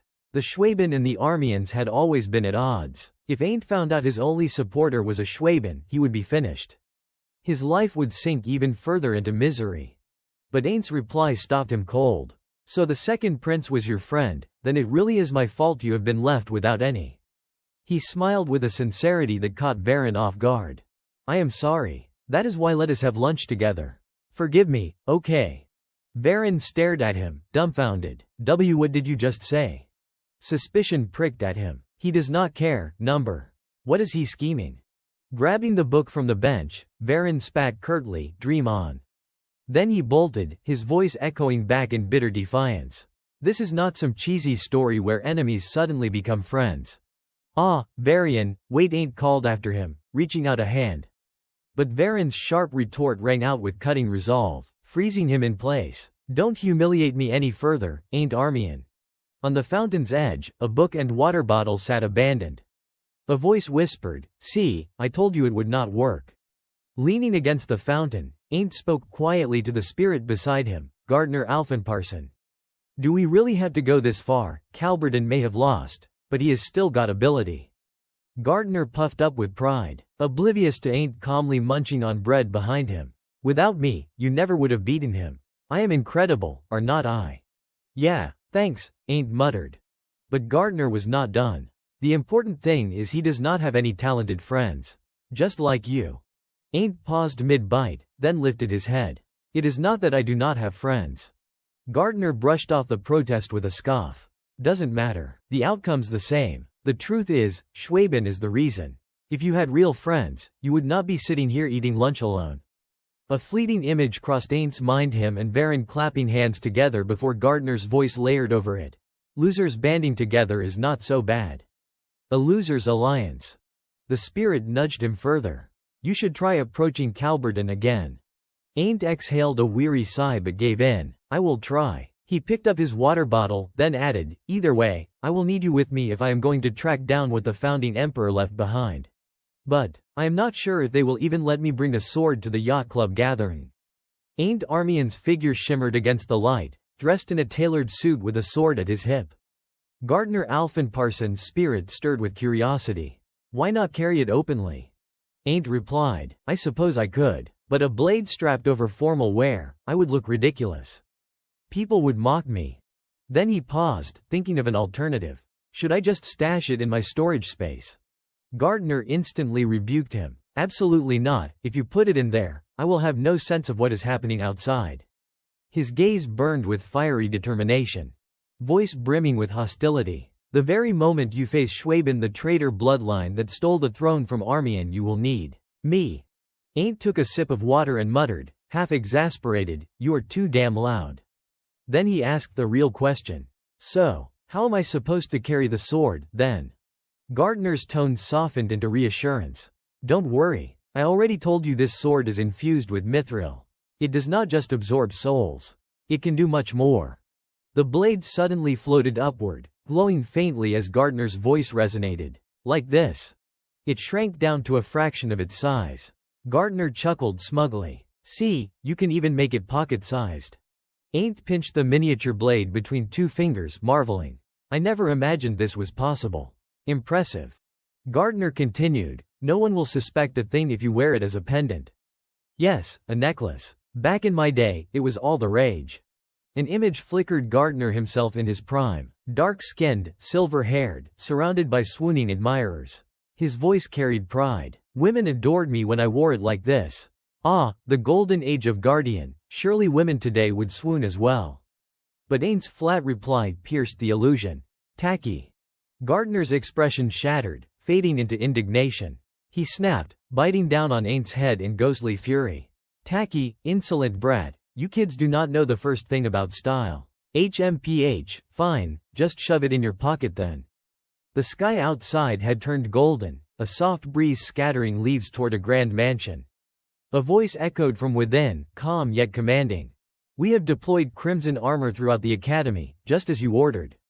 Hyde stood beside Fernan Pellenberg, reporting further. They will move the instant magical beasts appear. And the recording spheres.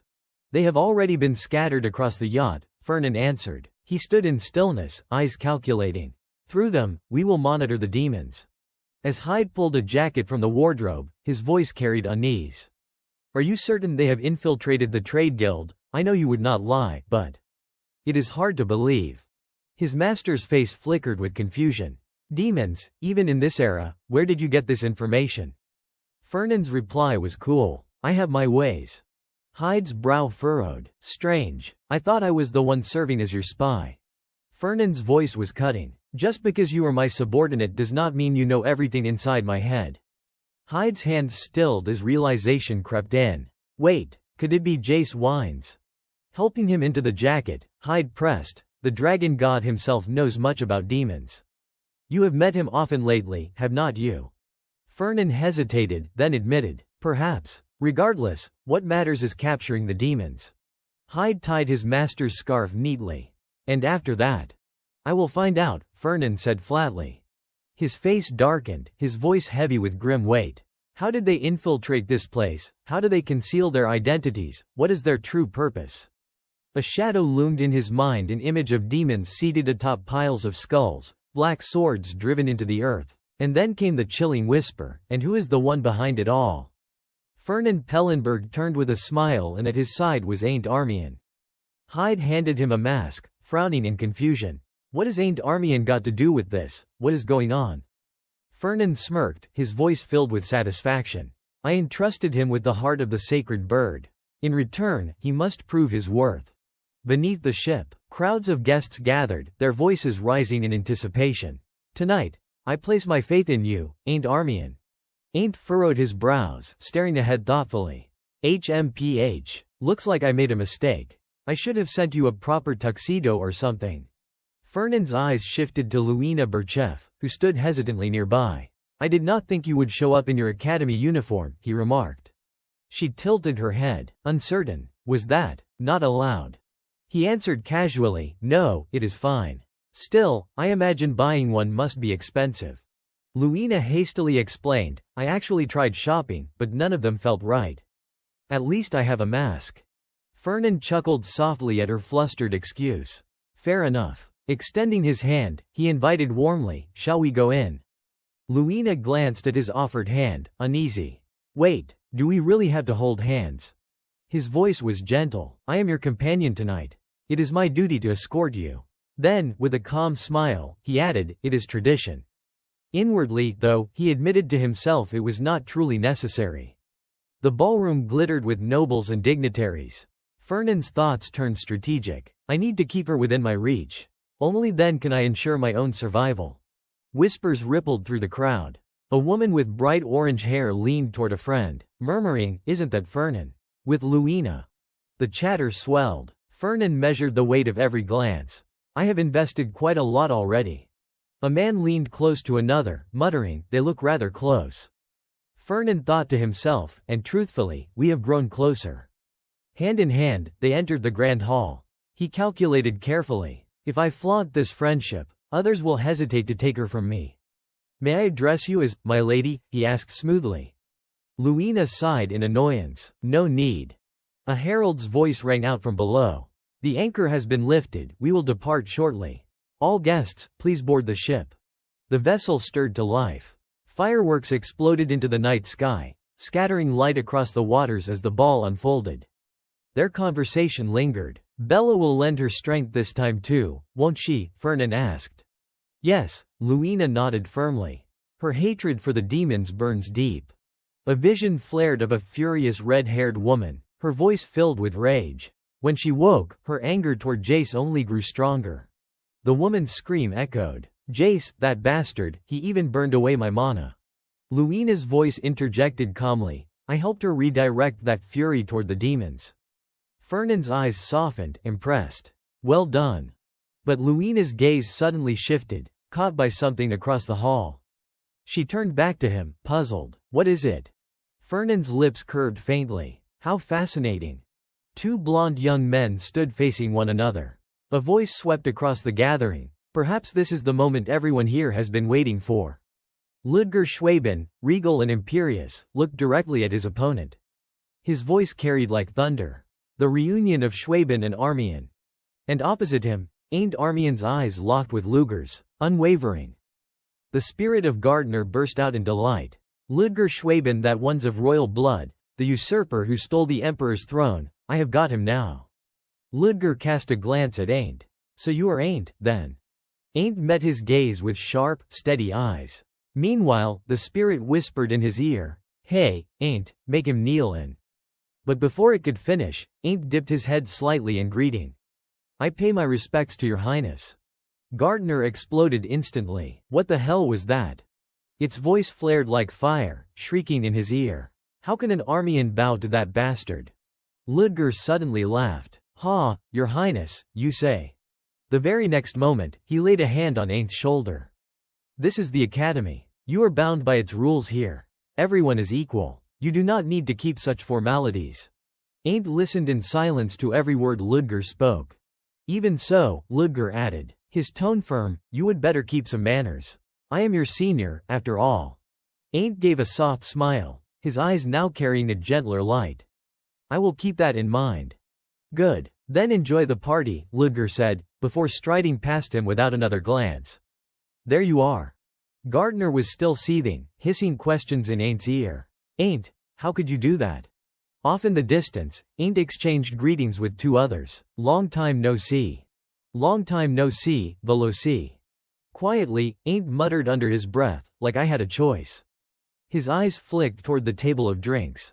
"I am thirsty. Should I grab something?" Gardner's voice cut in, relentless. "Schwaben, that bastard. I will make him pay." Lifting a glass of water, Ain't tried to soothe it. "Calm down. Why do you think Veloci invited me here in the first place?" Gardner paused, thinking, "I would wager one of the three is scheming something." Ain't chuckled at that. "Too many suspects, do not you think?" The spirit appeared draped in a detective's outfit, pipe clenched in its mouth. "According to the brilliant deductions of Detective Sherlock Gardner, want to hear them?" Ain't asked dryly, "Do I have to?" Without hesitation, Gardner shot back, "Yep. First." Ludger Schwaben's stern face flashed before Ain's mind. Ludger Schwaben could be pulling strings. He is the Empire's second prince, and without a doubt, he bears grudges against you. Next came Fernan's smug expression. Second, Fernan Pellenberg. He is so rich he turned an ordinary club into a yacht club. His influence is massive. Finally, Valici's radiant smile appeared. Third, Veloci Vienderk, heir to a prestigious family, always putting on that oh-so-kind face. After listing all three, Gardner dropped the conclusion flatly. "I still can't figure out what that one's really thinking." Meanwhile, Ain't only sighed, his thoughts quiet. "I already told you, Fernan would not do something like that." But Gardner suddenly piped up again. "There is still one more. If it is not any of them, then—" Curious, Ain't asked, "Then what?" Gardner closed his eyes and turned away. Veloci Viender must have gone mad by now. Ain't could not help but laugh at that. Now I am curious too. I wonder who made me come here. On the other side, Ludger was grinning proudly. It was me. Ain't thought candidly to himself, if you would given Veloci the invitation as well, he would have called you. Ludger did not hesitate to assert, we can't keep avoiding each other forever anyway. Fernand's mind raced quietly. But that is not the only reason, right? Thoughts tumbled through him. Ludger wanted to prove his superiority as a senior. To flaunt his royal blood in front of the descendants of the founding emperor, without showing it blatantly. Still, outwardly, Fernand asked casually, and then. Ain't smirked and remarked, boring. I did not expect him to be so obedient. But Ludger shot back, and you brought Luina Berchev along. He smiled faintly, replying, as for her, her grades and family background meet the requirements. You were the one who tried to stop her from joining. Fernand mused seriously. Since the start of the school year, you have been close to her. Do you like her? He calmly adjusted his mask, thinking, who knows? The next moment, he turned and walked away. I am off. Ludger bristled with anger, thinking, couldn't he just tell me straight, that bastard? Meanwhile, Luina stood in a corner, muttering to herself, I won't let my guard down. Today's goal is not socializing, it is to trap the demons. But where the hell is Fernand? Just then, a voice called out, and she looked up. Ain't smiled brightly, his tone warm. How have you been? It is good to see you here. Luina replied lightly, long time no see. Ain't cheerfully asked, do you remember me? She responded suddenly with something unrelated. Yes, Fernand. He hesitated. Right, Nan. Ain't was taken aback, speaking quickly, no, I am Ain't Armian. Our hair colors are different, after all. Luina paid him no mind and continued, where are you heading? Only then did he glance behind him. Ah, Fernand just said he is stepping out for some fresh air. Ain't immediately greeted, hello, Fernand, crossing his arms casually and adding, Ain't. I did not know you and Luina were friends. Luina replied on his behalf, we have met once. Then she shook her head, not friends. Fernand's red eyes flickered. I see, Ain't. He observed Ain't's expression, thinking that he seemed disappointed. Perhaps everything is unfolding as the prophecy said, since I did not intervene. Fernand felt quietly grateful that he had invested in Luina and built a friendship with her.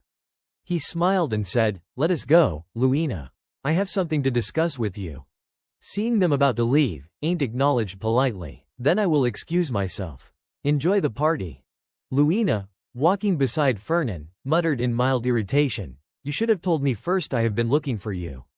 He replied calmly, sorry about that. Meanwhile, Ain't's eyes silently followed the pair, noting the closeness between them. They seem pretty familiar with each other. He let out a heavy sigh, likely because they were classmates. Gardner took the moment to speak up. I wonder why you are dressed like that today. Oh, so it is because of that girl. Ain't denied it without hesitation. No, it is not that. But Gardner ignored the denial and pressed on. Did you fall for her at first sight? How reckless of you. Meanwhile, Fernand stood beside Luina at the window, speaking seriously. I did not think the demons would hide just to attend a party. Sooner or later, something will happen. When it does, do not panic. Pursue them immediately. He paused, glancing at her, then added, even if the yacht sinks, we must stay focused on capturing them. Luina shivered slightly at the thought. Sinks, not that bad, surely. Fernand reminded her firmly, you must always prepare for the worst-case scenario. Luina absorbed every word carefully. Preparations were already in place, ensuring the students' safety even if the yacht went under. Our goal is to capture the demons alive.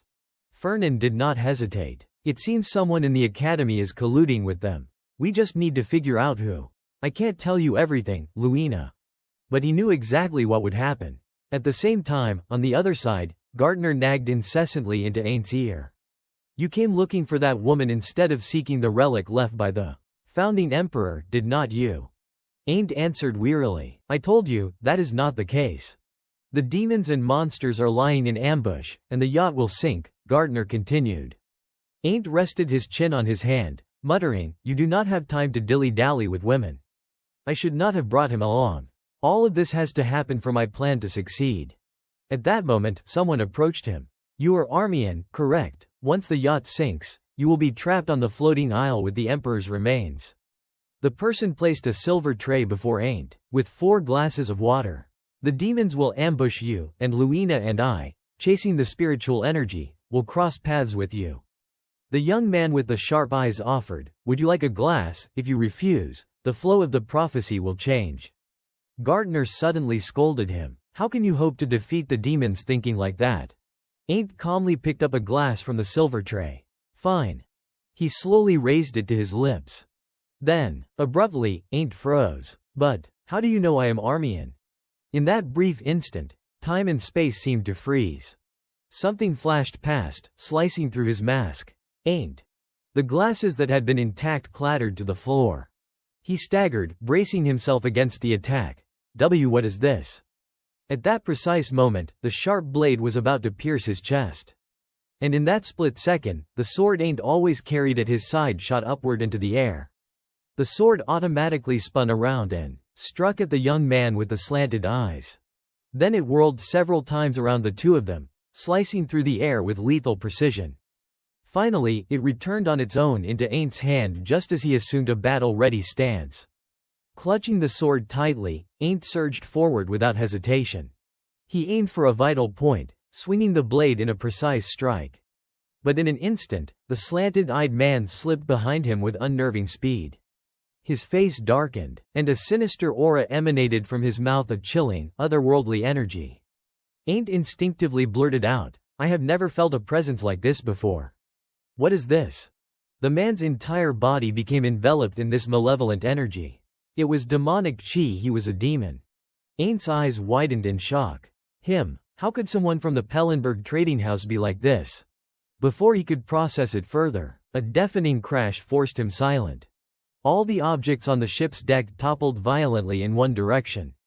Even the massive yacht itself shook violently, tilting precariously.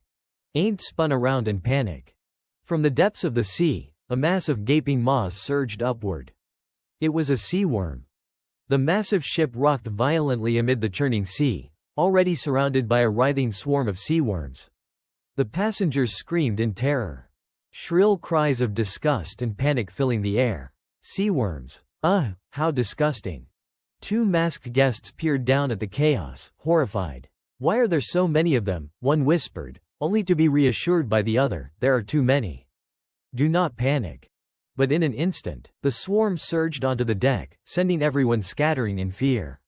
A blonde woman shouted orders over the chaos. Attack them, don't just stand there, wait, do not use fire magic. Amid her panicked cries, she added, you will burn the ship to ashes, idiots. All the while, 2 men were dueling fiercely, their feet pounding on the wooden deck with uncanny skill. Movements so precise and almost supernatural. Before Ain't could even regain his composure, a massive sea worm suddenly appeared behind him, its maw snapping like a demon seeking his life.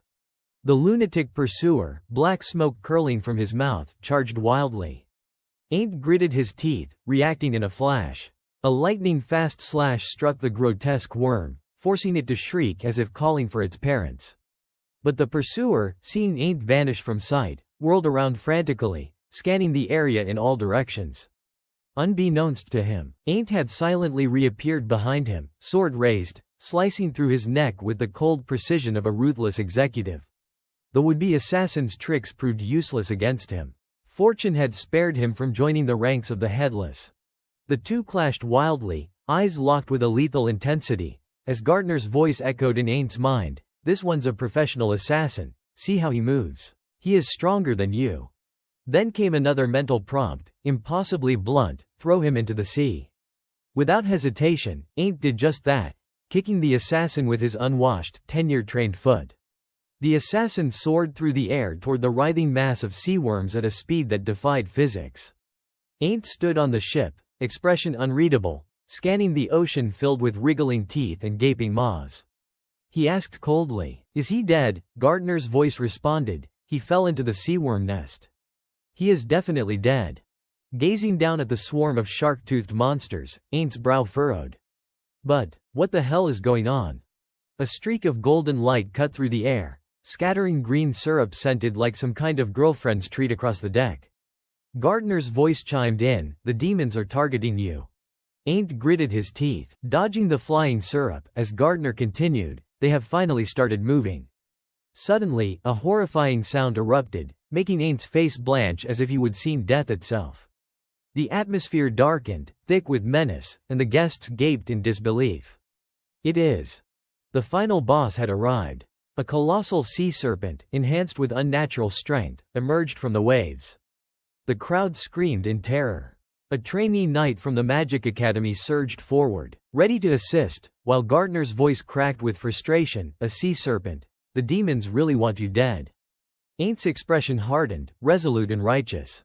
"I will deal with the monster first." He muttered anxiously, "The ship's going to sink." At that exact moment, the assassin he had kicked into the sea, brandishing a silver dagger and with blood-red eyes, surged back toward him. Aint leapt to the side just in time, narrowly dodging the deadly strike. He ground his teeth and muttered under his breath, "Damn it. I thought he was already dead." Before he could fully register his surroundings, the buffed-up sea serpent snapped its massive jaws toward him. Gardner's horrified scream cut through the air. "Aint, watch out." In an instant, a blinding flash lit up like the crack of divine lightning. Aint instinctively let go of his sword. Gardner's panicked cries rose to a crescendo, as if he had lost a parent. "Aint, wake up." The desperate sound echoed as Aint, along with his sword, plunged into the sea. The sea serpent, with a sudden sweep of its tail, struck with brutal force. A quick reacting observer shouted a warning, "Everyone, move." The serpent smashed its tail down, cleaving the ship in two. Its power was nothing short of legendary, rivaling even a blind cane. Waves crashed onto the shore in a mesmerizing, almost surreal rhythm. But Aint had no time to admire the spectacle. He had just escaped death. Gardner hovered beside him, concern radiating in his voice. "Aint, are you okay?" Aint, drenched like a drenched rat, exhaled sharply a few times before asking, "What happened?" "I went unconscious after the sea serpent attacked." Gardner hurriedly explained, "You were hit by the serpent's breath. It temporarily paralyzed your body." He recalled the moment Aint had fallen into the sea. A swirling blue vortex had enveloped him. "You passed out while frozen and falling as the ship sank. But I nullified the effect and kept your body temperature stable, which is why you woke up." Aint raised an eyebrow in surprise. "I did not expect this seemingly useless blue thing could pull that off." "You can do all that." Gardner floated next to him, explaining patiently, "Your sword is not just a vessel for my soul.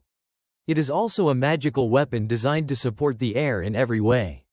Aint, nonchalant, replied, "I see." Glancing around, he noticed trees rising from the island beyond the water. "But, where is this place?" he asked, confused. Gardner's voice bubbled with excitement. "Aint, this is it, the very place where the founding emperor left the relic for you." He smiled brightly, like a miniature sun. "You are lucky. The island you drifted to is exactly where we needed to be. The founding emperor must have guided us here." Gardner grew impatient. "Hurry, we have to retrieve the relic before the rescue team arrives." Aint hesitated, "What about the others?" Gardner, far less contemplative than him, shrugged easily. "Don't worry, they are all the most exceptional individuals in the academy." Then he added, "I imagine the sea serpent has already sunk to the bottom." But, a streak of ominous purple light suddenly appeared, signaling impending danger. Aint, having just emerged from the demon gate, immediately tensed, eyes widening. One more second of delay and that lethal, deep purple strike could have sliced him in half. Old, tattered shoes shuffled in from the beach toward the shore, looking like something straight out of an American zombie movie. Aint gritted his teeth and muttered in annoyance, "Damn it, these demons are stubborn."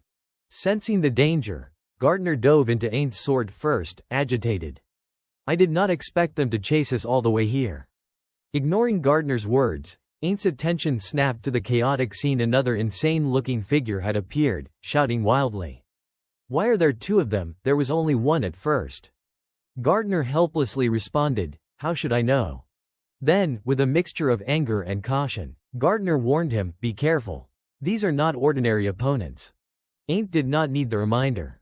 "I know," he thought, already assessing the two enemies approaching him. Alone, he faced both men simultaneously, one mad, one insane, each rushing forward with blades drawn. The clashing of steel rang through the air like thunder. The three of them struggled fiercely, the only thing visible amidst the chaos being black shadows interwoven with streaks of golden-purple light from the swords. The long-haired lunatic sneered wickedly as he charged forward. Ain't held his sword steadily, his expression calm, ready to meet the attack head-on. A powerful golden slash severed the madman's arm. Yet he showed no sign of stopping, continuing forward like a certified maniac. He grabbed Ain't by the neck with bare hands, a move too sudden to defend against.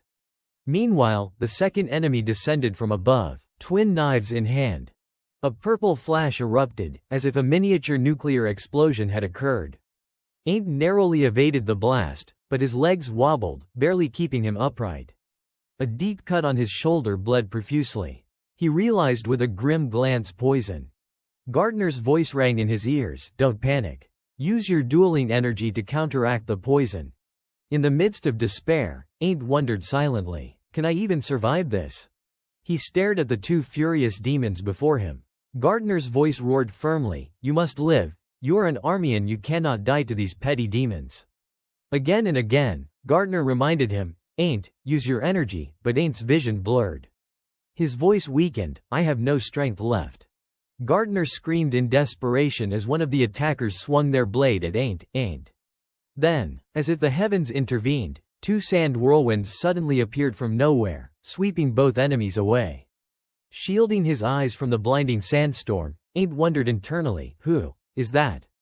Through the swirling dust, the figure of a man emerged, striding forward with calm authority. It was none other than Fernan Pellenberg, the hero of our story. Fernan summoned a gust of wind that blasted several demons away. At the same time, a shadow darted past him, surging forward with remarkable speed. A young girl leapt high into the air, sword raised, striking at two demons. Her weapon gleamed as she lifted it to head level, her cold eyes brimming with murderous intent as she locked onto her targets. In one swift motion, Luina slashed horizontally, cleaving both demons in a single strike.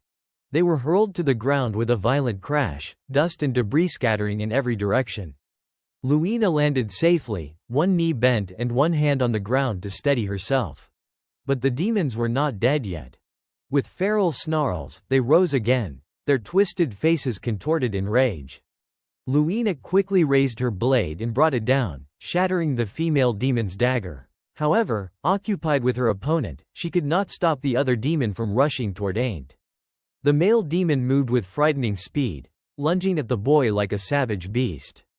His claws gleamed, wreathed in dark, pulsating energy as he reached out to strike. Seeing his prey so close, the demon grinned maniacally, certain of victory.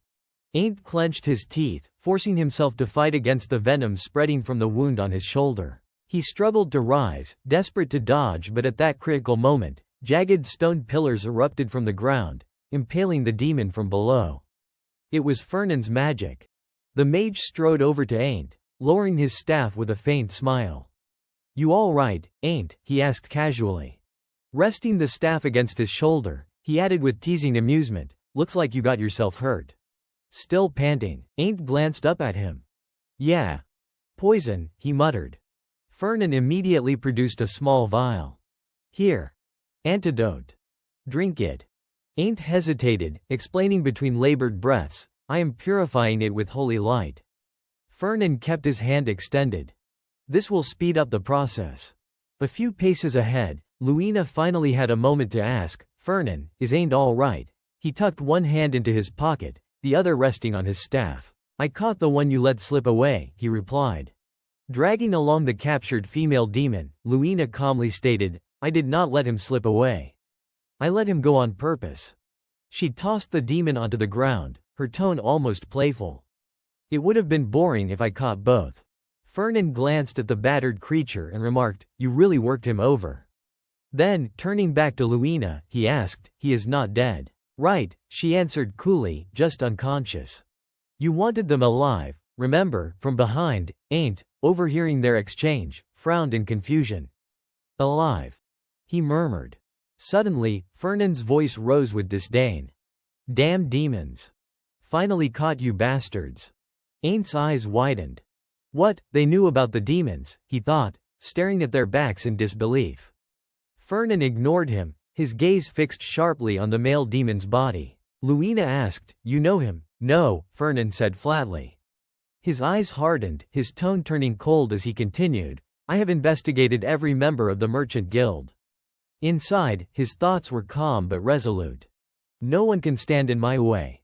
He grabbed the demon by the collar and demanded harshly, "Who are you?" Pulling him close, Fernan's voice dropped to a hard edge.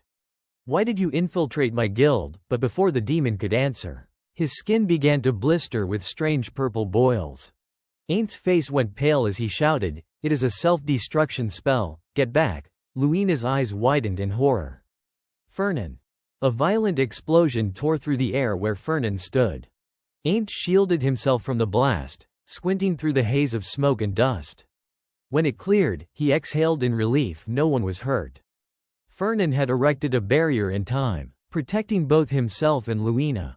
Luina stared at him, astonished. "You predicted he would self-destruct?" she asked. Fernan shook his head calmly. "No. I was just being cautious." Yet deep inside, he thought to himself with quiet certainty, "After what I have seen in the prophecy, there is no way I would die from such a petty trick." Fernan propped his chin on his hand and grinned mischievously. "How touching you actually ran to save me," he teased.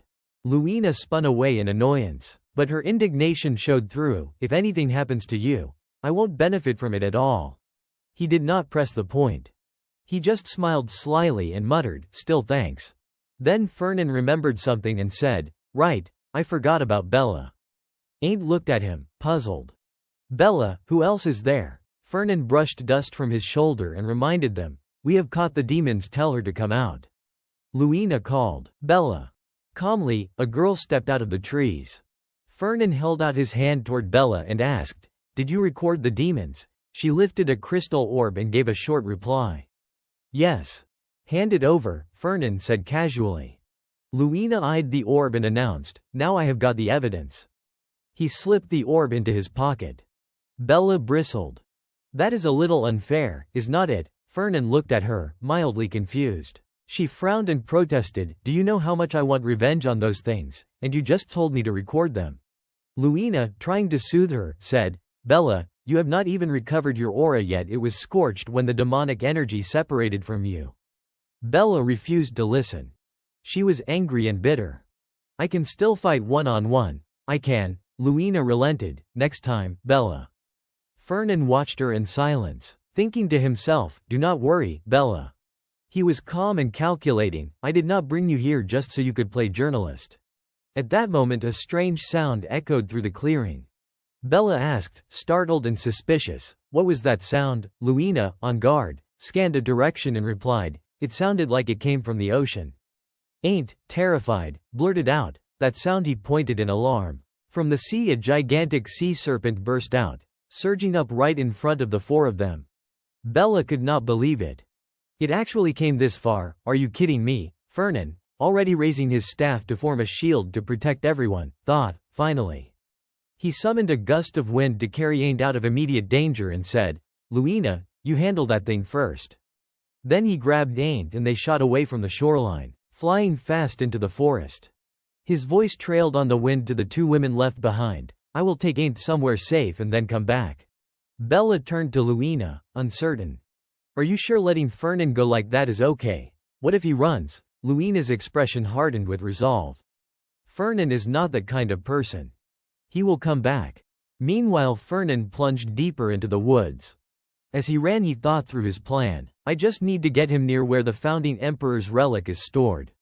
Ain't gradually recovered his wits and, embarrassed, pleaded, "Fernan, can you let me down now?" Fernan glanced at him and agreed, "All right, fine." He set Ain't down firmly on the ground. Ain't breathed a sigh of relief and thanked him. Fernan looked him over and advised, "You will be safer here. Rest a little."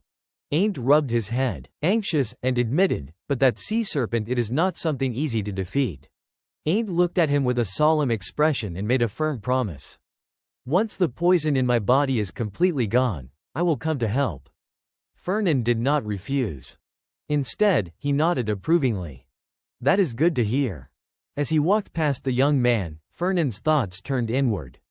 Then I will assign him a task later. Outwardly, though, his tone was casual as he remarked, using holy light to cleanse poison takes a lot of concentration. He glanced back at Ain't, his voice softening with a touch of concern. There is no one around, so you won't be disturbed. Then, without warning, Ain't spoke again, his tone low and grave. Fernan. The sound of his voice startled him. It was not the kind of tone he was used to hearing from the boy. Trying to remain composed, Fernan asked, "What is it?" Ain't's voice came quietly, almost detached. "You already know everything. Do not you?" His serious gaze locked on Fernan, and then, slowly, he revealed what he had realized. About the prophecy. Fernan froze. His eyes widened in shock as he turned toward Ain't, completely speechless. Fernan stared at Ain't, disbelief flickering in his eyes. What? He knows about the prophecy too. The thought sent a chill down his spine. But outwardly, he kept a calm, questioning facade. "What are you talking about?" he asked, feigning ignorance. Ain't placed a hand on his chest, his tone steady and serious. "The demons. The founding emperor once spoke of them." He began to recount what he had heard, a grim vision of the future engulfed in smoke and fire. A prophecy that foretold the demons' return to this world. His sharp gaze fixed on Fernan as he continued, "I am a descendant of the founding emperor, and yet I only learned about this recently." "So how did you know?" Inside, Fernan's thoughts were in chaos. "I did not know anything about it," but he kept his expression composed. Ain't, meanwhile, was lost in thought, his fingers at his chin. It seems Luina already knew as well. His eyes gleamed with insight, as though unraveling a grand mystery. Could it be that some of the imperial bloodlines already knew of the founding emperor's prophecy? Then he pointed at Fernan with a look of dawning realization. "So you have been preparing for this all along.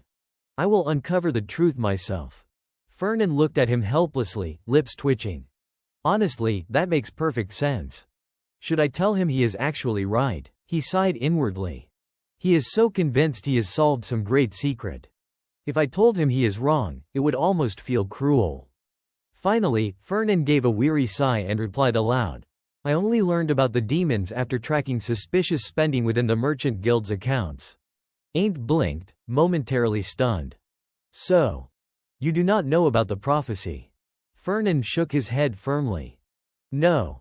I did not even know it existed." Ain't frowned, unconvinced. "Then how did you know they were demons?" Maintaining a perfectly serious face, Fernan lied without missing a beat. "I have encountered them several times while pursuing their trail. Every single one of them gave off a foul, unsettling aura."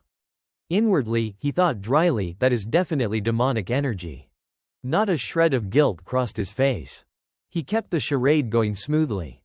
"I sensed something abnormal, so I began investigating with Lu." He stopped mid-sentence when a massive wave suddenly crashed against the shore in the distance, its roar echoing through the forest.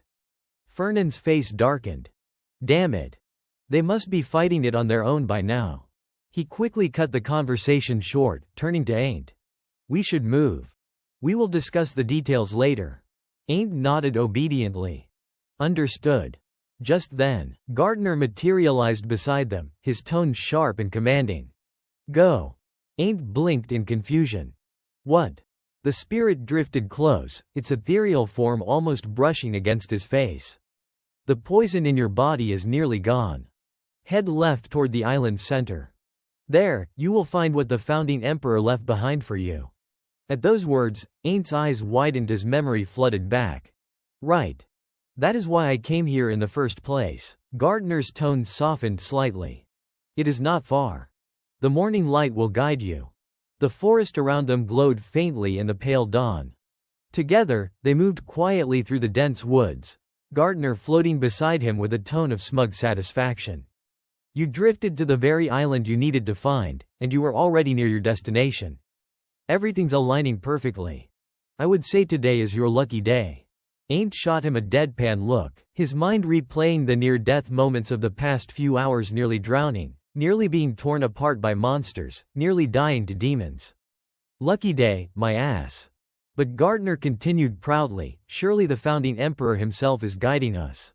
Ain't glanced at him skeptically and asked, "Then why were you so quiet when Fernan was talking? You usually can't shut up. Gardner replied casually, I was just watching the situation. He showed up at the right time. I even thought he might be up to something with you, but it turns out he would been chasing those demons all along.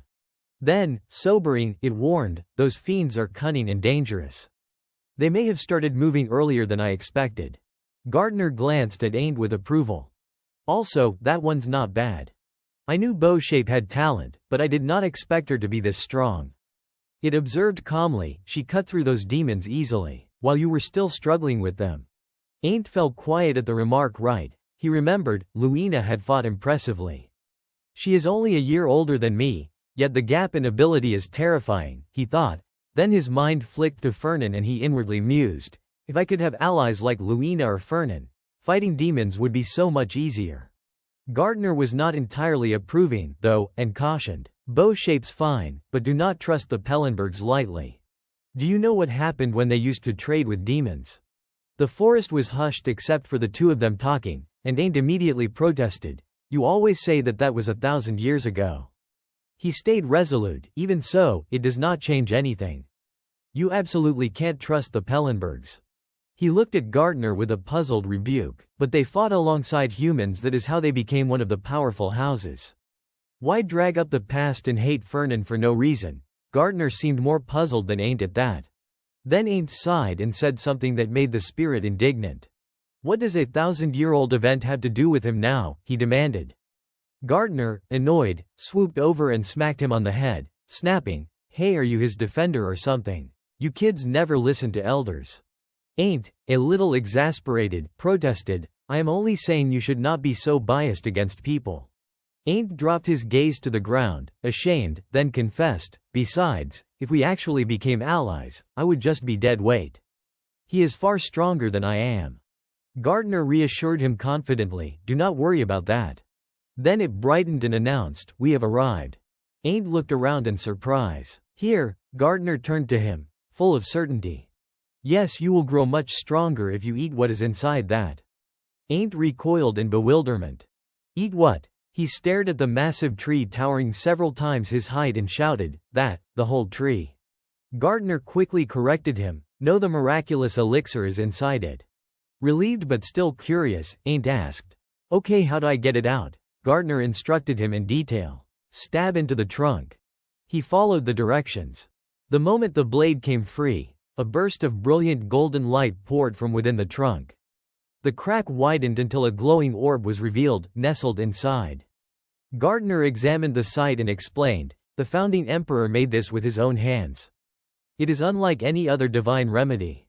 Ain't stood transfixed, staring at the miraculous glowing orb before him, speechless.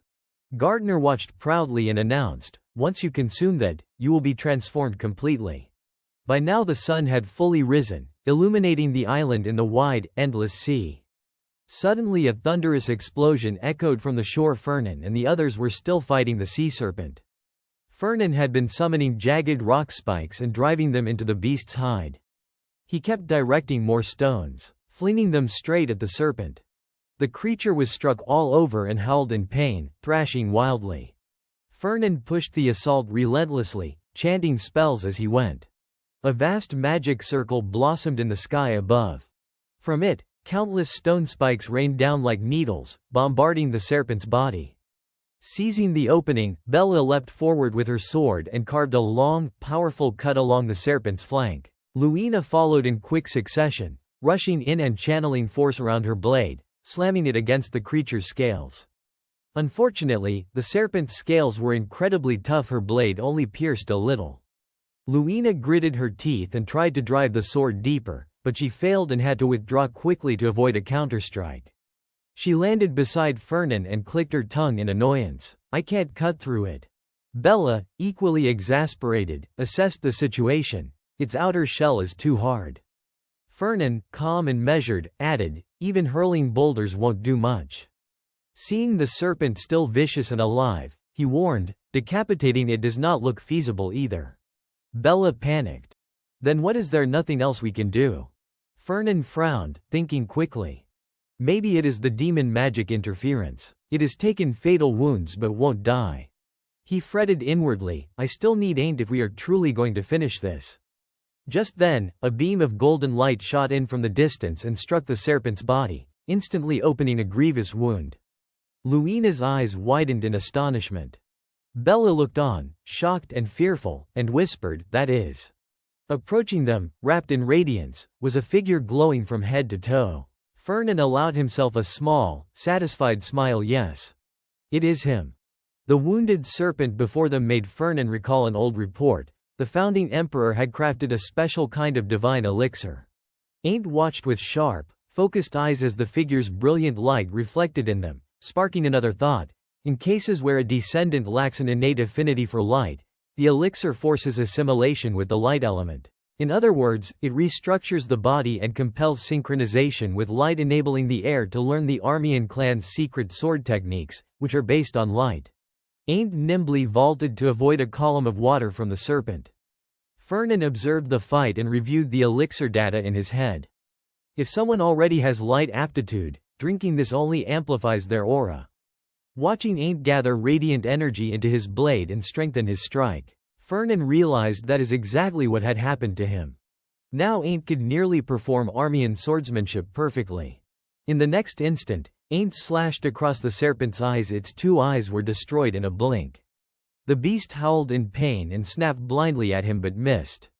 Then a series of dazzling, brilliant slashes surrounded the serpent's head. Fernan watched in awe. The old chronicles had called the founding emperor's sword arts humanity's hope, something that could banish despair and darkness. Aint then raised his hand over the sword. A radiant beam poured from his palm and formed a shining blade that seemed to illuminate the world and reach right into the soul. In an instant the whole area was flooded with resplendent, glittering light. Witnessing that breathtaking sight, Fernan smiled in satisfied wonder. The historical records had not exaggerated. The serpent, mortally wounded, began to collapse. Aint finished it with one final, precise strike, cleaving the creature into pieces and killing it outright. Watching the young man's confident form, Fernan thought to himself, "Aint Armian, you are my trump card in the fight against the demons." At the seashore, the serpent's severed head drifted on the water's surface. Aint stood beside the massive corpse, gazing down at his own hand in quiet awe. "This is incredible," he murmured. Gardner, clearly proud, replied smugly, "Of course it is. After all, that is something left behind by the founding emperor." Just then, a voice spoke up, drawing Aint's attention. "So that is the swordsmanship of the Armian clan. Truly formidable, just as the legends claim." It was Fernan. He and the other two approached, their faces full of admiration. "You saved us, Aint," Fernan said. Aint rubbed the back of his head, embarrassed. "It was nothing. I just dealt the final blow. If it were not for you all, I could not have finished it so easily." They soon turned to discuss the matter of returning. Luina looked at the group and said, "We can head back now." Bella crossed her arms skeptically. "And how exactly do we get out of here?" Fernan answered calmly, "I have already sent a signal. Someone will come pick us up soon." Then he gestured toward the serpent's body and added, "If no one objects, I would like to take the corpse." Luina replied indifferently, "I do not need it." Aint followed up, "Me neither." Only Bella frowned, unwilling to yield. "Hey, I helped too, we should split it." Fernan gave her a level look and reminded her evenly, "You still owe me." "Who was it that purified your energy?" Bella stared at him in disbelief before finally sighing in defeat. "Fine, take it, you stingy bastard." Fernan smiled contentedly and confirmed, "So no objections, then." Suddenly, Aint spoke up. "Fernan, I want to ask you something." Fernan turned to him, curious. Aint looked serious. "You are hunting demons too, are not you?" Fernan blinked, puzzled but answered, "Yes." Aint's eyes grew resolute. "If people are becoming tainted by demonic energy, then the real demons must already be here, right, then?" He placed a hand over his chest, his expression firm with conviction. "I want to help you." Hearing that, Fernan could not suppress his delight. "I was wondering how I should get him on my side," he thought gleefully. "Victory, I did not expect it to go this smoothly." Without hesitation, he shook Aint's hand, agreeing to the partnership. "Then let us hunt the demons together." Aint nodded. "All right." Inside, Fernan was ecstatic. "My plan worked perfectly." He mentally reviewed his checklist. 1. Capture the possessed. 2. Clear my name and prove I have no ties to the demons. 3. Bring aim to my side. All objectives complete. Fernan exhaled in satisfaction. Everything's gone exactly as planned. Sometime later, he returned to his sprawling, luxurious mansion. Inside, Hyde stood with a report in hand. Sir, did you hear? They have started holding combat training classes on the river. We have been ordered to start building ships. Fernan was sketching magical formations on paper, humming contentedly to himself. I am making so much money right now. Excellent. Just excellent. Hyde frowned, puzzled. Wait, you knew this would happen? Fernan replied bluntly. How would I know? Hyde scratched his head, still confused. Weird. I thought you might have planned for it, but that is quite the coincidence. He eventually gave up and leaned closer, peering at what Fernan was drawing. Anyway, what are you working on? Fernan looked up and answered casually, a golem blueprint. He looked down at the magic circle drawn on paper and sighed. I have been too busy until now. Finally, I have a little time. Then he ended that topic and shifted to another matter. Right, have you figured out how those demons infiltrated the Merchants Guild yet? Hyde reported respectfully, yes, it seems they slipped in a few days before the yacht club meeting. He recounted how he had once shown 2 sketches of the demons to the servants and questioned them, and now he was summarizing the findings to Fernan. I asked the staff if they would noticed anything strange like suddenly having new employees with no announcement. But oddly enough, all of them said those people had always worked there. Hyde rested his chin on his hand, voice serious. That is the answer I got. Fernan's eyes grew sharp at that, muttering under his breath, they thought those imposters had always been here. Magic, then. He studied the paper in his hand, thinking aloud, I would guess it is psychological magic. I will investigate further. Hyde remarked calmly, manipulating minds and souls happens to be a demon's specialty. Those words made Fernan freeze, his thoughts catching on that last word, souls. His gaze darkened as he pondered deeply. Then the possession I experienced. That too must have been the work of a demon. He sank into thought, sifting through theories. They might have that ability, but that still does not explain the prophecy. Just then, Hyde called out, bringing Fernan back to the present. Regarding the demons we captured, my lord.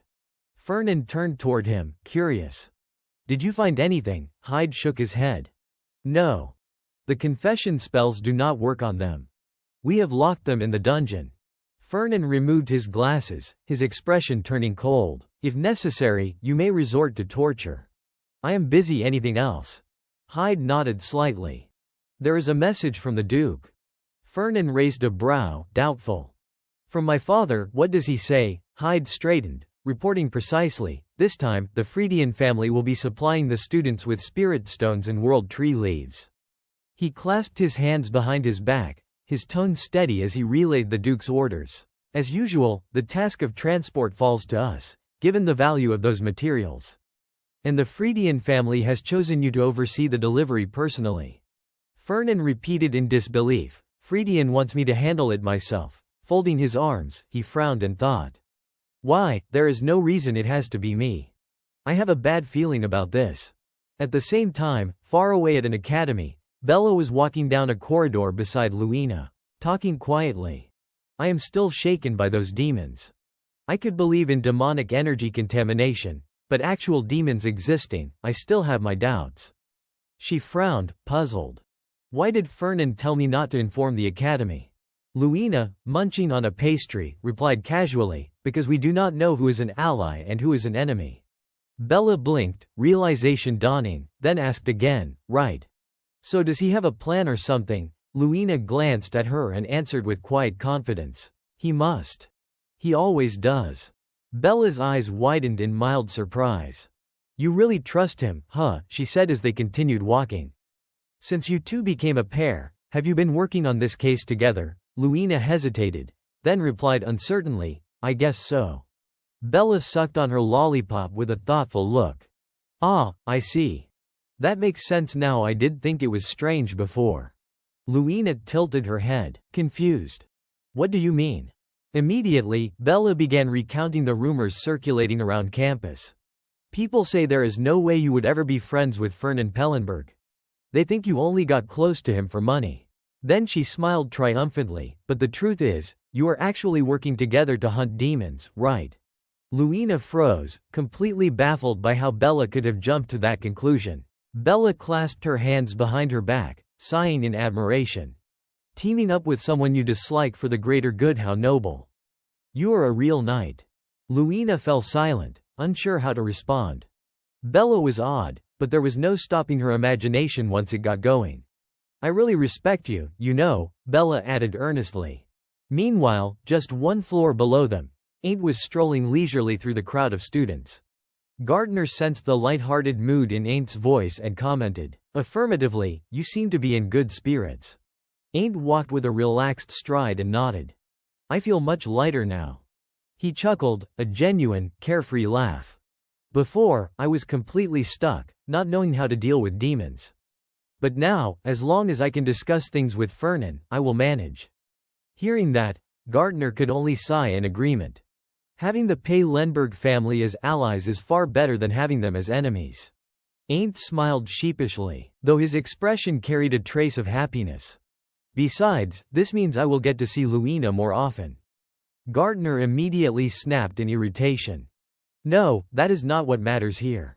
From within the sword, Gardner's tone turned grave. Listen, humans have already started to succumb to demonic corruption. That girl, Bella, she is already infected. His voice deepened as he imagined the grim reality awaiting the infected. Anyone contaminated by demonic energy will eventually become a demon. We must prevent that from happening. Worry gnawed at him as he spoke with urgency. We need to gather as many allies as possible and prepare for what is coming. Ain't did not disagree. In a calm, steady tone, he replied, that is why I am on my way to meet someone right now, the very person you strongly recommended. Gardner responded thoughtfully, I know. At least that man has a good eye for people. At that moment, Ain't finally reached his destination. His face brightened, and he called out enthusiastically, there he is. Ahead stood a handsome young man with striking red hair. Ain't raised his voice to get his attention. Hey, Varian. The young man turned toward him with a puzzled look. Ain't Armian, but as soon as he recognized him, Varian's expression hardened with hostility. Do not pretend to be friendly. I am here to meet someone else. Ain't did not take offense. Instead, he smiled brightly and pointed at himself. I am the one you are supposed to meet. Fernan sent me. Varian's face froze in shock. What? Ain't extended a hand with an easy smile. I will be straightforward, you probably already know. I am helping Fernan hunt down demons. He said you might be able to help me. He studied Varian carefully before adding, you are pretty skilled yourself. That only made Varian bristle with anger. His jaw tightened as he spat, skilled. I do not want to hear that from someone who has already beaten me. Are you mocking me? Ain't quickly raised both hands in defense, flustered. No, I am being serious. But Varian growled in defiance, his voice rising with rage. Even if I die, I will never help you. Hearing that, Ain't sighed inwardly, resigned. I knew it. He was not going to help. He recalled a conversation he would had with Fernan before their meeting. Back then, Ain't had asked, Varian Kalbrudern, is he a friend of yours too? Fernan had answered calmly, just by coincidence. Then he would smiled confidently and said, but having someone from your class to assist you is not a bad thing. He is strong, reliable enough to be an ally. Ain't had frowned doubtfully, but he despises me. Fernan had replied with certainty, do not worry. If he refuses to cooperate, just tell him this. Now, returning to the present, Ain't remembered those words. Without hesitation, he lifted a hand and pointed directly at Varian. With an innocent expression and a clear, steady voice, Ain't said, you. Then he spoke the shocking line Fernan had taught him. You are a demon, are not you? Varian's eyes went wide in utter disbelief, his entire body frozen as if struck by lightning. Ain't propped his chin on his hand and pondered, when was it again? During midterms, he spoke precisely, that was the day you lost to me for the second time, right? Varian was already rattled by Ain't's words. Without missing a beat, Ain't continued. You passed out during the fight, I heard that is when you were transformed.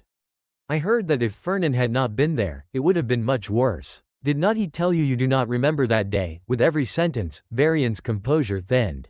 Ain't did not pause for sympathy. He kept laying out the facts. "Fernan said you were only being used by a demon." In the end, Varian could take no more. He clapped a hand over his mouth to silence himself. He signaled fiercely, "Shut up." "Okay, what if someone's listening?" He bared his teeth and demanded. "What do you want from me, Ain't Armian?" To everyone's surprise, Ain't smiled affably and said, "Come have lunch with me." Outside, the sky was a deep, beautiful blue. Beneath the bright sun a grand mansion stood proudly. From inside came muffled crying. "Why would you do that? You promised you would not tell anyone." Varian fell to his knees and clutched at Fernan's sleeve in miserable accusation. "Why would you tell my worst enemy about this, Ain't Armian?" Fernan had his hands in his pockets and looked down at the kneeling man, thinking, "I knew he would come to me about this, I just did not expect him to cry." Calmly he countered, "I did not say that. I only said I would not turn you over to the magistrate." Varian immediately pressed on, "And what about Ain't? He blackmailed you?" Fernan protested. "No, he is not that kind of person." Varian clenched Fernan's sleeve like an accusation, voice still bitter, "That would actually be better." Varian's wounded pride spilled out. "Instead I have to suffer the shame of eating lunch with him." He could not hold it back. He replayed the lunchtime scene in his head, how they sat together under so many staring eyes. How Ain't even offered him a bite and said, "Take my piece." Varian's face darkened with resentment. "When did we get so close?" he whimpered, then mashed his face into the floor and cried as if his heart would break. "If everyone knew. If they knew I was his friend." Fernan listened, annoyed, thinking to himself, "Really, what is there to cry about?" He snapped inwardly, "Varian Kalbrudern, I thought you were smarter than this." Then he spoke out, calm but blunt, "Do not you see why I introduced you to Ain't?" Varian stopped crying and looked up, hesitant. "Sorry." Fernan fixed him with a serious gaze. "If you stick close to Ain't the one who hunts demons, you might meet the one who did this to you. Are you just going to sit here and cry forever?" He shifted tone, colder now and disappointed. "I thought you were a knight. Is this the best you can do?" Varian flinched, then, as if struck, snapped to attention. "Then the reason?" He stammered. He stood up, clenched his fists, and declared, "It is so I can have a chance at revenge." Determination hardened his features. Fernan watched, silent, and noted the change in Varian's eyes. "Good, I do not know when he will get his chance, but there is still an opportunity." With Ain't's goal firmly aimed at demons, and Varian steadying himself, Fernan turned to leave. "I have to get to class." Varian called after him with one final summation, "Cooperating with an enemy to defeat another enemy." Hearing this, Fernan paused, glancing at him with curiosity. Varian, sword in hand, declared with unwavering resolve, "I, Varian Kalbrudern, will cooperate with my enemy, Ain't Armian." He raised his sword high, his expression righteous, swearing an oath to eradicate demons in order to exact his revenge. The scene immediately stirred memories in Fernan's mind. He thought of Luina, who had once displayed the same resolute determination, insisting, "If you need help, just call on me."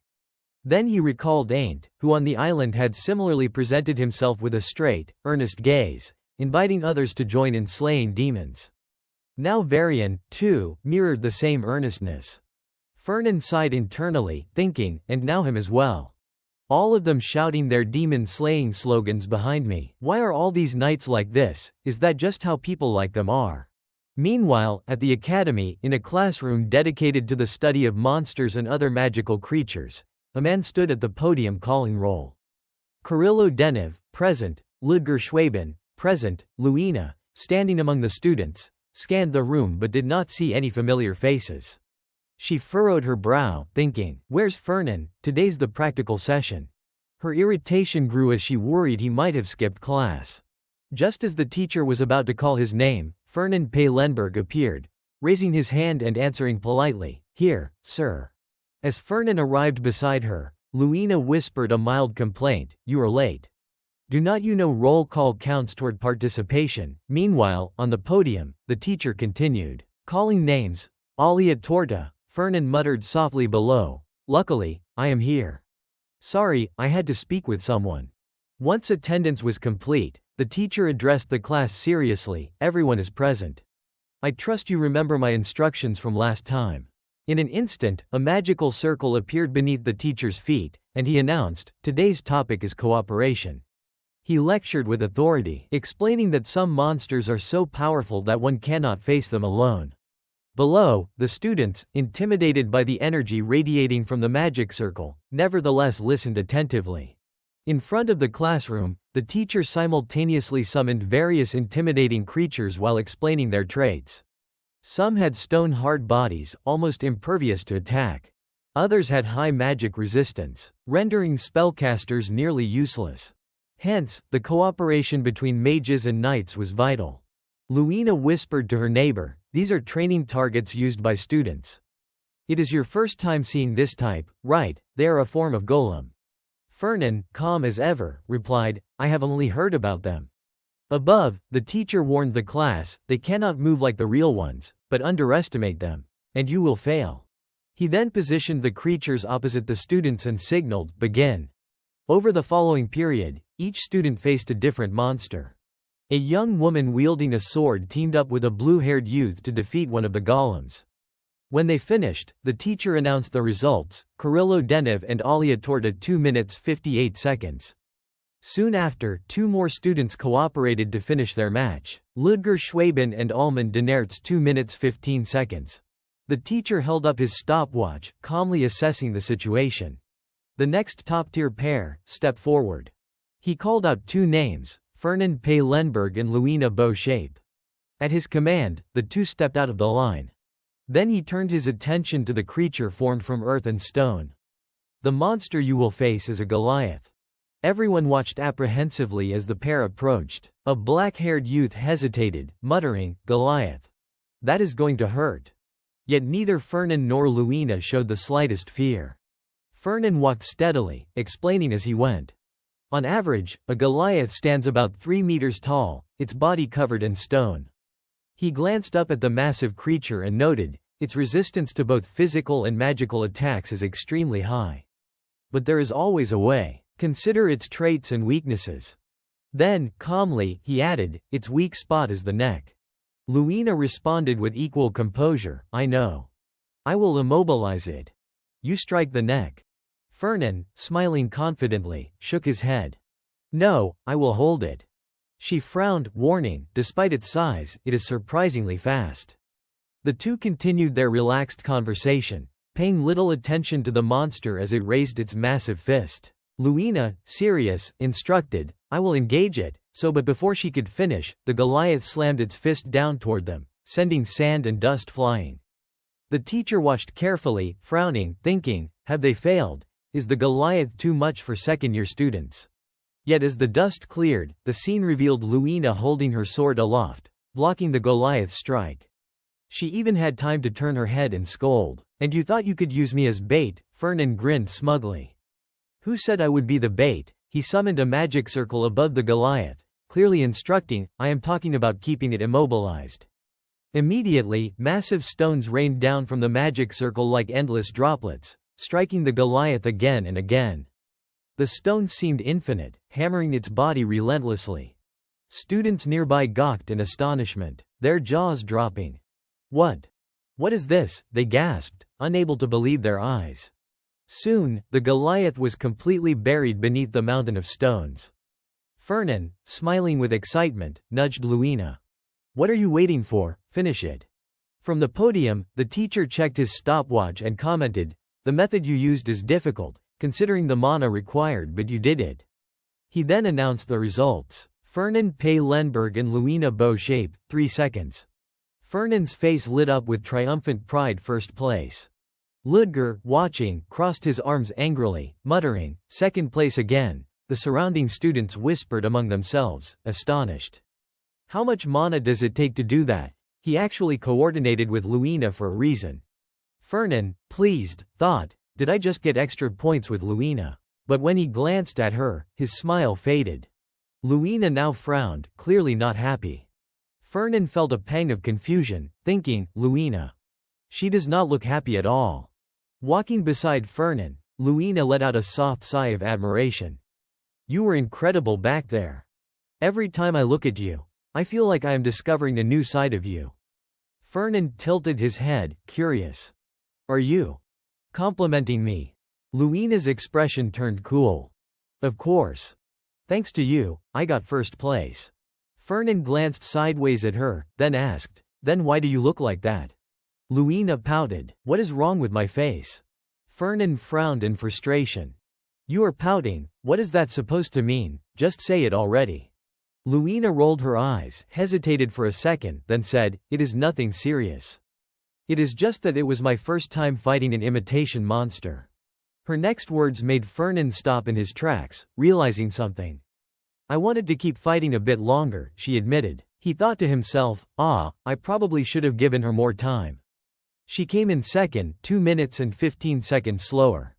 Maybe I should have stretched it out another 2 minutes. Fernan sighed, feeling a pang of guilt. It is always like this. No matter how many times you do well, people only ever remember the one time you fall short. Meanwhile, Luina kept walking ahead, her tone now lighter. Still, I am happy we won first place. From behind her, Fernan spoke up. My family keeps a few imitation monsters around. Luina paused mid-step, glancing back curiously. You want one? He asked. Her eyes sparkled. No need, that would be asking too much. Fernan could not help but sigh inwardly. Look at that expression. He replied with a calm, practiced smile. It is fine. We do not use them anyway. Luina's grin grew brighter. If you say so, thanks. She was so delighted she practically turned chibi-like, hopping with joy. I had to go to my next class, I won't do that again. Just then, someone poked Fernan lightly from behind and called out, Fernan. Arya greeted him with a radiant smile. Buy me a cup of coffee, will you? But Fernan coolly corrected her, his tone flat.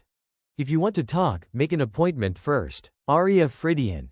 She puffed her cheeks, clearly irritated. You are so cold, you know that. Fernan started to walk away but froze mid-step when she added, You have already received the message from my family, have not you? He turned sharply. You mean? The item shipment. Arya's smile widened playfully. You are the one handling it, right? A while later, in a quiet room, Fernan sat across from her and asked, The World Tree Branch, you are really planning to donate it to the Academy? Of course, Arya replied casually, spooning up a bit of ice cream. That is exactly why I chose you. If the heir to your family is in charge, the burden will be handled differently. Then she looked up, her eyes gleaming.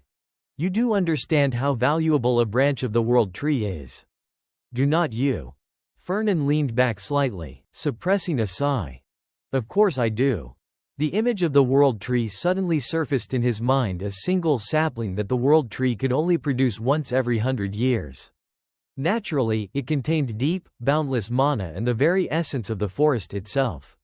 Its influence spread endlessly across the surrounding lands. Fernan could not help but wonder what kind of dealings the Fridian family had made to gift something so precious to the Academy. Thinking about it, he muttered to himself, well, I doubt he would tell me even if I asked. But then, Arya unexpectedly spoke up, I will be joining in to help as well. She flashed a bright smile and added cheerfully, so, let us be friends. Okay, this is going to be so much fun. He only stared at her, expression calm and probing, before asking, why? Fernan looked her straight in the eye and reminded her evenly, I thought I said it before, there is no reason for our noble families to get chummy with one another. Arya's smile faltered as she blurted out in frustration, You are so stubborn, being friends with me won't cost you anything, you know.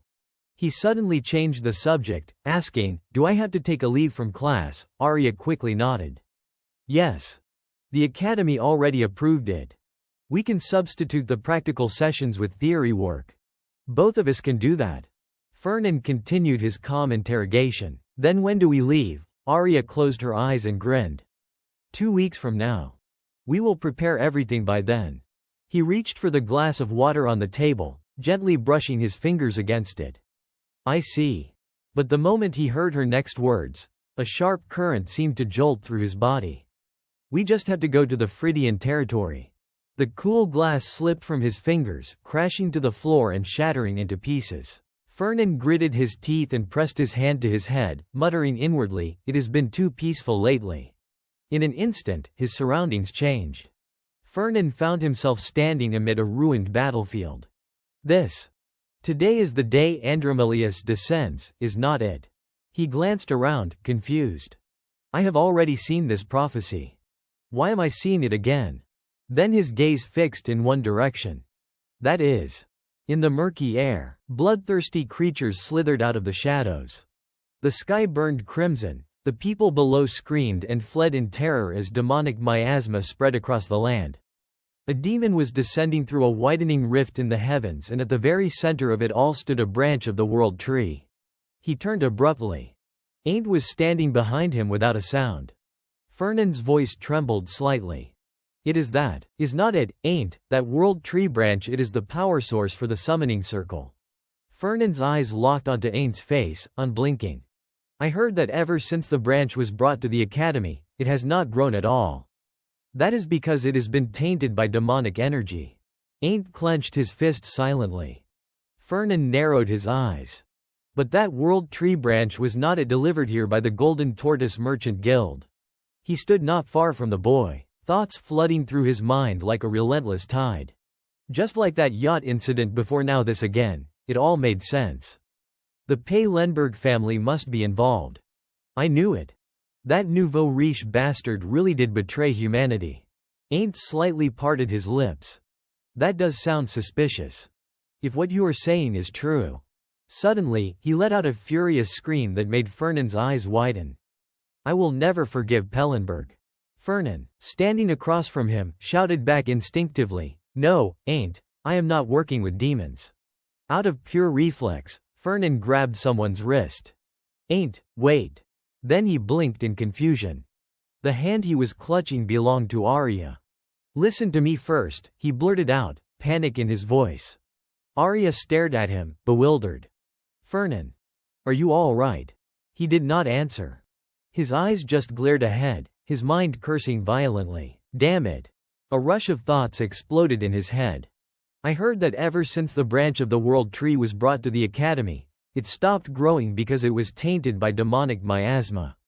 But why am I being dragged into this again, that branch?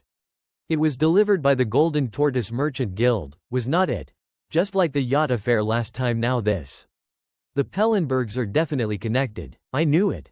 That rich bastard really is a traitor to humankind. Meanwhile, Arya rubbed her head and tried to calm him. Fernan, let go. We can. He immediately refused without hesitation. No. She frowned. What did you say? Fernan's tone grew firm, unwavering.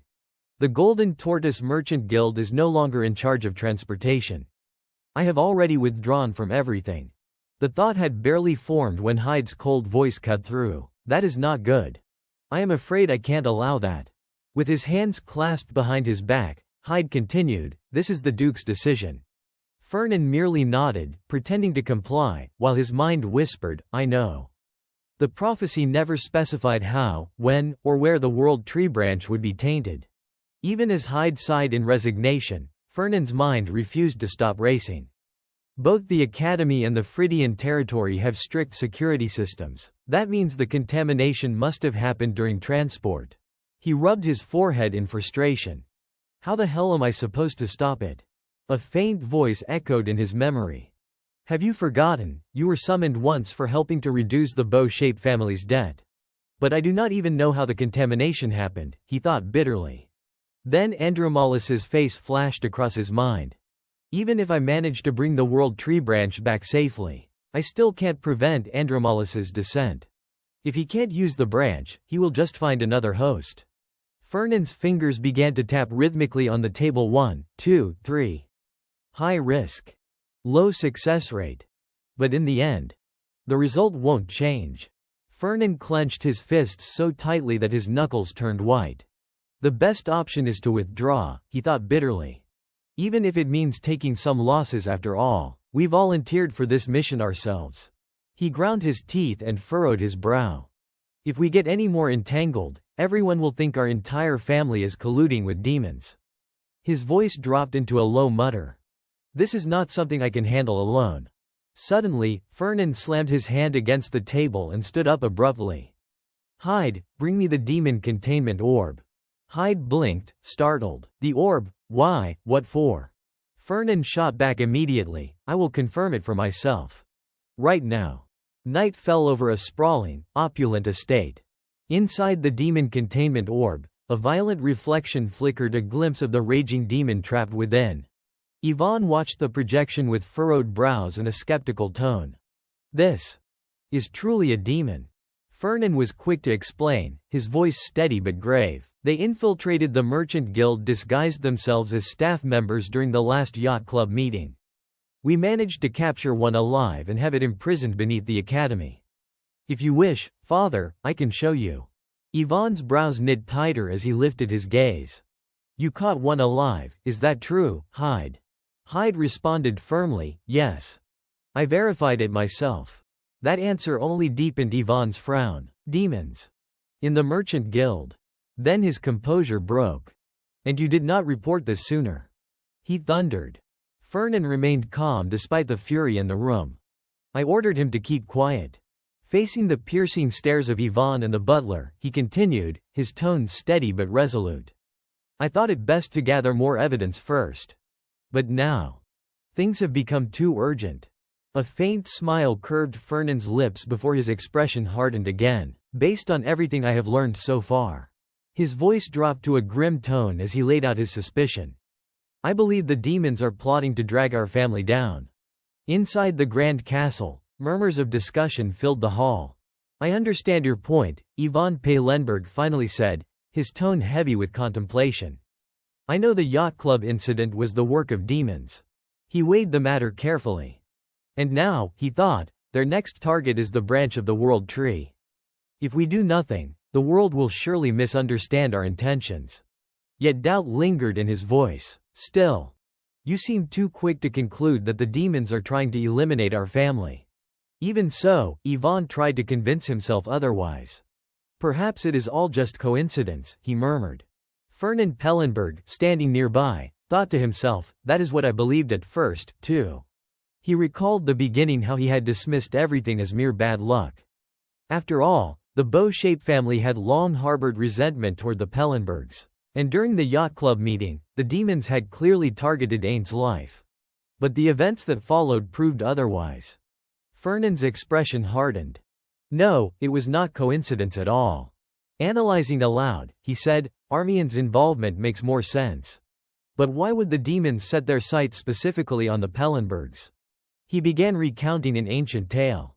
1,000 years ago, when the war against demons first broke out, humanity was utterly powerless. But when the Paylenberg chieftain pledged allegiance to the founding emperor, everything changed. Countless fortunes were poured into the war effort, and that wealth turned the tide. You know that story, father. He looked up solemnly. That, I believe, is what makes the demons wary of us. Fernan continued, reasoning calmly yet grimly. They have already experienced how money can shift the balance of war. They will do anything to make sure that mistake is not repeated. Then his tone darkened further. They have set a trap. Whether we are actually involved or not, the outcome benefits them.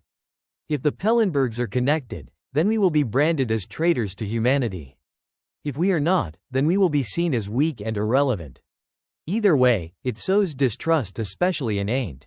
He paused, his voice heavy with regret. And that is why Ain't Armian cursed me that day, swearing he would never forgive Fernan Pellenberg. At that moment, Fernan fully understood. The prophecy of our downfall was not chance, it was a setup from the very beginning. He finally stated with icy clarity, this time, their goal is to erase House Paylenberg from existence. That is their plan, he concluded. Later that night, Fernan Paylenberg slipped into the archive, the air thick with the scent of dust and age. He rifled through stacks of old tomes, flipping page after page with growing urgency. Muttering under his breath, he pieced the puzzle together. The yacht was sunk successfully. Ain't was stranded on that deserted island. But Fernan Pellenberg was there too. Behind him the spirit confirmed it, yes, Lumina Bow-Shape and Bella Hone were there too. Fernan Paylenberg pieced it together, those two must have grown closer after fighting the demons. Together. Still, a doubt nagged at him. Could just 4 people really have slain the CWYRM? The spirit suggested otherwise. There must have been a gift from the founding emperor on that island. Fernan frowned. If Ain't Armian took that gift and used it to kill the CWYRM, then even if we can't kill Armian, we at least have to make him suspect the Pellenbergs. He sighed in frustration. This all looked backfired. The spirit argued the opposite. With a new plan, things could be turned to their advantage. Fernan raised an eyebrow. You mean the world tree sapling? He asked. The spirit affirmed it. Yes. Arya Fridian contacted Fernan Pellenberg, but I have not confirmed whether House Pellenberg actually took part in the transport. Make sure, by any means, that Fernan Pellenberg will be involved. Fernan whispered to himself. If Ain't Armian is the razor-sharp blade, then Fernan Pellenberg will be the gold that wraps that blade. He set his jaw. He would see the man fall. Later, when Fernan abruptly withdrew from the transport and asked them to move it up by a week, Arya Fridian blew up. What? I am not doing that. Fernan had hoped the request would sound so sudden and rude that they would get angry and refuse, making his retreat graceful. But unexpectedly, his father agreed completely to the accelerated schedule. Thank you, Arya wrote. I want to grow closer to you. Reading the letter, Fernan exploded. What did he go soft or take leave of his senses? Anyone with half a brain would be furious and refuse. Hyde hesitated. Do you think he has been influenced by demons? He asked.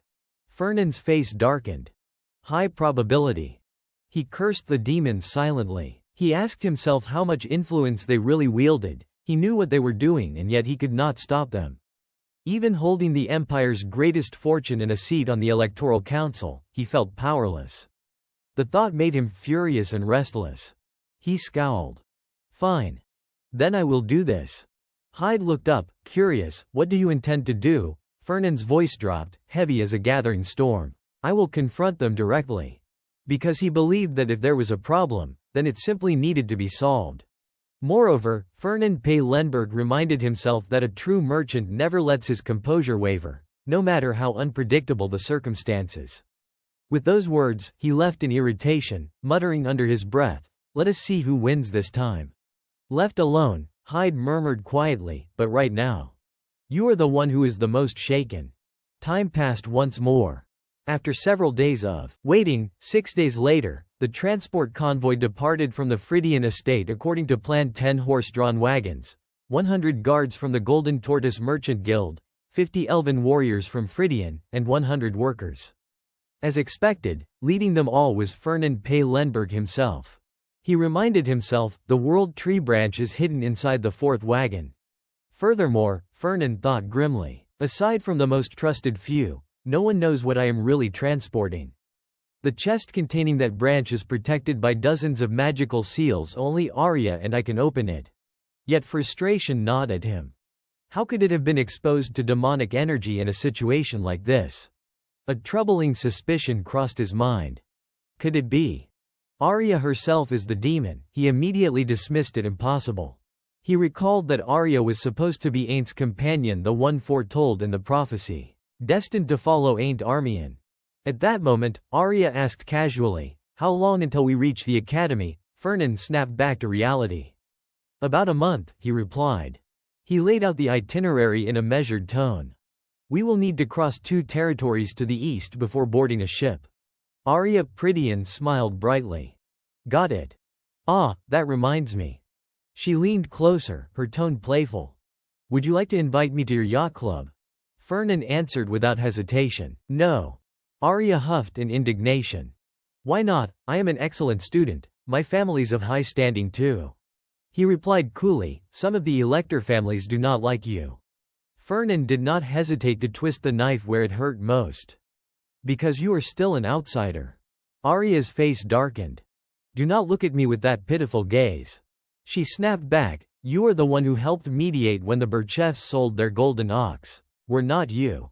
Fernan admitted without shame, yes, that is true, but still no. Arya shouted in anger, you are cruel. A beautiful day dawned, the sunlight spilling across the grand castle like liquid gold.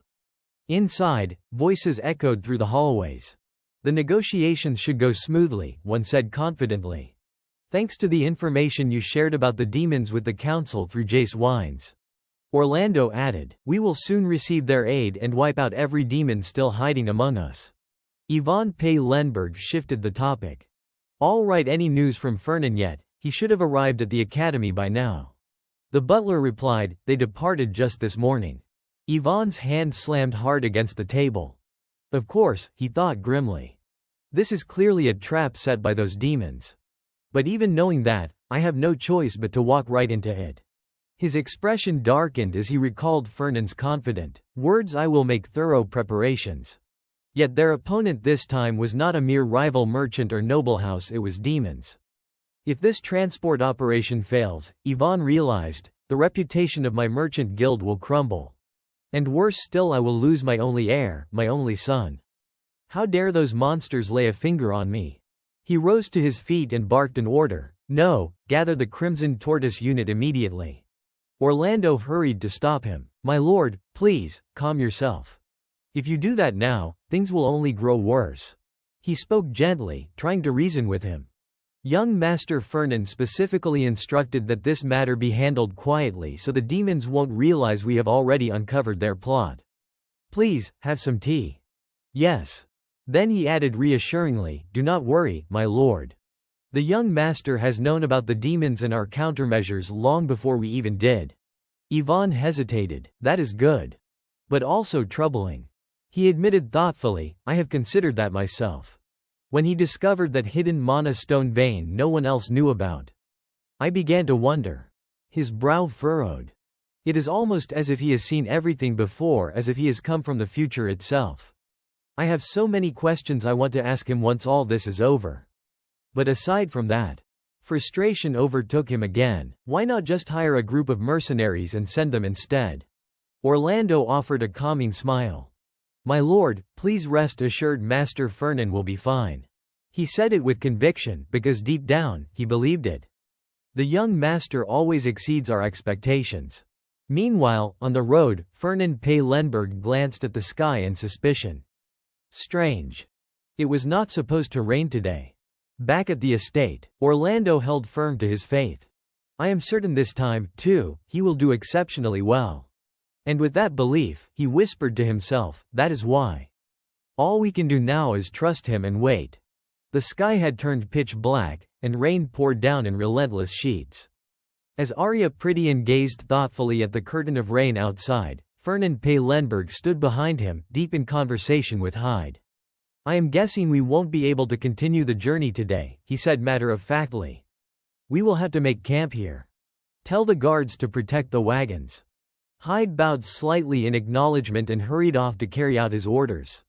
Then, out of nowhere, Arya Prydian murmured, "This rain. There is something strange about it." Fernan turned sharply toward him. "What did you say?"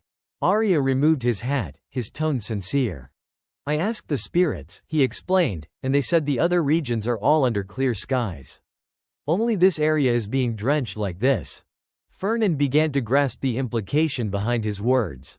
"You mean this rain might be artificial?" he asked, his eyes narrowing. Arya shrugged lightly, as if not wanting to sound paranoid. "Just a guess," he said. "Maybe someone's trying to mess with us." But then he chuckled and waved the thought away with disarming optimism. "No way, right, it is probably just bad weather." His casual remark did not put Fernan at ease. On the contrary, it deepened his suspicion. If it really is artificial rain, then it must be the work of demons. Still, he reminded himself, the prophecy said we would reach the academy safely. While Fernan's thoughts grew heavy and cautious, Arya continued to hum cheerfully under the rain. Rain falls, over the village below." His voice, carefree and melodic, carried through the storm. Rain falls, over the silver mountains. The raindrops fall to nourish the trees." Yet even as Arya's song filled the air, Fernan's mind refused to quiet. If the rain is deliberate, that means someone's already infiltrated the group and defiled the branch of the world tree without anyone noticing. The realization made his pulse quicken. But why trap us in the middle of this storm? What is their goal?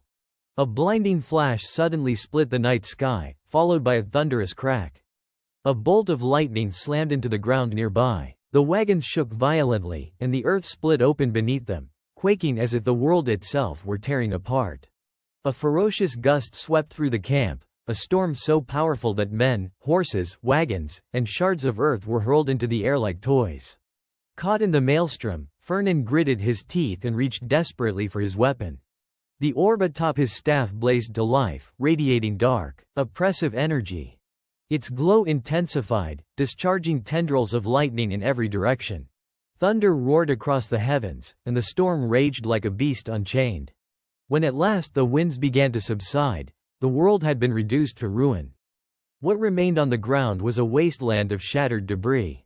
Those few who had not been swept away stood or knelt frozen in shock, unable to comprehend what had just unfolded, staring wordlessly into the devastation.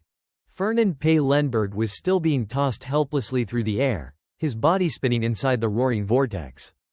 "Damn it, the branch of the world tree," he cursed inwardly, panic flashing across his mind. Then, just as abruptly as it had begun, the storm vanished. The violent winds dissipated, leaving only silence and the sickening realization that he was now plummeting straight down. "Arya," he shouted mid-fall, his voice cutting through the howling air. "Make sure the wagons do not get destroyed." Arya Prydian, also tumbling helplessly through the void, flailed his arms and cried out, "Which one?" Fernan's brow twitched in frustration. "Now of all times." "All of them, damn it all," he roared back.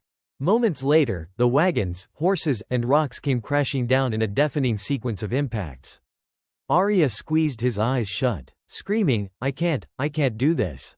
When everything finally stopped moving, they found themselves surrounded by darkness. Only a faint beam of light trickled down through a narrow hole high above, illuminating the jagged pit they had fallen into.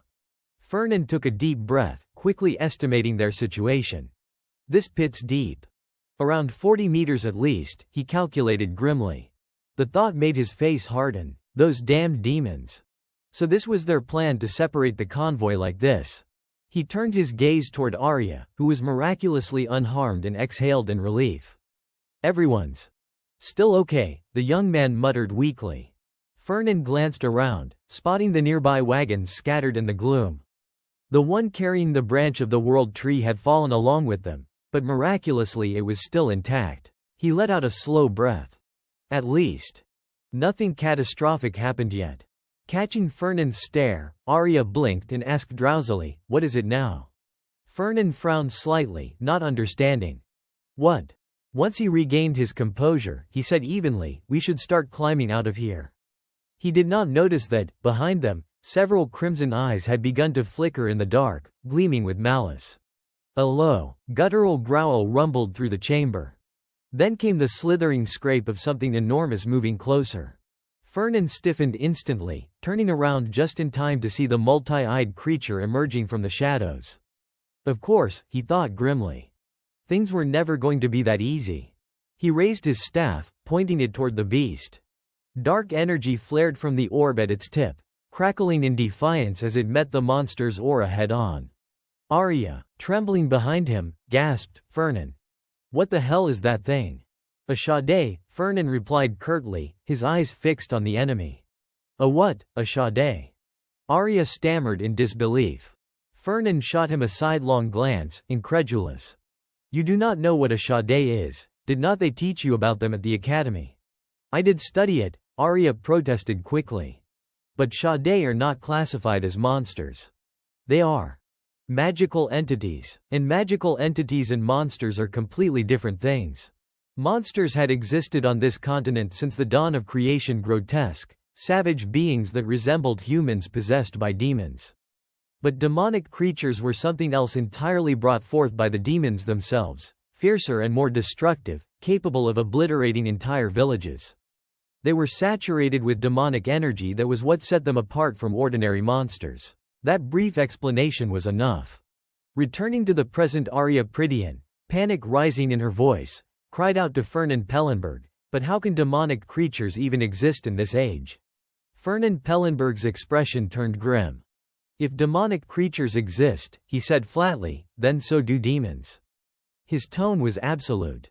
"Demons?" Arya Prydian gasped. Her mind flooded with disbelief and questions. "Demons actually exist. How could you possibly know that?" I will explain later, he said curtly, cutting her off. For now, get the carriage out of here. I will handle them.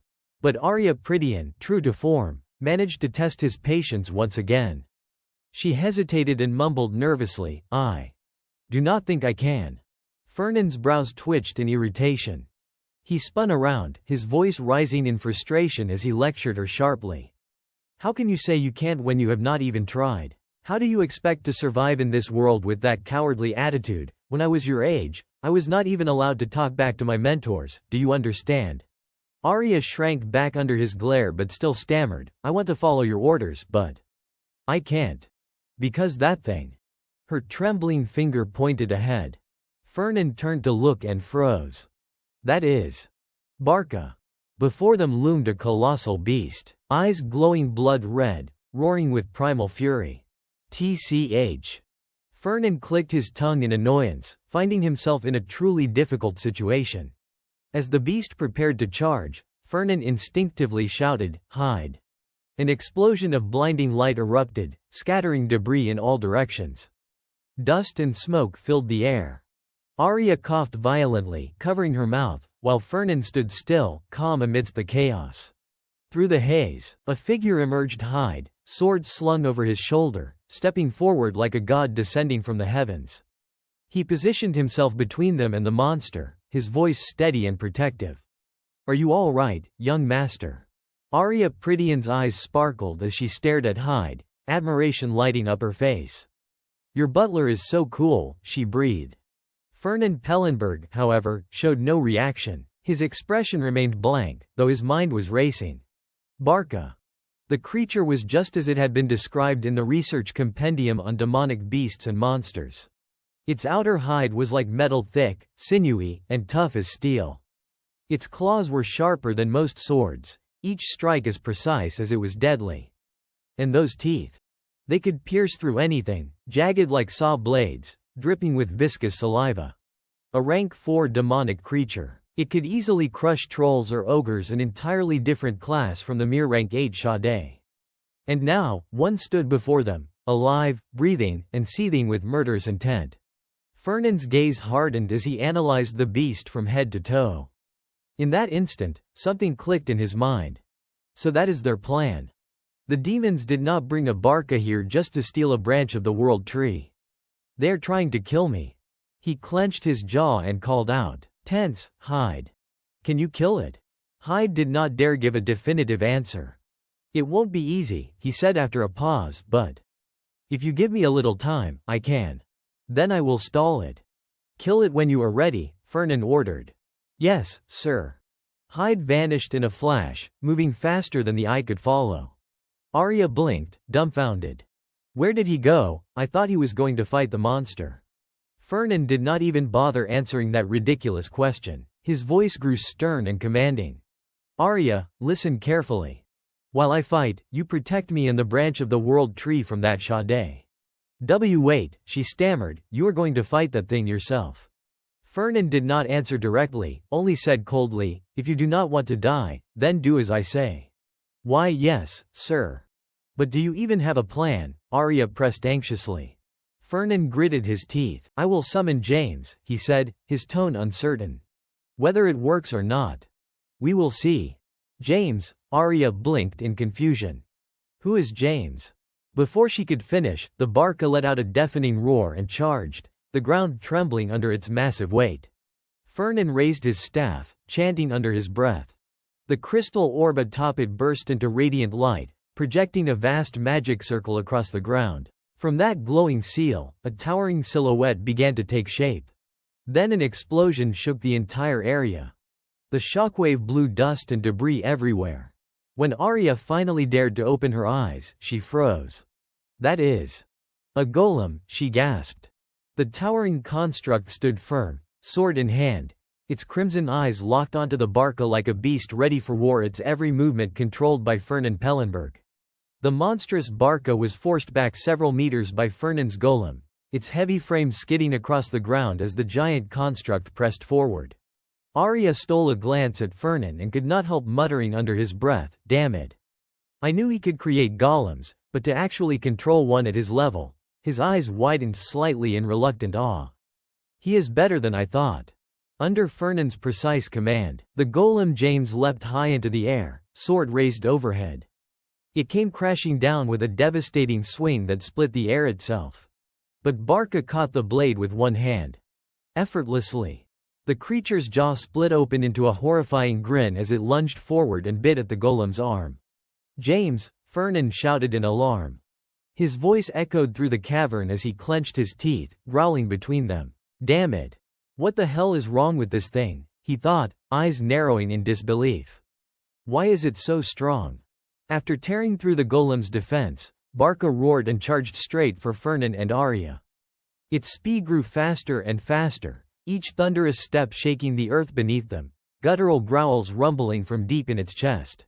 At the brink of danger, Fernand lifted his staff and summoned another golem, the ground trembling as the new construct materialized before them to intercept the beast. Arya let out a breath of relief. Good. So he has more than one. But that relief was short-lived. His eyes widened in horror as he saw what was happening beyond the fight between the golem and Barca. From the shadows, countless other shapes began to emerge, slithering, snarling, eyes glowing red. "Sade," he breathed, voice trembling. They poured forth like a tide of nightmares, rushing toward them in a frenzy. Arya quickly raised his staff, forming a shimmering magical barrier. No. But when he turned his head to the side, his heart froze. The horde was not only coming for them, they were heading straight for the branch of the world tree. "The tree," he cried out, swinging his staff in desperation. "Get away from it." A burst of energy exploded from the tip of his staff, sweeping across the swarm. But there were too many of them. Way too many. Panic began to consume him. "No, no, no, this can't be happening," he shouted, his voice cracking. He poured more mana into his staff, forcing his exhausted body to keep casting. "I can't do this, I can't." Still, he charged forward with reckless courage, swinging his staff wildly against the advancing Sade. "How long do I have to keep this up?" he screamed, tears of strain filling his eyes. His attacks grew weaker, his arms trembling. I can't keep going. I can't." At last, Arya raised his staff high, releasing a surge of radiant mana that blazed through the darkness. "I really can't take this anymore," he shouted, voice cracking from strain. Yet despite his protests, he was doing remarkably well, holding the barrier, fending off the Sade, and buying precious time. Fernand, meanwhile, was still locked in battle with the rampaging Barca. Over the thunderous clash of magic and steel, Arya's voice rang out again, half panicked and half indignant. "Fernand, I have saved your life more times than I can count. You would better pay me back properly for this." He hurled another spell at the advancing monsters, muttering breathlessly, "And I do not mean a simple, thank you, either. I expect at least an invitation to your damn yacht club." When no response came, Arya's tone grew more desperate. "Are you even listening to me?" But Fernand could not answer, he was too absorbed in his struggle. His entire consciousness was merged with his golem. Controlling one was not like casting ordinary spells. A golem's master felt the world through the golem's body, not his own. It was like living inside another shell, every impact, every vibration echoing in his mind. That was why, as the fight dragged on, Fernand began to realize something painfully clear: I have no talent for swordsmanship at all. Barca raised a single clawed hand and clamped down on the golem's head. With terrifying ease, the beast slammed it into the ground, the impact resounding like thunder. Through that shared connection, Fernand felt the crushing blow as though it had struck his own skull. It is too slow. Too fragile, he thought bitterly. This body, this golem can't keep up with a creature of that power. He clenched his teeth so hard his jaw trembled, suppressing the urge to spit out blood. Still, a thin line of red trickled down the corner of his mouth. His knees buckled. He barely managed to catch himself on his staff, gasping, "Damn it." Ahead of him, Barca was grinding the shattered head of the golem into dust. The third one, Fernand thought grimly. It has already destroyed the third. Wiping the blood from his lips, he forced himself to focus. When I used them for mining, I did not need to concentrate like this. But battle demands everything. Even so, Fernand refused to give in. He raised his staff again, summoning another golem with a hoarse growl. "I can't die here," he muttered. Sweat poured down his face as he calculated. "I have only got 2 left. And my man is almost gone." Still, determination hardened his eyes. "I just have to hold out until Hyde returns." Across the field, Barca stood with the mangled corpse of the last golem dangling from its jaws. Upon spotting its new opponent, it spat out the remains with a wet crunch and let out a guttural snarl. Fernand's newly summoned golem dropped its sword with a heavy clang. "No point using a weapon I can't handle," Fernand decided. "It will only get in the way." He closed his eyes, inhaling deeply, and focused every ounce of his consciousness into the golem's body. His breathing slowed. His heartbeat aligned with the construct's core. "Feel it. As if it were my own flesh. Move as one. Think as one." For an instant, a spark of light flashed across Fernand's eyes, an awakening, faint but real. A fragile thread of hope amid the chaos. Barca let out a guttural screech and charged forward, each step shaking the ground like an earthquake. Opposite it, Fernand's golem clenched its massive fists and lunged to meet the beast head-on. When they collided, the impact exploded like a thunderclap, sending shockwaves rippling through the air.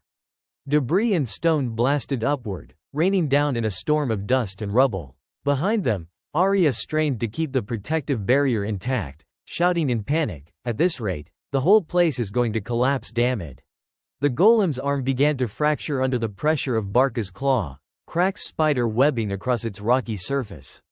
Suddenly, a massive boulder came loose from above and crashed down, slamming directly into the creature's back.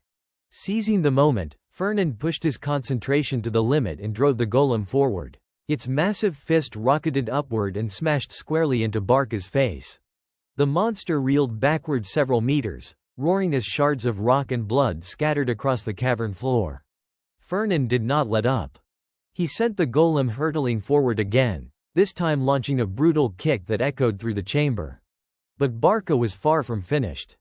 Its muscles rippled, and a pulse of crimson energy burst from its body as it tore itself free from the rubble. "Now of all times, damn it," Fernand cursed under his breath. The beast's blood-red eyes flared. With a roar that seemed to split the earth, Barca lunged forward once more, its claws closing around the golem's head. Fernand gritted his teeth, his mind screaming, "Hide! Where the hell are you?" A moment later, as if answering his call, a streak of light descended from above. Hyde appeared mid-air, his long coat whipping around him, a massive sword gleaming in his hands. His eyes were cold, sharp as blades. With a single, devastating strike, Hyde drove the sword straight into Barca's torso. The steel sank deep, and a torrent of red gushed out as the monster roared in agony. Hyde did not relent. He planted his feet, forcing the blade deeper, crimson light erupting from the wound as if ripping the world apart. Veins bulged across his arms and neck as he poured every ounce of his strength into the attack. Strike after strike rained down, the sound of steel against flesh echoing through the cavern while dark red liquid splattered in every direction. At the same time, another golem materialized under Fernand's command. Even battered and bruised, Barca's bloodshot eyes glared wildly, refusing to die. Fernand's voice came low and resolute, the final blow. The golem raised its sword high and swung with brutal precision. The blade cleaved through flesh and bone in one clean motion. Barca's massive head was severed, spinning through the air before crashing to the ground with a thunderous thud. Seeing the monster lying there, barely clinging to life, everyone let out exasperated sighs. Too slow. Hearing that, Fernand Paylenberg lost his composure and roared in fury. "I have already lost 4 of my expensive golems, James, Henry, William, and George." Hyde tried to explain, saying he had done everything he could. The 2 of them ended up arguing back and forth on the spot. "You only asked for a little more time.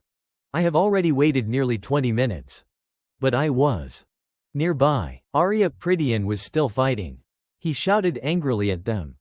"Hey, I am not done yet. If you want to help, then hurry up." Arya Prydian then warned the 2 men who were bickering off to the side. "And also, the severed head of that monster looks strange." Fernand Paylenberg and Hyde both turned their attention toward the monster. Sensing that something was wrong, Hyde suddenly shouted, Lord Fernan, young master. He rushed over to protect Arya Prydian and warned him. Be careful. After all, 3 of them were safely inside the barrier. Hyde checked on Fernan Pellenberg. Are you all right, young master?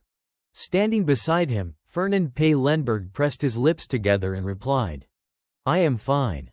Hyde fell silent, thinking to himself. Another explosion. It is always the same. Looking over the situation again, he grew uneasy. Now there is no evidence left. Fernan Pellenberg lifted the pendant hanging around his neck and answered calmly. It is fine, I recorded everything. Holding the pendant in his hand, he instructed No. 4. Here. Guard this carefully. And bring back a few of the Barca corpses as well. Hyde, somewhat confused, stepped forward and asked. Why, that was a rare level 4 monster, it should be useful. Fernan Pellenberg shot him a sidelong glance and murmured. And. Then he looked toward Arya Prydian, thinking for a moment. What about the World Tree branch? At that, Arya Prydian cheerfully lifted a box and said. Fernan, good news. The mother tree is still safe.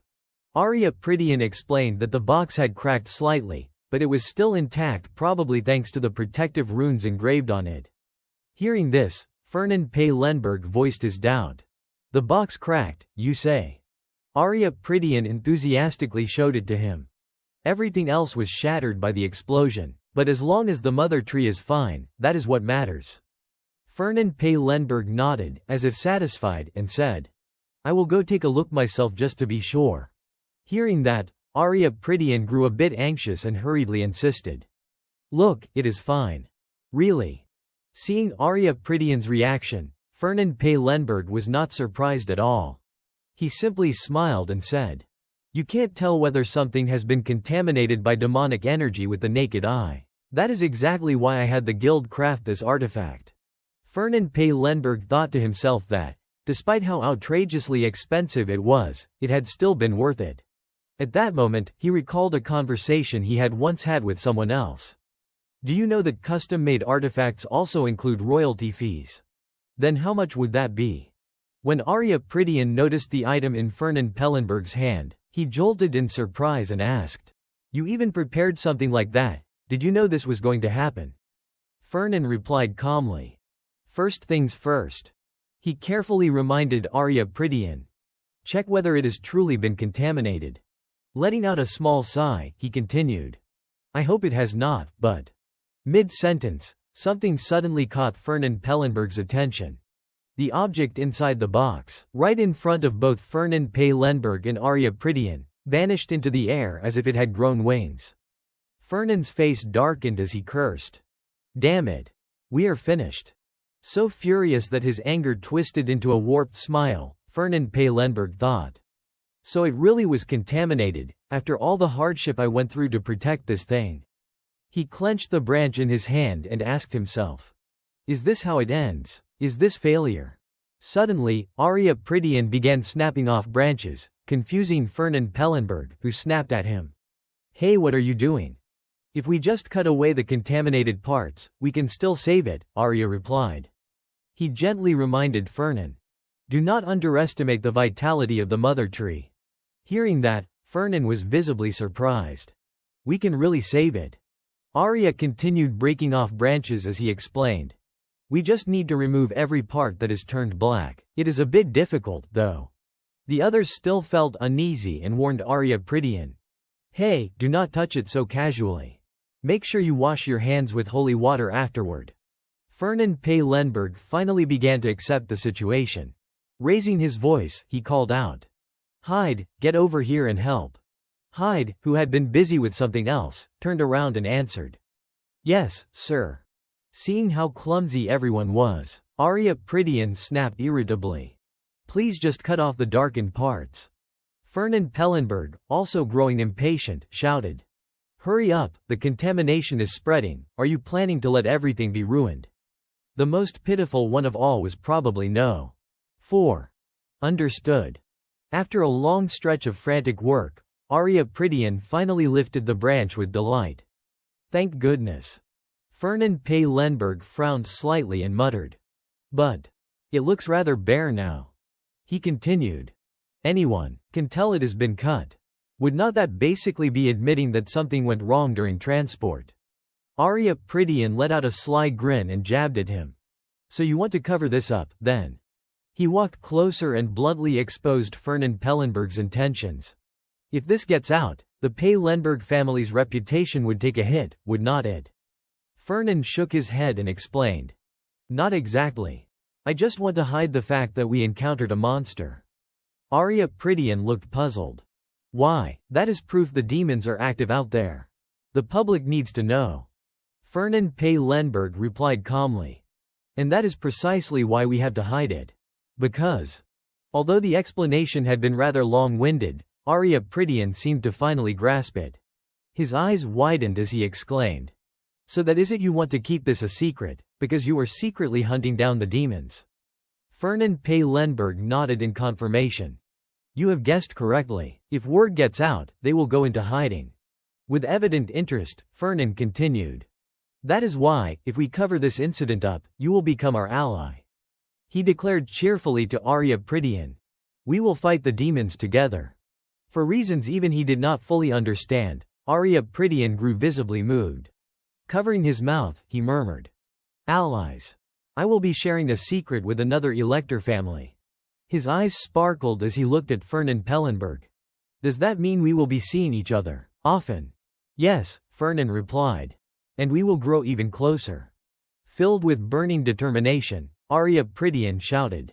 That is right, in that case give me a token as proof. Fernan Pellenberg blinked, momentarily stunned. What? Standing there, Arya Prydian explained himself.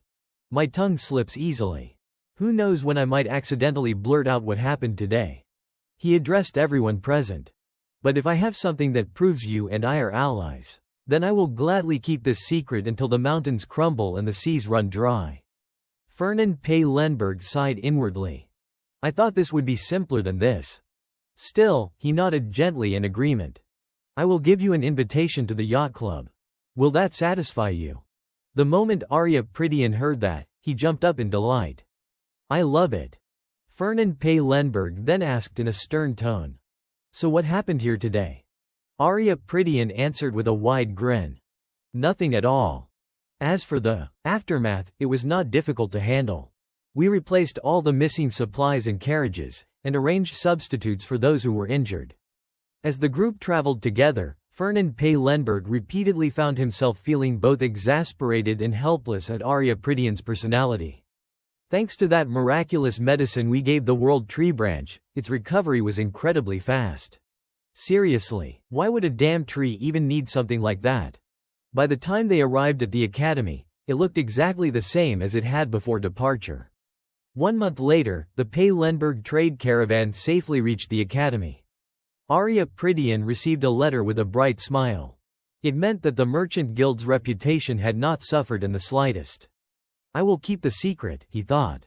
There is no reason for anyone to suspect that we were colluding with demons. However, when that letter reached Fernan Pellenberg, it told a very different story. While it was true that the World Tree Branch had not been contaminated by demonic energy throughout the journey, the price paid to make that statement true. Fernan Pellenberg clutched his head in rage and declared. Was absurdly high. Those damn demons. I will slaughter every last one of them. Another failure. I am truly disappointed. Once can be excused as bad luck, a second time might be blamed on poor timing. But a third time? That proves there is something fundamentally wrong with your abilities. The man sitting in the parlor listened to the report and said flatly. And you are telling me you do not know where the World Tree Branch is? At this point, I do not even know what to say. The figure known as Darkness confirmed it. However, I am certain that I contaminated it. The man nodded slowly. If that is true, then we should have found it. If it can't be found, that means you failed.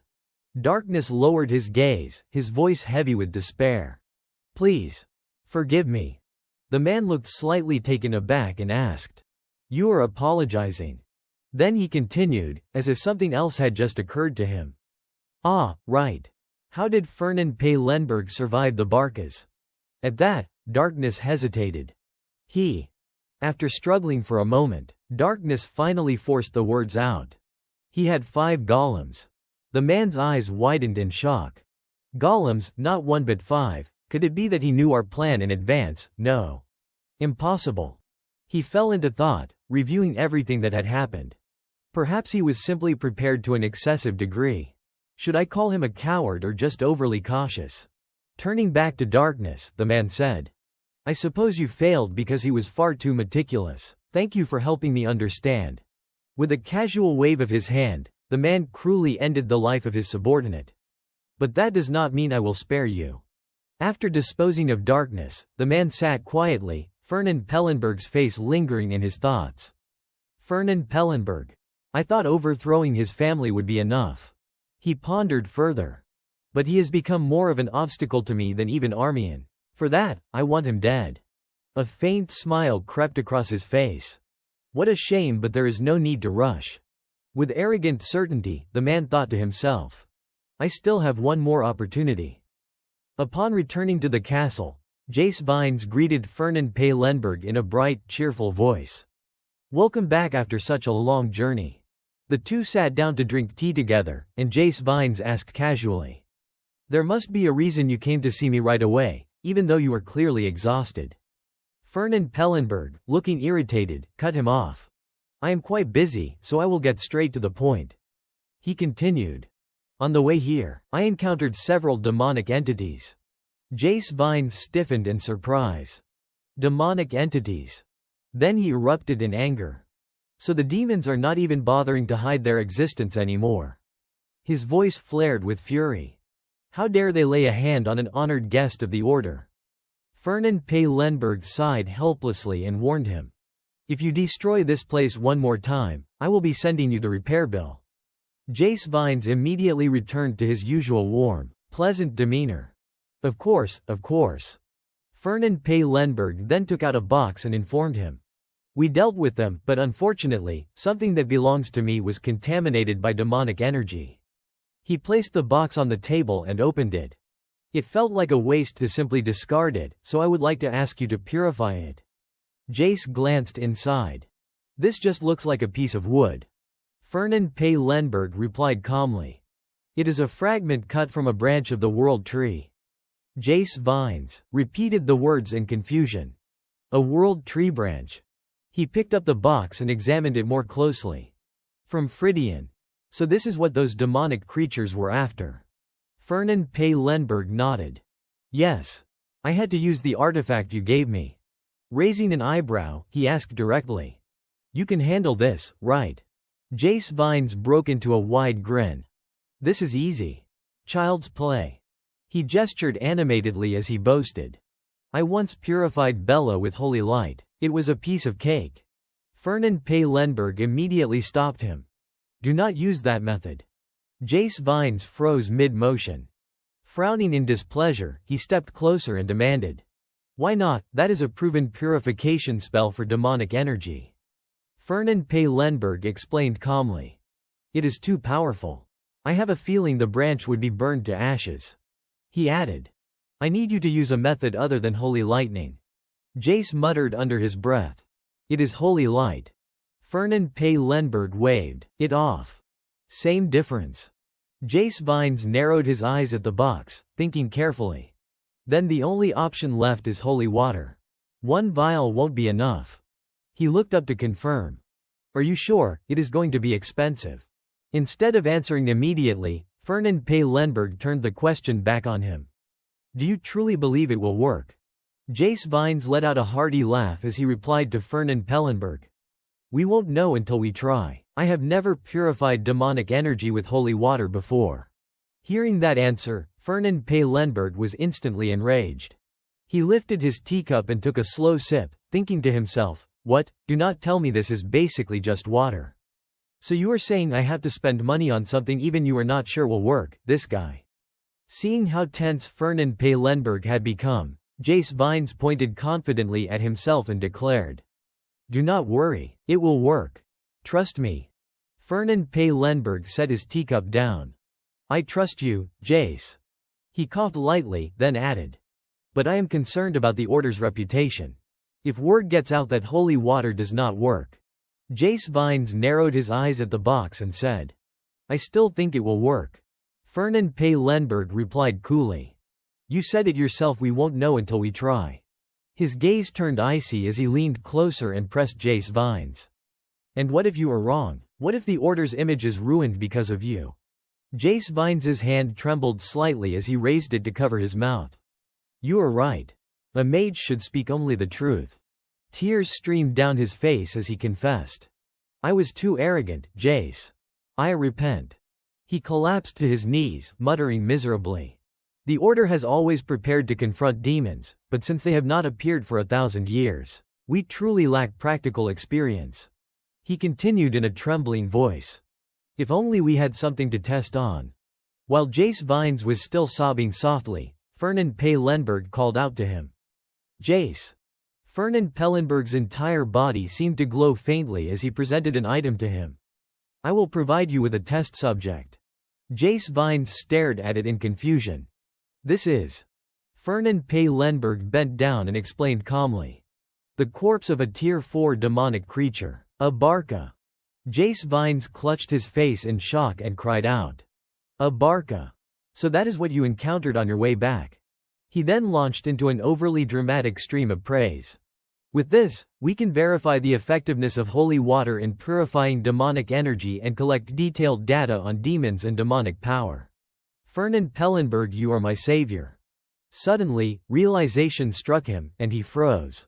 Wait. Do not tell me you plan to pay for the holy water with just this. Fernan Pei Lenberg replied with a sinister smile. Of course not. Tier 4 demons are so rare that even during the Great War 1,000 years ago, they were practically unheard of. He looked up again, wearing a polite but calculating smile. That is why you will need to give me much more than that. Seeing this expression, Jace Vines was utterly bewildered. Then. At that moment, Jace realized he was being smoothly led around by the tongue of a seasoned merchant. Jace, he told himself, think about the future. Fernan Pei Lenberg held up the vial containing his experimental specimen and said to Jace Vines. You understand how valuable this opportunity is, do not you, O revered dragon god? Why do you test me like this? We need to study demonic creatures before the demon race grows even more aggressive. Hearing those words, Jace Vines was driven nearly mad with anger. Fernan Pei Lenberg added calmly. If you truly do not want it, I can always hand this over to another mage in the Order. Jace Vines lunged forward and snatched the vial, grinding his teeth as he shouted. No. This is more than enough to pay for the holy water. His eyes gleamed as he declared. I will find a way to kill them in the most agonizing manner possible. Seeing that expression, Fernan Pei Lenberg could only sigh and remind him. That is unnecessary. All I want is for the World Tree Branch to be purified. Do not act like a madman. Fine, leave it to me. Jace Vines and Fernan Pei Lenberg sat back down at the tea table and continued their conversation. Jace Vines asked. But is the World Tree Branch safe? Fernan Pei Lenberg shook his head slightly. For now, it is. Jace Vines hesitated, then asked the question that had been bothering him. Why do you think the demon race is targeting it? Fernan Pei Lenberg answered awkwardly. I do not know. Jace Vines spoke with growing interest. Any plant that carries such a high concentration of magical energy would be useful to anyone. He leaned back dreamily and continued. They might even intend to use it as a vessel to summon a demon. Fernan Pei Lenberg looked at him with weary resignation. He is right on the mark, he thought. At that moment, Jace Vines stepped closer with a sinister smile and questioned him pointedly. But Fernan, the existence of the World Tree Branch is supposed to be a secret, which means there is a demon infiltrator among us. In a low, dangerous tone, he asked. Should not we investigate? Fernan Pei Lenberg crossed his arms and replied seriously. Not so hastily. If the Order sends its forces into the Academy, the situation could escalate into a political conflict. He continued. Besides, apart from Arya Fridian and myself, everyone who knows about this is a high-ranking member of the Academy. Acting rashly could put us at a disadvantage. Jace Vines still looked unconvinced. But the Pope is deeply concerned. Demons have infiltrated the Empire's foremost educational institution. Fernan Pei Lenberg explained evenly. I am not sitting idle. Tell him not to worry. I have already stationed guards around the location where the World Tree branch is stored. He went on in a firm voice.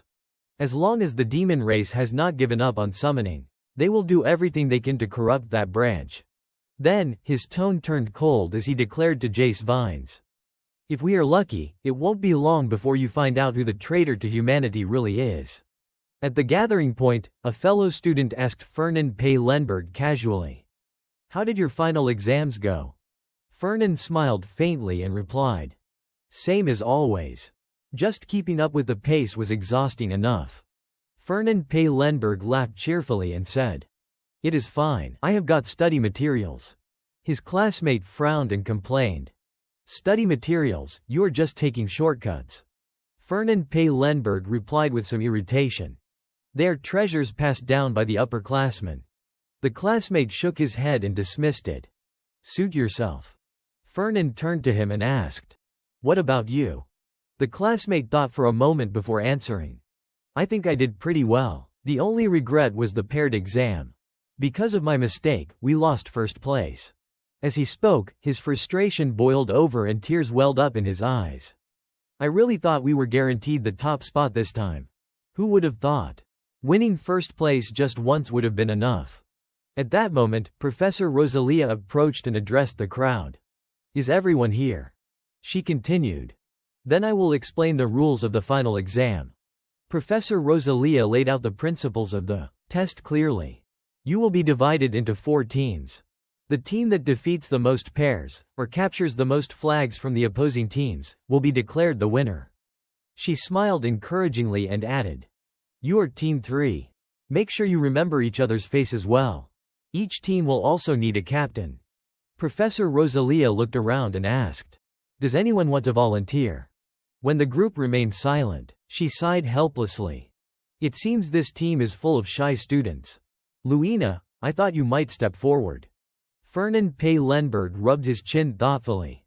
It is pointless, he thought. If I become captain and we lose, all the blame will fall on me. Professor Rosalia smiled and announced to the class. If I have to choose, I will choose Luina. In that case, let us vote. Everyone began counting together as they cast their votes. 1, 2, 3. But there was one thing Fernan could never have anticipated. Every single person around him pointed in his direction. Their choice was Fernan Pellenberg. Professor Rosalia spoke up cheerfully, clearly pleased. Very well. Then the leader of Team 3 will be Fernan Pellenberg. Having said that, she did not even give Fernan Pay Lenberg a chance to react before turning around and leaving. Everyone voted for you, after all. You are quite popular. Startled, Fernan Pay Lenberg called out from behind her. Professor, wait. Before he could say anything more to Rosalia, someone called out from behind him. Fernan. That familiar voice made a chill run down his spine. The people behind him were all looking at Fernan Pay Lenberg with faces full of admiration. We believe in you. Fernan looked at the eager person in front of him and felt utterly unmotivated to speak. Why me, he thought. My scores are not even the highest. The young man smiled honestly and replied. Everyone knows you are the smartest among us. Do not be so modest. Fernan Pellenberg's expression darkened slightly as he listened. If it is not you, then who else is even qualified to be the leader? What? Fernan blurted out. And besides, the young man continued, you run a major merchant guild. You are not exactly lacking in experience.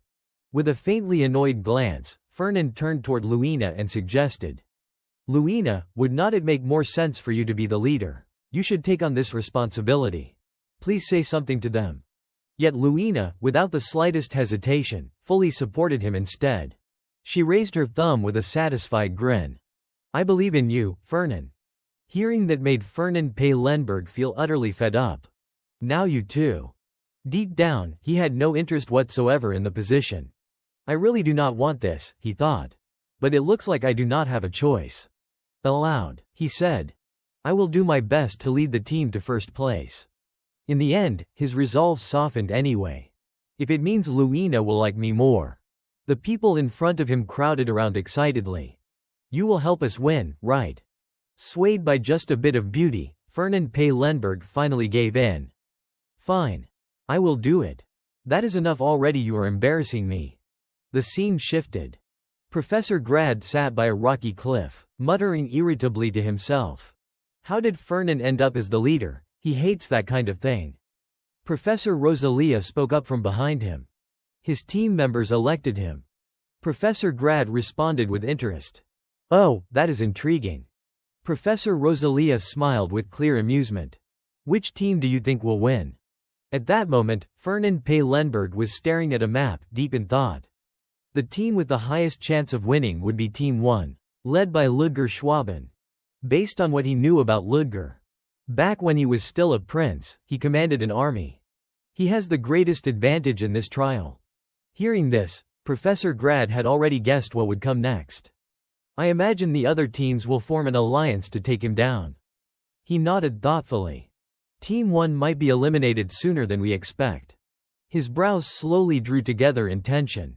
Team 2 has Carrillo. Team 3 has Fernan and Luina. Professor Rosalia smiled and asked lightly. And what about Team 4? He replied in a serious tone. That team also has quite a few talented students. That said, Professor Grad knew perfectly well that this joint exercise felt less like a simple competition and more like a three-sided war. Every team involved in this battle possessed real strength and undeniable talent. None of them were ordinary by any means. Still, even in his own mind, Professor Grad could not shake the feeling that this was essentially a three-faction conflict. A sudden glint flashed through his eyes.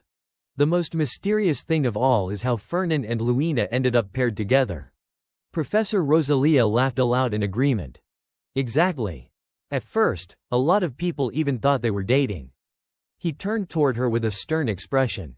They are close. Yes, but I do not think they are in a romantic relationship. More likely, the two families have reached some sort of agreement. Rosalia replied casually. But that has nothing to do with me. Professor Grad, however, did not dismiss it so easily.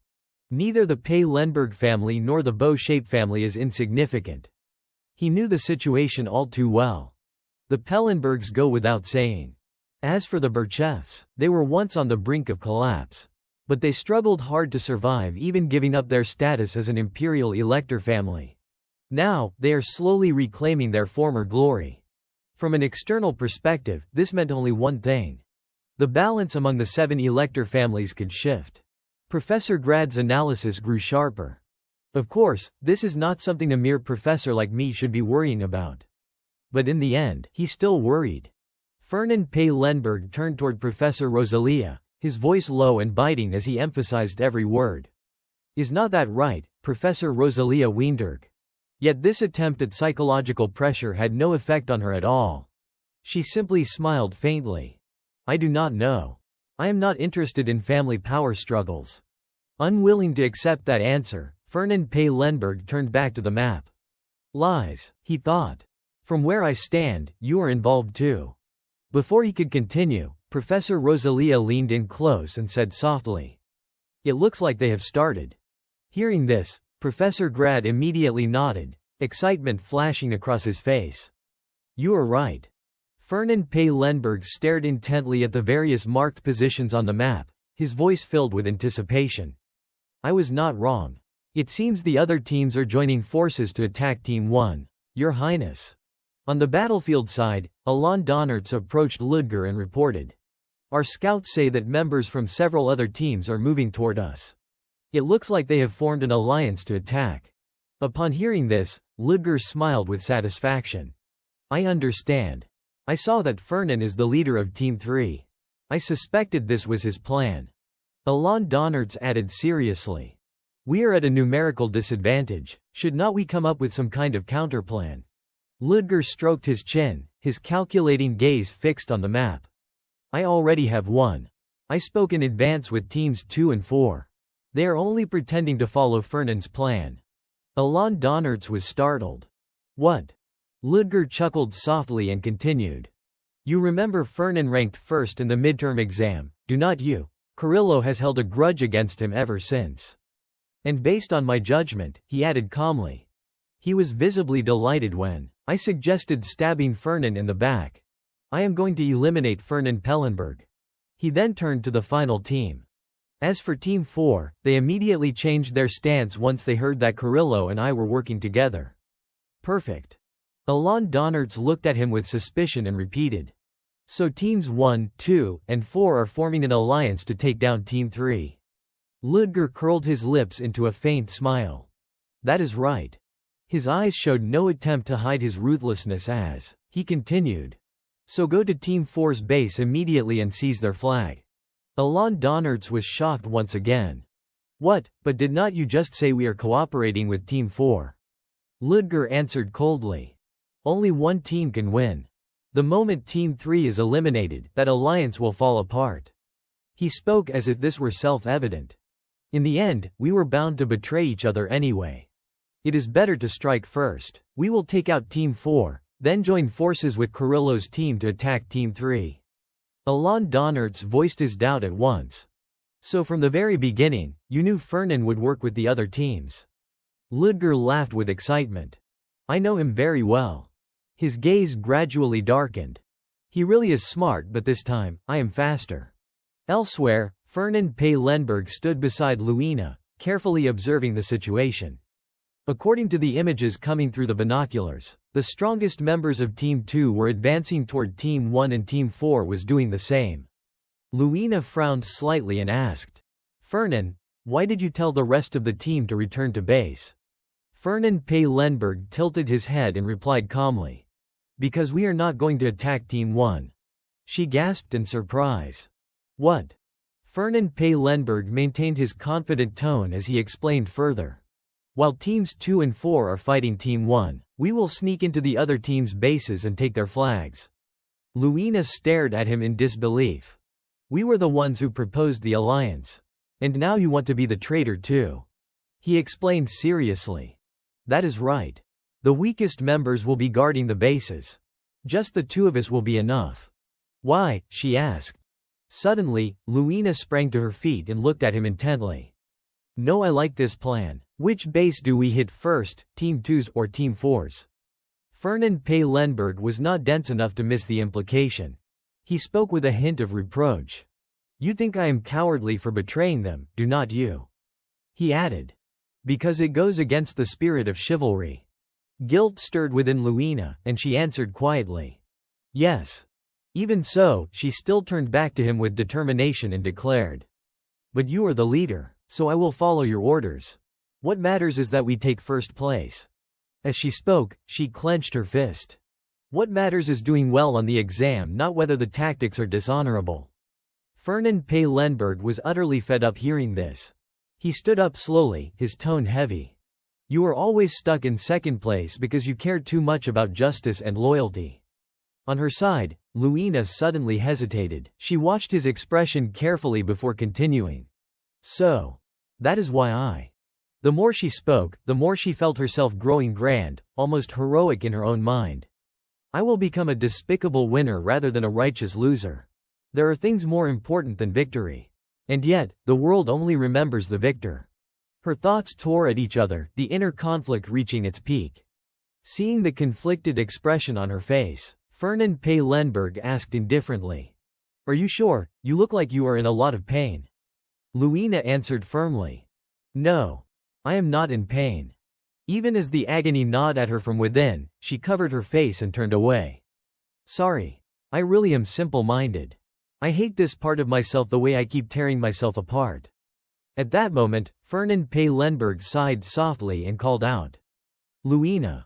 If you insist on prioritizing honor and justice in this exam, you will become a laughingstock. At his last words, she flinched and hurriedly wiped away her tears. Huh, what do you mean? Fernan Lenberg leaned slightly to the side and explained calmly. I am certain that Team 2 and Team 4 have already betrayed us. I know Ludger, he must have prepared something in advance. Luina asked in surprise. How do you know? He smiled as if it were obvious. Because it is exactly what I would do if I were him. Fernan Lenberg continued, matter-of-factly. I understand him too well. He probably thinks that by cooperating with Team 2, he can eliminate us easily. Based on his observations, he went on. I am sure he will attack Team 4 first. I would wager he has already sent someone to Team 4's base.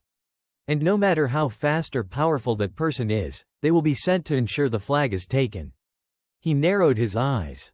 And most likely, that person is Alon Donards. Which meant that at this very moment, Ludger and Alon were split up. Luina finally realized it and said quietly. So that is what you were aiming for from the beginning? Exactly, Fernan replied. My target from the very start was Alon Donards. If I take him out while he is alone, we eliminate the greatest threat at once, Ludger himself. He spoke with certainty. Because the two of them function as a pair. Elsewhere, Professor Fernam Paylenberg adjusted his glasses and looked toward the group ahead of him. Students of Team 4, please proceed to the waiting area this way. They followed the path the professor indicated, yet their anger had not subsided in the slightest. So they dared to betray us after promising an alliance. Fine. I won't disappoint His Highness. Suddenly, someone stepped forward. The voice was unmistakably familiar. Alon. It has been a long time since we last met. That was right, it was Luina. She fixed him with an intimidating, almost predatory gaze as she questioned him, as if daring him to deny it. Alon Donards looked at her calmly, his face betraying no emotion at all. Luina. Why are you here? I thought you were going to attack us. Fernan said you would come this way. Luina sneered as she replied. If you fail this exam, then the prince falls with you. Only then did Alon Donards curl his lips into a faint smile. So you have come to make me fail, someone like you. He raised his hand and gripped the hilt of his sword, angling it toward her as he asked politely. May I fight you, if that is what you want? Faced with his courtesy, Luina answered just as politely. The outcome of a battle is never something you can predict, Alon. The moment her words ended, the two courteous combatants prepared to tear into each other in earnest. It was truly a spectacle that burned the eyes of anyone watching and made the ears of anyone listening flush with heat. What unfolded before them was not something ordinary people could ever hope to witness. Alon Donards' lips curved ever so slightly, a smile that was almost not there at all, sparks flashing in his eyes. Without hesitation, he launched a fierce attack straight at Luina. But Luina was not about to let the young man seize the advantage so easily. With a swift movement, she sprang up onto a nearby tree branch. Her agility could only be described as far beyond human limits. Wherever Alon's blade struck, she evaded it with precision. With such elusive, vanishing and reappearing movements, the two of them could have fought until tomorrow without a conclusion. The clash was utterly chaotic, neither of them willing to yield an inch. Alon Donards' eyes revealed not the slightest opening. It was impossible to tell whether he was calculating something behind that calm exterior. One particularly powerful exchange kicked up such force that it became impossible to see what either of them was doing at that moment. When the dust settled, Luina had appeared atop a tree branch once more. It could be inferred that she had fallen into a disadvantageous position. Even after taking a minor hit, she did not forget to praise her opponent as she counterattacked. That move really was strong. Alon Donards barely had time to savor the praise from a beautiful woman before a heavy blow slammed into him, leaving his face bruised and discolored. They say even heroes stumble when faced with beauty. Whether Alon Donards could keep his composure in this situation was still anyone's guess. At this rate, if the two of them kept fighting any longer, there would not be a single tree left standing in the forest. Surprisingly, Alon Donards still looked at Luina calmly and asked, "Do you still want to keep fighting?" Breathing unevenly, Luina glared at him in anger.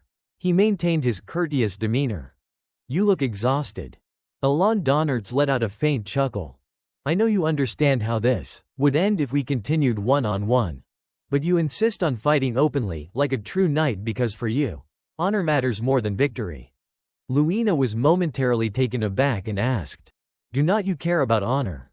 As if incredulous, Alon Donards blurted out, "Me, of course I do. I know how important it is. I am a knight too." At that, a thrilled smile spread across his face. "I just find it ridiculous that you cling to that honor when you are not strong enough to protect it." Luina suddenly burst out laughing, her tone dripping with mockery. "You talk as if you have already won." Her resolve hardened, her words sharp and cold as she repeated herself. "I told you already, Alon."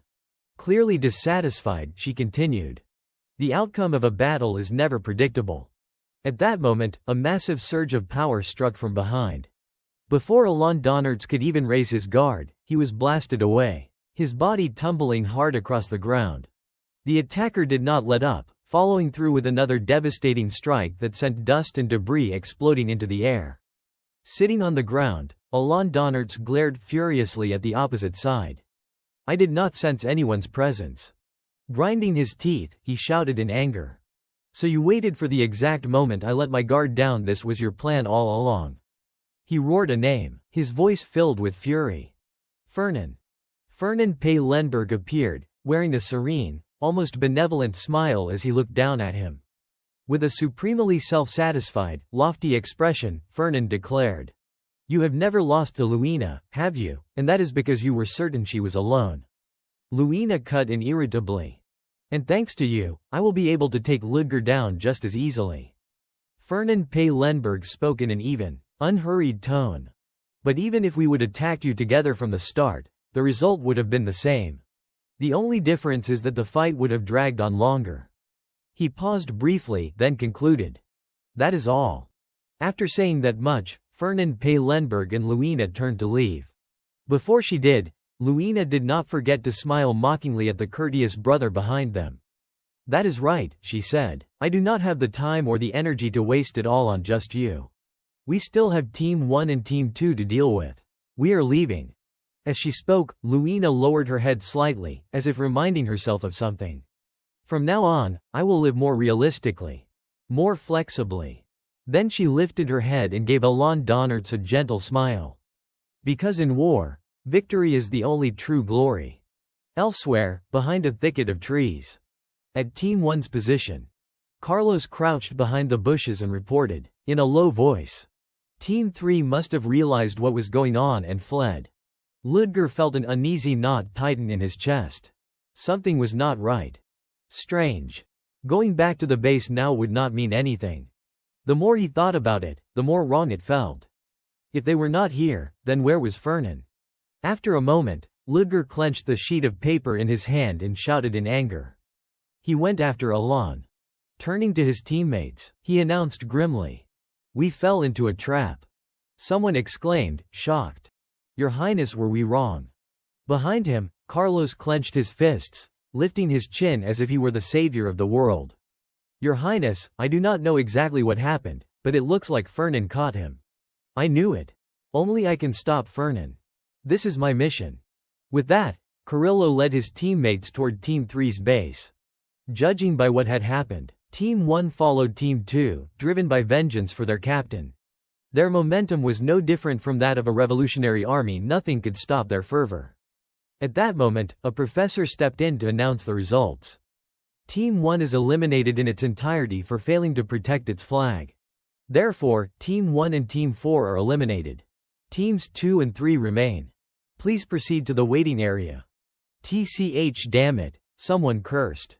No, we have not even avenged His Highness yet. Alia Tortega spoke with a grim expression. I thought Team 3 would be at our base. Turns out they were not. Carlos replied. It was probably just Fernan and Luina attacking Team 1, not the whole team. Those two have been taking down teams one by one. They took out Beth, Alon, and Team 1. He rubbed his chin, analyzing the situation. If Team 3 is waiting at their own base, then we are at a numerical disadvantage. Most of our teammates stayed behind to guard ours. His reasoning sounded impressively professional. I think we should reassess the situation first. Before he could finish, Fernan Pellenberg's team arrived. The people around them ground their teeth in frustration. It is Team 3. Do not tell me they have been lying in ambush this whole time. Carlos turned his back to Alia Tortega, scanning their surroundings. Damn it. We are surrounded. At the same time, an excited voice called out from outside. Carrillo Denov. There was no mistaking it, the very person Carlos thought about day and night. Fernan Pay Lenberg stood on higher ground, looking down at them as he asked calmly. So, were you planning to come steal my team's flag? They were clearly at a disadvantage now, yet they still shouted back defiantly. Fernan, why are you here? Fernan Pay Lenberg replied evenly. And what kind of underhanded trick are you trying to pull this time? What are you talking about? Do you think everything I do is cheating? He stroked his chin, clearly not taking them seriously at all. Hearing their reactions almost made him feel sad. I really wonder, he said lightly, what did I ever do to make you hate me this much? Then, as he spoke, he let out a mocking laugh and glanced at them sideways. Is it because I am working with Luina, are you jealous? The more he talked, the more amused he became. Are you jealous, or is it because I figured out your strategy before you even used it in the last exam? Are you jealous because of that, or maybe because I ranked first in the midterm exam? There was no way Carlos would allow anyone to claw at his pride and dignity like that. His fists clenched in fury. Without any restraint, he pointed straight at Fernand Pay-Lenberg and shouted, I challenge you to a one-on-one magical duel. If you are a real mage, you have to accept it. No, he continued, the blood of a born fighter surging through him as he raised his voice. Why would not you? Fernand Pay-Lenberg curled his lips into a faint smile. I am a merchant, not a mage, he said calmly. And merchants always put efficiency first. He added evenly.